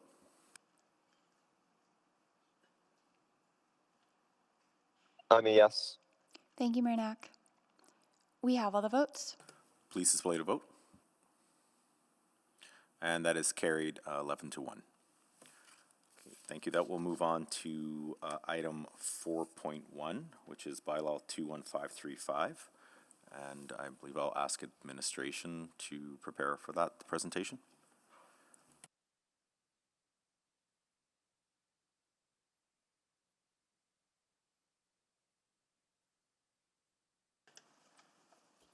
Good afternoon. This application proposes to rezone a site in the Waquintawin neighborhood from a direct control zone to the mixed-use zone with a height modifier of 40 meters. Next slide, please. The site is located within Center City along 112th Street and 100th Avenue, directly across from the Edmonton General Continuing Care Center. It is located 1 block south of Jasper Avenue, where various shops, services, and amenities can be accessed easily through active transportation modes. There are current and future district and neighborhood bike networks in close proximity to the site, as well as current bus service and future mass transit along Jasper Avenue. The site is also located within 400 meters of the Government Center LRT station. Next slide, please. Administration sought feedback through a mailed notice, site signage, and information posted on the city's webpage. We heard from 3 people, with 1 in opposition and 2 in support of the proposal. Concerns we heard included the proposed height being too tall, there are already enough high-rise buildings in the area, and the proposed redevelopment will block sunlight to surrounding properties. Feedback and support included the site is an ideal location for the proposed density, businesses nearby can benefit from new residents, and new development will improve vibrancy and safety in the area. Next slide, please. When compared to the existing zoning, the proposed MU H40 zone allows for a substantially smaller building. The key differences between zones include a reduced height from 114 meters to 40 meters and a reduced floor area ratio from 12 to 7. Next slide, please. Despite the reduction in size, district policy still defines the scale of the building permitted by the zone as a high-rise. Within the Center City, high-rise development is supported when one of the 3 contextual features are present. The site is within 400 meters of a mass transit station, the site is along an arterial roadway, or the site size and context allow for appropriate transition to surrounding development and adequate site access can be provided. In this case, the proposal meets all 3 of these criteria and is therefore an appropriate location. Next slide, please. Administration supports this application. It allows for high-rise development at a location supported by the district plan and district policy, and will continue to allow for more people to live at a location where residents can complete their daily needs within 15 minutes of where they live. Thank you. Thank you. And I believe we have 2 speakers in person, 1 to speak, another for questions only. And I'll just find out if see Marcelo, you're here, coming down, and Ian O'Donnell, are you here as well? I'm online now. Okay.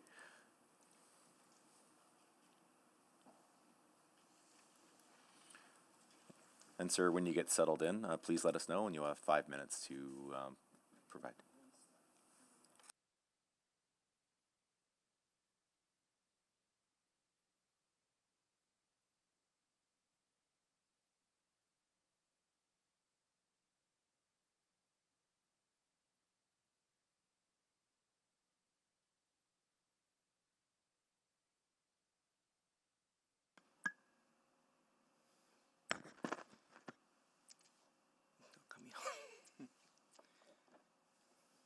This is one slide that I had.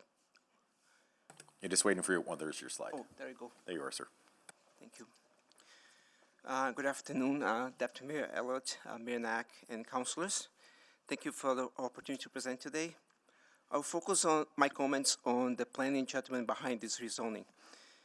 This application provides council with an opportunity to update the zoning framework for the site in a way that better reflects the city's current policy direction, current zoning system, and the development concept now being advanced. The existing direct control provision approved in 2020 was created for a specific high-rise tower concept of approximately 34 stories. It was written around a tower form with detailed site-specific regulations for massing, floor plate, podium design, commercial uses, parking, and building features. The proposed rezoning moves the site into a standard MU mixed-use zone with a maximum height of 40 meters, which is approximately 10 to 12 stories, and a maximum floor area of ratio of 7. The preliminary concept is even more specific, as you can see on the screen. It shows a 10-story building with approximately 131 units compared up to 310 units contemplated under the existing DC2 framework. The proposed unit mix includes 38 one-bedroom units, 46 two-bedroom units, and 47 three-bedroom units. That substantially exceeds the minimum of 23 bedroom units required under the current DC2. That means the concept supports a meaningful number of our large family-suitable homes within a central transit-accessible location. That's the key planning point of this rezoning. It maintains the city growth direction for city center, but it does so through a more moderate and more conventional zoning framework than the current DC2. The site remains in a location where growth is expected. It is within the center city node, close to transit, close to downtown employment, and surrounded by a mature urban pattern that already includes apartment, institutional, and mixed-use development. The city plan, district policy, the central district plan, and all direct higher density growth and mixed activity to locations like this. The proposed MU zone implements this direction in a clear way. It allows residential development, commercial and service uses, and future flexibility at the development permit stage. It also places the site within the city's modernized zoning structure rather than continue to rely on a project-specific direct control provision written for a previous tower concept. That scale is also important. It materially lowers the approximately 34-story tower contemplated under the existing DC2, and it supports urban growth without relying on the full height and density permissions already available on the site. The MU zone regulations require a building form that is more horizontal, articulated, and residential in character. The renderings shown on the screen shows that a street-oriented building with visible entrances, balconies, amenity areas, and a building form that relates to both 100th Avenue and 112th Street. It is a central urban building, but one that sits within a more measurable mid-rise to lower-rise scale. From a planning perspective, this only does three things. It supports additional housing in a location where Edmonton's policies direct growth. It supports a strong housing mix, including a substantial number of 2 and 3 bedrooms units. And it replaces a highly specific DC2 framework with a standard MU zone that is easier to administer, clear for future development review, and better aligns with the city's current planning framework. In summary, this application brings the zoning closer to a policy framework that Council uses today. For those reasons, we believe the proposed MU zone represents an appropriate and constructive evolution of the site zoning. Thank you. Thank you. And I'm having brain fog here. Was Ian, are you available online? Or just for questions? Yes, that's correct. Okay. Thank you so Here much. for questions. Okay, thank you. I'll open up to my colleagues. Have any questions for the speakers? I selected it. I can go first. Please. Great. Thank you. Thank you very much for both of you in your patience. Did you say the previous rezoning was back in 2020? Correct? That's correct, yes. That was pre-pandemic, would you say? That was pre-pandemic time, yes.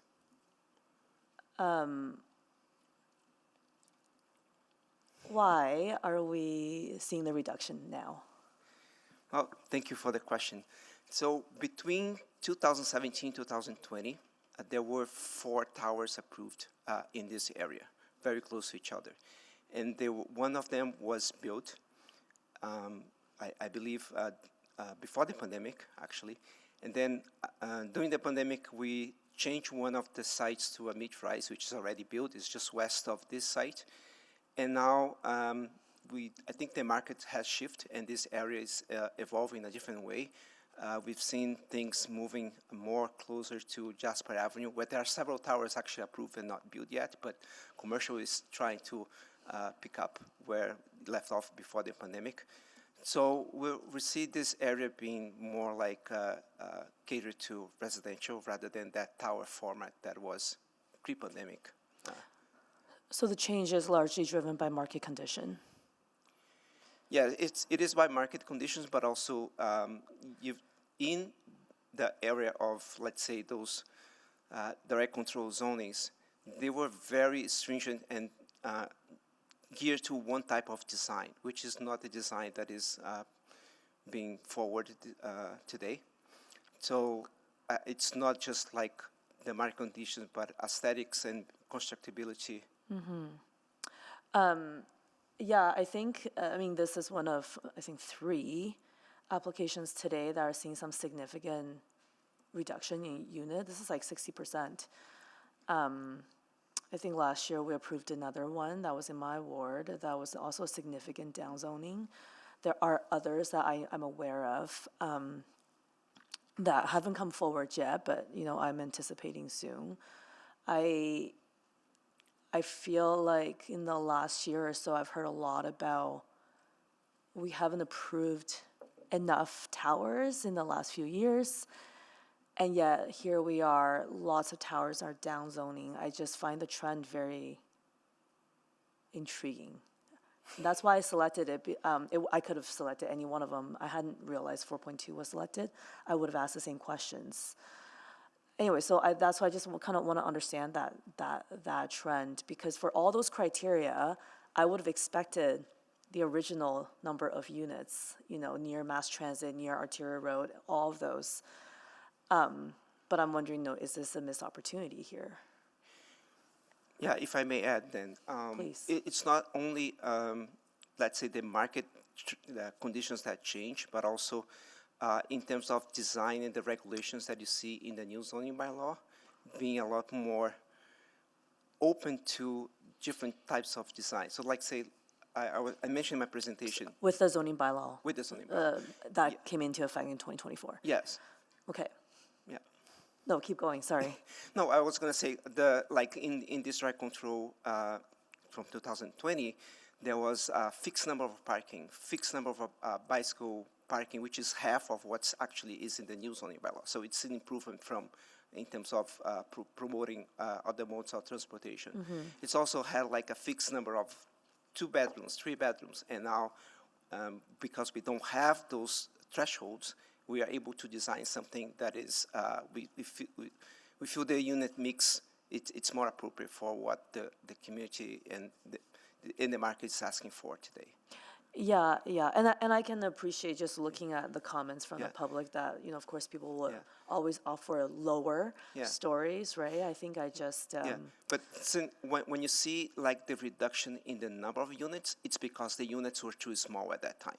So now that we have using the same square footage to have more 2 bedrooms, more 3 bedrooms, it seems like we're reducing the number of units, and we are, but the square footage is changing because of the size of the units. Okay, great, thank you. Okay, thank you. Councillor Jans? I'll be fast. Are there any other considerations, like the higher you go, you have to do wind studies, shadow studies, all these other studies? Is that negated with this sort of a lower zoning? Yes, thank you for the question. All those requirements are standards in the zoning bylaw now. So we would have to do the wind studies. Sun shadow was provided to the rezoning, but then has to do it again. So regardless of whether the proposed or the current, you still... And on top of this, this is within the Edmonton Design Committee area, so it has to go to the EDC. Sure, okay. And is there a consideration for like lower operating expenses with a smaller building, like an elevator to the 40th floor is more expensive, takes more energy, those sorts of things compared to an elevator to the 6th floor? Are there other considerations like that about just vertical costs?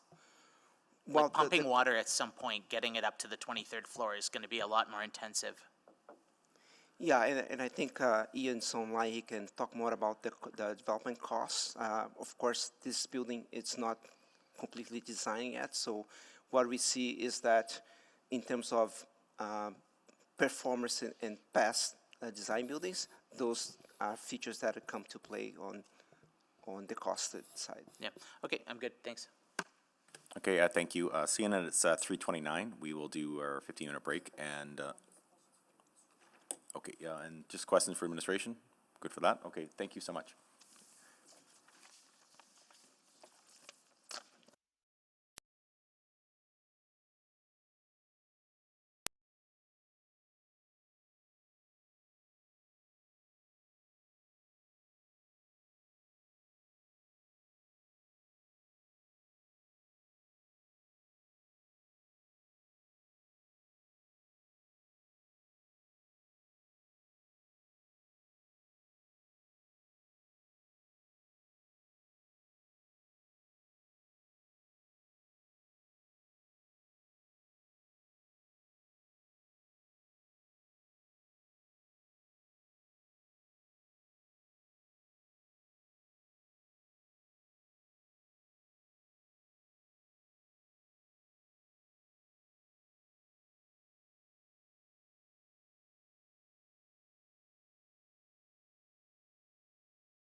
will commence with questions to administration for item 4.1.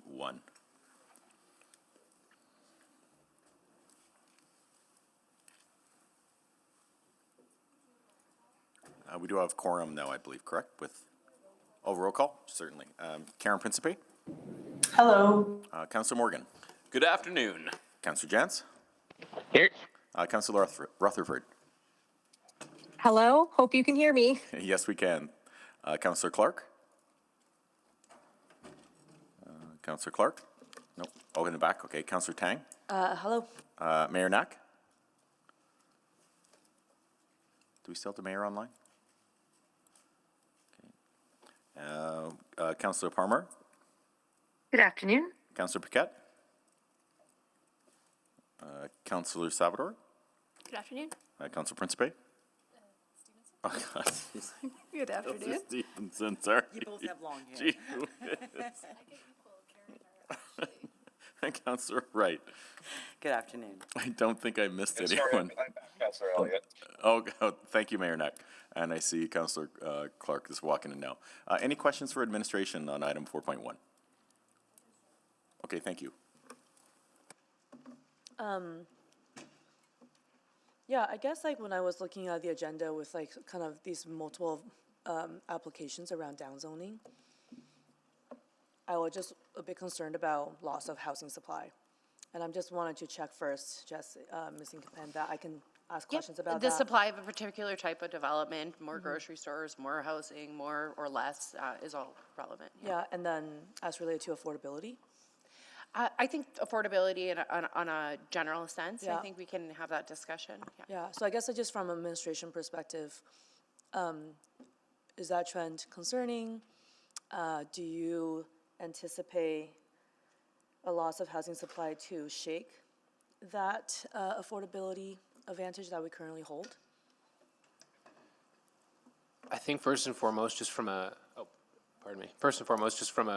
purely a land use perspective, in terms of determining whether or not what's before us is an appropriate use of land, we first seek direction from our statutory planning policy.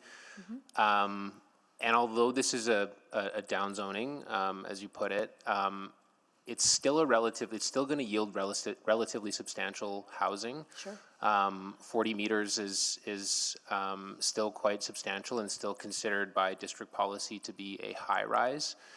So looking at the site itself, that's for the site itself. If we look more broadly within not just the Waquintuin neighborhood, but within the boundaries of Center City as well, which includes downtown and Rossdale and other areas, we are in no shortage of land that could support high-rise development. So it's not exactly a case that this is something rare that we're losing. There's plenty of opportunities, despite this one going down in height, for large, tall, high-rise, as district policy refers to it as.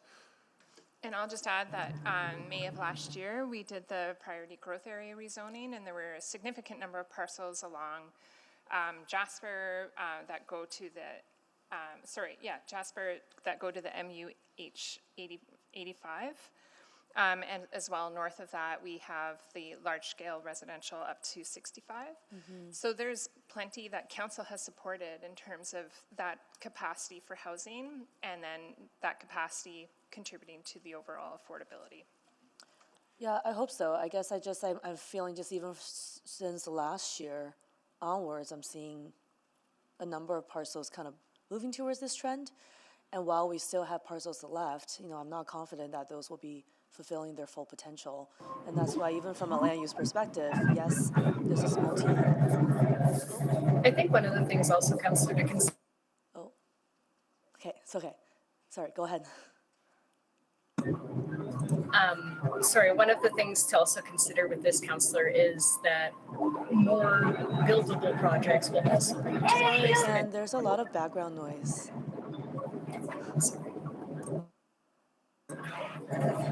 I'm sorry, can you hear me? Kind of.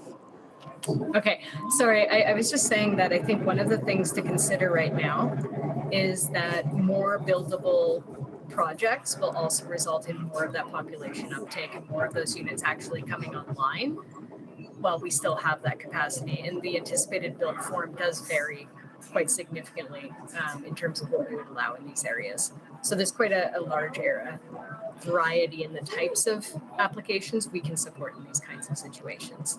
So this application, for example, and won't reduce the options, the housing options,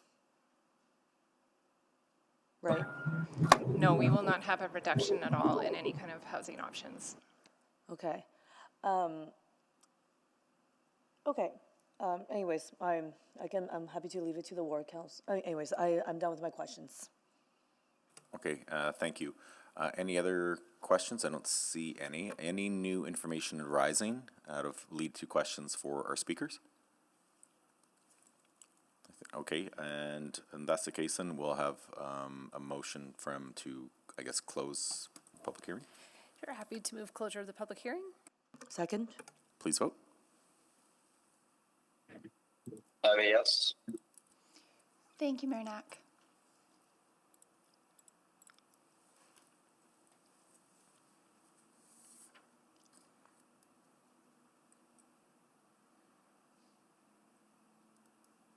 Yes.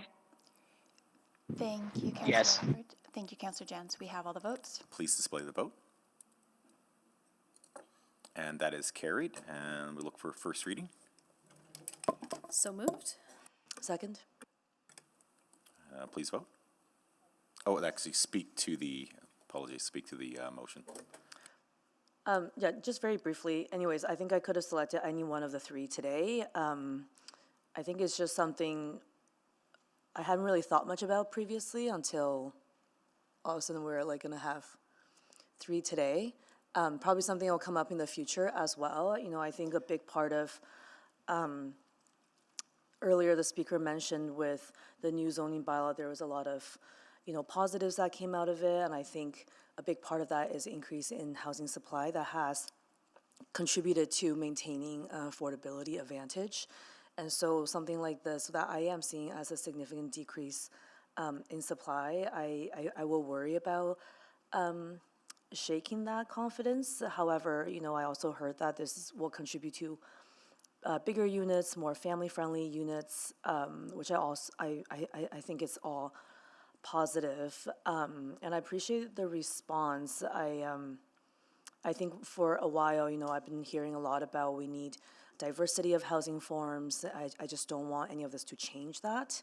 And as long as it doesn't, and we're keeping track, when we're still on track with some of our priority growth areas, I'm good with that, because I think, quite frankly, given the location, I think I would have expected more units rather than the proposed. I was going to say something else, but anyways, so I'm good with where we ended up, and I understand that in the current climate, constructability, as was mentioned, can be a challenge. So of course, I would rather to see something being built rather than nothing. So I appreciate this coming forward, and I appreciate the discussion and just answering some of those questions. I probably will be raising this in the future when more new examples come up. Thank you. And thank you. And seeing no other of my colleagues on the board, I guess for first reading, for vote. I'm a yes. I'm a yes. Thank you, Mayor Knack and Councillor Jans.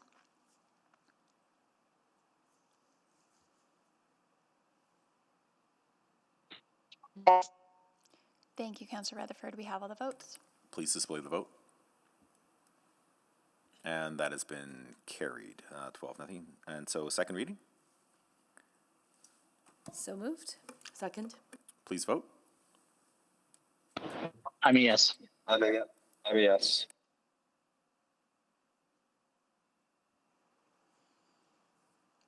Yes. Thank you. We have all the votes. Please display the vote. And that has been carried for consideration. Thank you. I'll move consideration. Second. Please vote.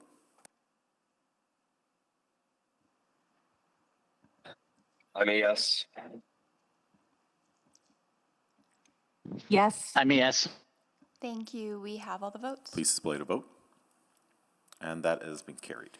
Thank you. I'll move third and final reading of bylaw 21535. Second. Please vote. Yes. Yes. I'm a yes. Thank you. We have all the votes. Please display to vote. And that has been carried. Now we'll move on to our last item, which is, oh, two more, do we? My apologies. I think it's 4.2 will be up for bylaw 21536. And administration, when you have a moment to prepare. Good afternoon. This application proposes to rezone a site in the Waquintawin neighborhood from a site-specific direct control zone to the medium-scale residential zone with a height modifier of 28 meters. Next slide, please. The site is located within Center City along 111th Street and 100th Avenue, directly across from the Edmonton General Continuing Care Center. It is located 1 block south of Jasper Avenue, where various shops, services, and amenities can be accessed easily through active transportation modes. There are bike routes in close proximity to the site, as well as current bus service and future mass transit along Jasper Avenue. The site is also within 400 meters of the Corona and Government Center LRT stations. Next slide, please.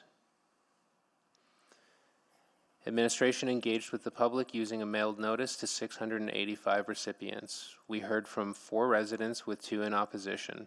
Concerns included existing residents being displaced and the existing building having historical characteristics.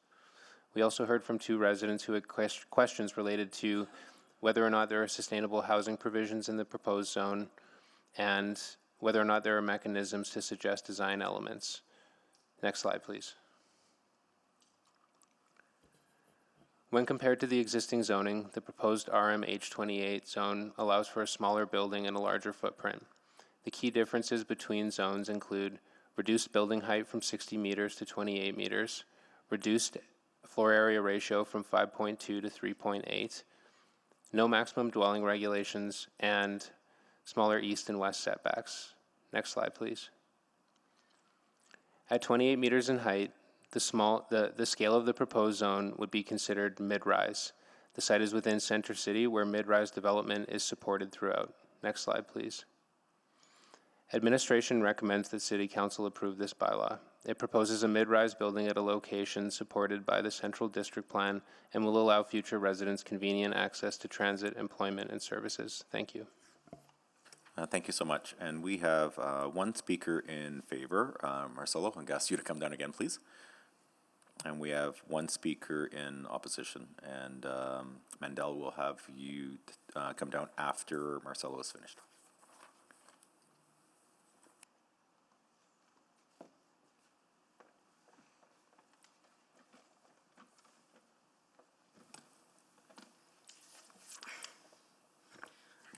Thank you again for opportunity to speak today. I just want to start by focus on the difference between this file and the rezoning that was just approved by council, which is visually 1 block away from this site. So this application is about bringing the zoning for this site back to a clear, conventional, and workable framework. The site is currently governed by a direct control provision approved in 2019 for a specific tower concept. However, that direct control included detailed site-specific regulation written around the original concept, including height and FAR. And those development provision standards were time limit, and they have now expired in November 2025. So that's a little bit different because we don't have actually a clear framework to move this file in the current direct control. The rest of the direct control remains in place, but the framework no longer functions as originally intended. Like in practical terms, you can see the site is left with a high specific regulatory structure, but without the height and the density permissions that made that structure coherent. So that's the central planning issue here. The proposed rezoning to RM28 replaces that partially obsolete direct control framework with a standard residential zone under Edmonton current zoning bylaw. It creates a clear development envelope, a residential apartment building of approximately 8 to 9 stories, maximum height of 28 meters, with a floor area ratio of 3.8 that can be increased by 1.4 according to some additional FAR given if you're doing large units or more accessible units. The total number of units that we are foreseeing here is 189, down from what was approved before. This application is a request to establish a conventional residential zone that fits the current planning framework as administration provided in their presentation. And the development form that is now being advanced, it's more in line with the existing context around the site. In the same way, the policy basis is very strong. The site is in the center city node, which the city plan identifies as a primary location for residential growth, employment, and mobility. It also within walking distance from the government center, LRT, and connect to the active transportation and street network serving the central area. The Central District Plan also supports this direction. It identifies the Center City as a district primary growth area and recognizes that it has historically accommodated apartment-style redevelopment as part of the evolution of Edmonton's central neighborhoods. From a planning perspective, the RM28 is the right tool for the site. Most of the issues regarding the historic value of this site and displacement of people in the existing building were discussed extensively in the previous public hearing in 2019. The rezoning supports apartment housing in a transit-accessible central location. It corresponds directly with the proposed building scale, and it avoids continuing to rely on a site-specific direct control that was written for a previous development concept and no longer provides a practical framework for redevelopment. This rezoning still supports additional housing in a location where Edmonton policies direct growth and moves the site into a standard residential zone that is easier to administer and more consistent with the city's current zoning system. For those reasons, we believe the proposed RM28 represents an appropriate planning adjustment for this site. Thank you. Thank you for that presentation. Any questions for the speaker?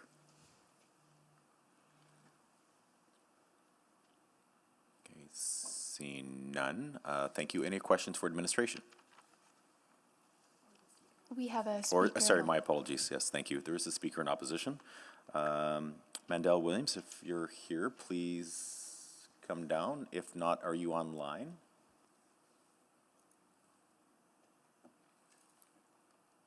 I'm assuming Mandel.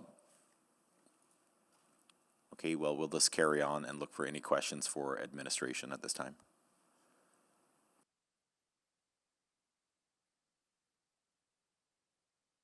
Okay, seeing no questions, I guess we'll have to look for actually, since the speaker in opposition, do we give another moment or just, we'll just call for new information. And seeing none, I guess we'll seek a motion to close the public hearing. Thank you. I'll move closure of the public hearing on item 4.2. Second. Wish to, can we please vote on the motion? Yes, Madam Clerk. Yes. I'm a yes. Yes.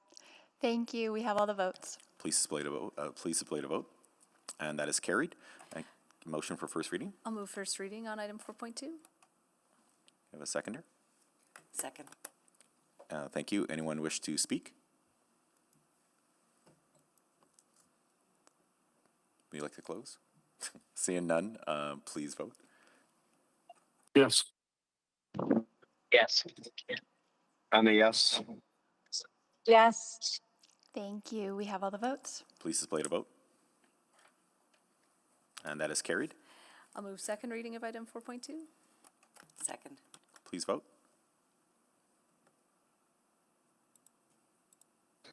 I'm a yes. Yes. Madam. Yes. Yes.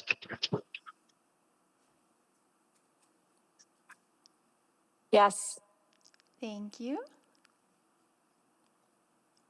We have all the votes. Please display the vote. And that is carried. I'll move consideration of third reading. Second. Please vote. I'm a yes. Yes. Yes. Yes, Madam Clerk. Thank you. We have all the votes. Please display the vote. And that is carried, which will move us now to our, sorry, Third and final reading. I'm jumping ahead of the game, my apologies. No, I like your speed. So third and final reading of bylaw 21536. Second. Please vote. Yes, Madam Clerk. I mean, Yes. Yes. Thank you. We have all the votes. Please display the vote. And that is carried. Now we will move forward to our final, which I believe is item 4.4 for bylaw 21541. And administration, when you have a moment.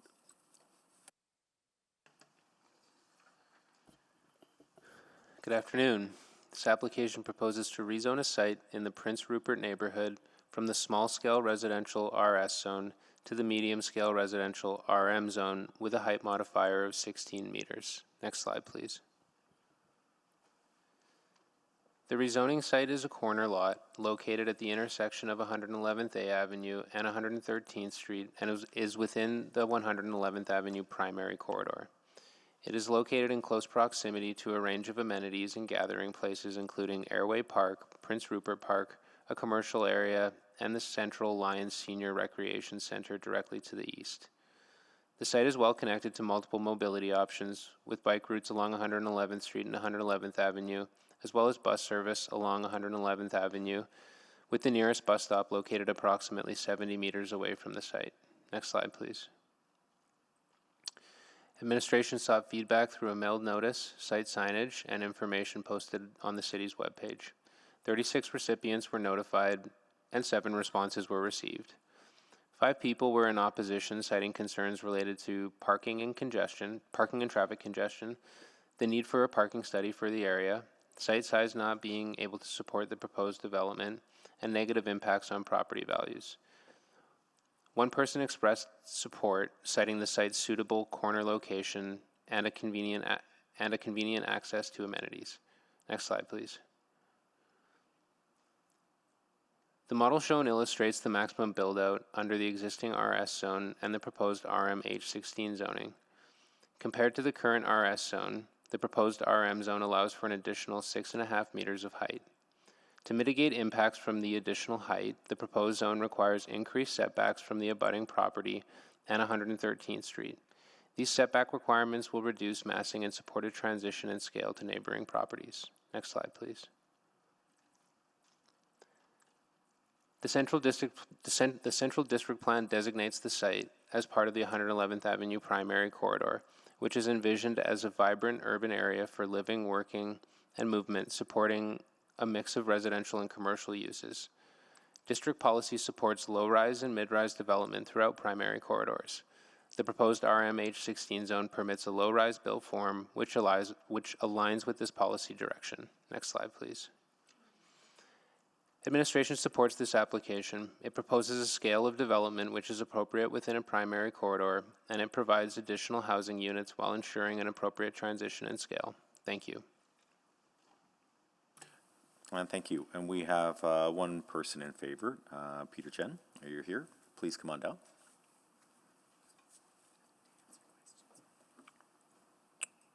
And I understand you're here just to answer questions. Is that correct?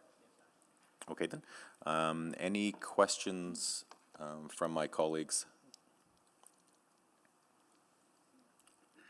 Seeing none. Do you have any questions for administration?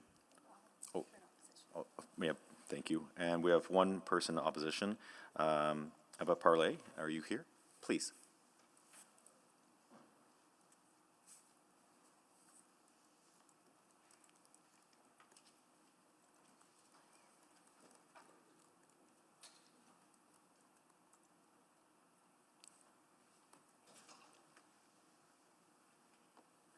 And thank you. And when you have a moment, you have 5 minutes, okay? Thank you.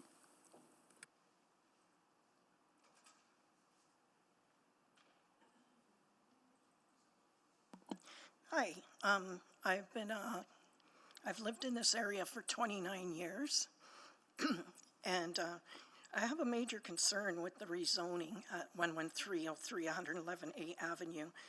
Our neighborhood has absolutely no capacity for a multi-suite unit, and it's required tenant parking.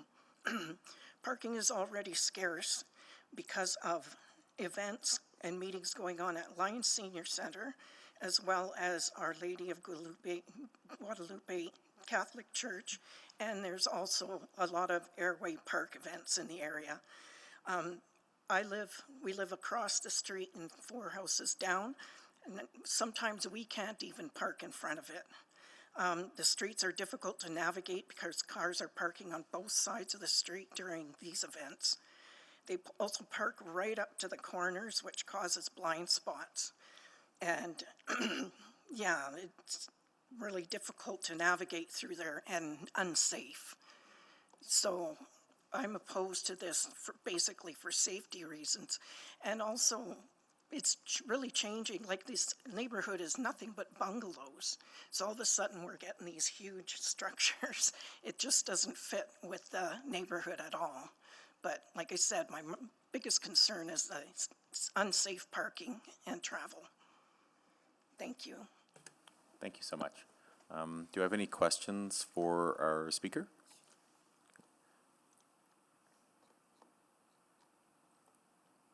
Councillor Stevenson, please. Yeah, thank you very much, and thanks for sticking with us till the end of the day. Really appreciate you being here to share that feedback. So just in terms of the on-street parking, you're right, there's a lot of those event spaces that generate that. Are there currently any parking restrictions on the street, like 2-hour parking or anything like that? Not at all. Okay, that's helpful to know, because I'll ask our administration about that, just in terms of how those tools can maybe help.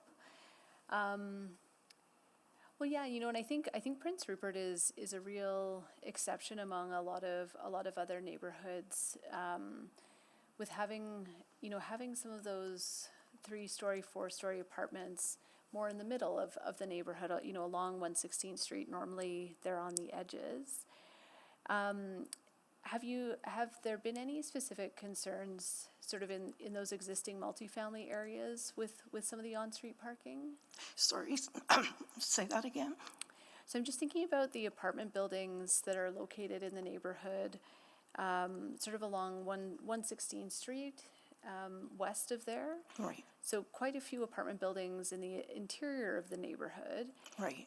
Are there, do you hear from your neighbors just in terms of any parking issues around those? No, it's just generally exactly right Around there. because there's too much going on. Yeah. Okay, Yeah. well, that's really helpful. Thank you for flagging that, and I'll be sure to ask our city staff about that. Thank you. Yeah, thanks. Thank you. Not seeing any additional, my colleagues. I'll go questions for administration, please.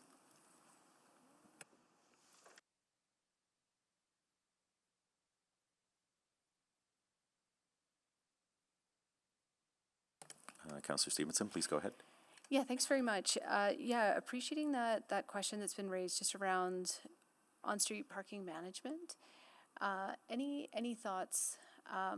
So my understanding is this development wouldn't necessarily be required to provide any parking. Is that the case? It wouldn't be required, no. Okay. Does the city have the ability, again, if we are seeing parking congestion in an area, to add some on-street parking management tools? Absolutely. So tools like timed parking could increase the turnover of the parking spaces around here, depending on like the events that are happening in the area. Okay, great. And so, if a new project came in and we, there was, it sounds like there's maybe some parking requirements that are not being met now, and that could be followed up with. But again, that can be triggered by the community league or by neighbors at any point if they're seeing those challenges? That's correct. Okay, great. I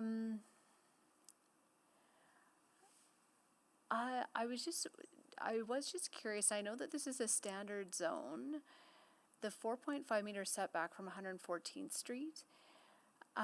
Is there a requirement in that standard zone around street-oriented units on the ground floor? Just trying to remember in the standard zone. I would say that there is, yes. Yeah, if flanking a public street, that would be a requirement. Yeah, and for me, like the 4.5 meters just seems like quite a significant setback, and that's regardless of the height of the building. That's just in the underlying zone. Yeah, driven by the fact that there aren't boulevard trees. Oh, okay. So Thank you. Pulls it away. So if there were boulevard trees, then it would be the 3-meter setback. Yeah. Okay. Okay. Thank you for clarifying that. I think those are all my questions at this time. Thank you. And actually, I'm going to remove myself because my colleague has asked the question that I wanted to know about, but thank you. Okay, any, coming out of that, any other, my colleagues? I don't see anything. Any new information coming out of the questions to administration and for speakers? Seeing none, can I get a, oh, please. So I got it on there last minute. Yep. Just sort of new information, I'll just go to the applicant just for questions. So the parking was raised. Is the plan, if this gets approved in this zoning, for parking to be in your design plans? Yes, they potentially will be, because of looking at if the rezoning being passed, we are potentially purchase a joint lot next door. And that will probably deal with parking issues. And also because this current site located is city already plan have a two-way back lane. So one of our current tenants, I'll give you a real example. Our current tenant, he's a student of the NATE, and he walked to school from our locations every school date. So we believe these locations does not really necessarily will be attract the type of people who necessarily need to have a vehicle access. Okay, but you're still looking at it though, right? We are. We haven't determined yet, but we definitely look at the things. We want to make sure it's fitting the environment. Okay, thank you. Okay, Councillor Tang?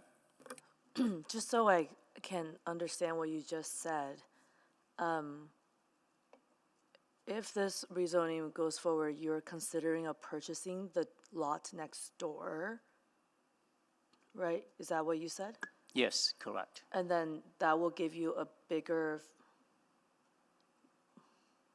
that will give you space to consider parking? Yes, that's a discussion. I will meet up with architect for that. Okay. So we're going to determine how we're going to deal with how many parking stalls we need to put on site, because this is not a huge site. So also we just want to consider the environment. Yeah. Yeah, so I look at this location because the cross the street is Century Lions Recreational Center. We feel this is will be attract a certain type of tenants, or future people who live in here will be just walking distance to any amenity nearby. So parking might not be necessary, but we want to focus on to address that issue for sure. Okay, yeah, interesting. So it's just not in the plans right now. And also, you're not required, so that's our policy. But you could consider it, depending on the circumstance. Yes. I think, Eva, I just want to make sure. Earlier, Councillor Stevenson asked you about the neighborhood having similar, low-rise apartment buildings inside the neighborhood. Yep. And she asked if street parking for those apartments is an issue. And you had mentioned that it's not an issue. Not that I'm aware of. Right. Yeah. Yeah. And the reason why you think this one would be different is because of all the events. Yes. But if I remember correctly, like Central Lions Club has a fairly large parking lot, for example, right? And yeah, same they're with the always church. fighting with the church, though. They have actually parking attendants turning them away because it's forever they're fighting for spots. Was that always the case, or is it just a grow? Like the membership gets bigger every year, and there's just more.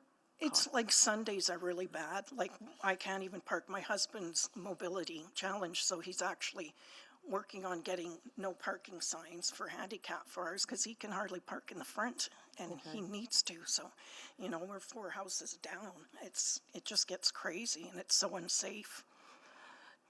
Do you think having something a little bit closer that people, instead of driving to some of these gathering spots, that people can maybe walk there? Could be. Not at all. You don't see that happening.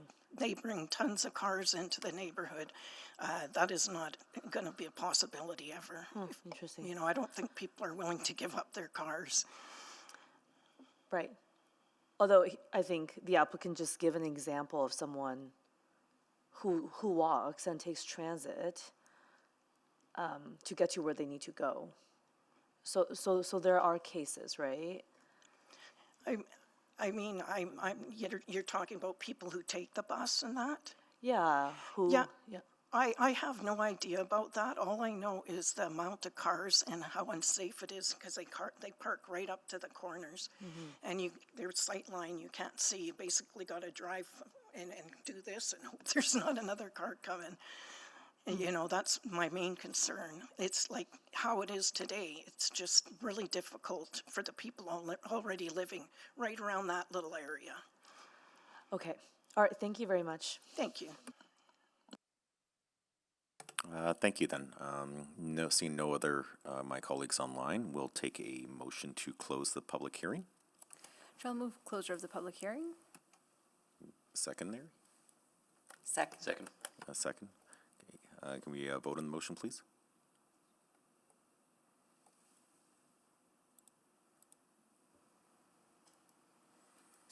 Yes. Yes. I'm a yes. Yes, Madam Clerk. Was that a yes, Councillor Paquette? I couldn't quite hear you. It was a yes. Thank you. We have all the votes. Please display the vote. And that is carried. Thank you. I'll move first reading of item 4.4. Can we have a second, please? Second. Anyone wish to speak? Oh, okay. Mr. Chair, may I quickly? Yes, please. Yeah, I just wanted to say I support this rezoning. I think it offers more housing choices and more places where people want to live, and I think there's good demand for. One thing I didn't hear that I would appreciate hearing from future applicants, we hear sometimes about walkability and bikeability and public transit, but I note that Edmonton has a car share program. Well, it's in the city of Edmonton. It's not from the city of Edmonton. But I note that car share program now has dramatically expanded its boundaries. Looking at a map now, all the way up to 118th Ave, all the way east to 75th Street, all the way west to 156, and all the way south now, all the way to the White Mud. So I think for applicants, if they're coming forward and they're looking at how they're going to solve transportation and mobility challenges, more and more Edmontonians are turning to car share. It is prohibitively expensive for a young person, especially a young male. Right now, insurance could be over $400 a month. The privatization of insurance in Alberta has done more for the so-called war on cars than any policy from any municipality. Alberta is so expensive to own and operate a car, and so highlighting how there's a lot of folks who are car free now, not by for any ideological reason. It's just purely a pocketbook reason. So when I look at a development like this in a location like this and seeing the car share zone expanded, for any applicants or folks listening, please do, if that is a consideration in future, please do include it in your applications, because I think as we're trying to figure out how we're going to move people in cars and store cars around spaces, all of these things need to be considered. So all of this to say, I'll support the application today. Thank you. And thank you. Anyone else wish to speak? Okay. Thank you, Councillor Stevenson, to close. Yeah, thank you very much. Just wanted to again thank our speaker for being here. I think it's so important that we continue to address some of the issues that are happening in our neighborhoods. Hearing from our city staff that there are some tools in place, so really pleased to hear that your household's able to apply for the accessible parking stall on street. That's really important to make sure that everyone can access their homes and their neighborhood. looking at other ways that we can manage that traffic through parking restrictions, and it also sounds like enforcement as well, making sure that people are parking properly to avoid safety issues. I think what I'm hearing today is, those issues are existing, and there are some tools that we have to address them.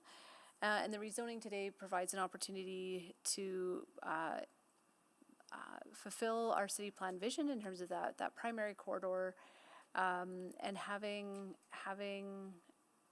what we heard are residents who may be less car dependent being able to live in an area that's very amenity rich and well connected to transit. So I think that's part of this broader solution of how we get to a more sustainable city. So I'm happy to support it and encourage my colleagues to do so. Thank you. Thank you. Please vote. Yes. Yes. Yes. Yes. We have all the votes. Please display the vote.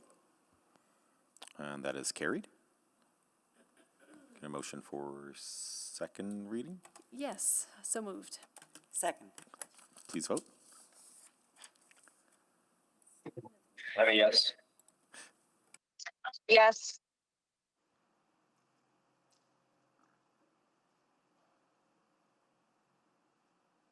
We have all the votes. Please display the vote. Yes. Yes. Okay, that's carried. He did make it in there. I'll move consideration of third reading. Second. Please vote. Yes. Yes. Yes.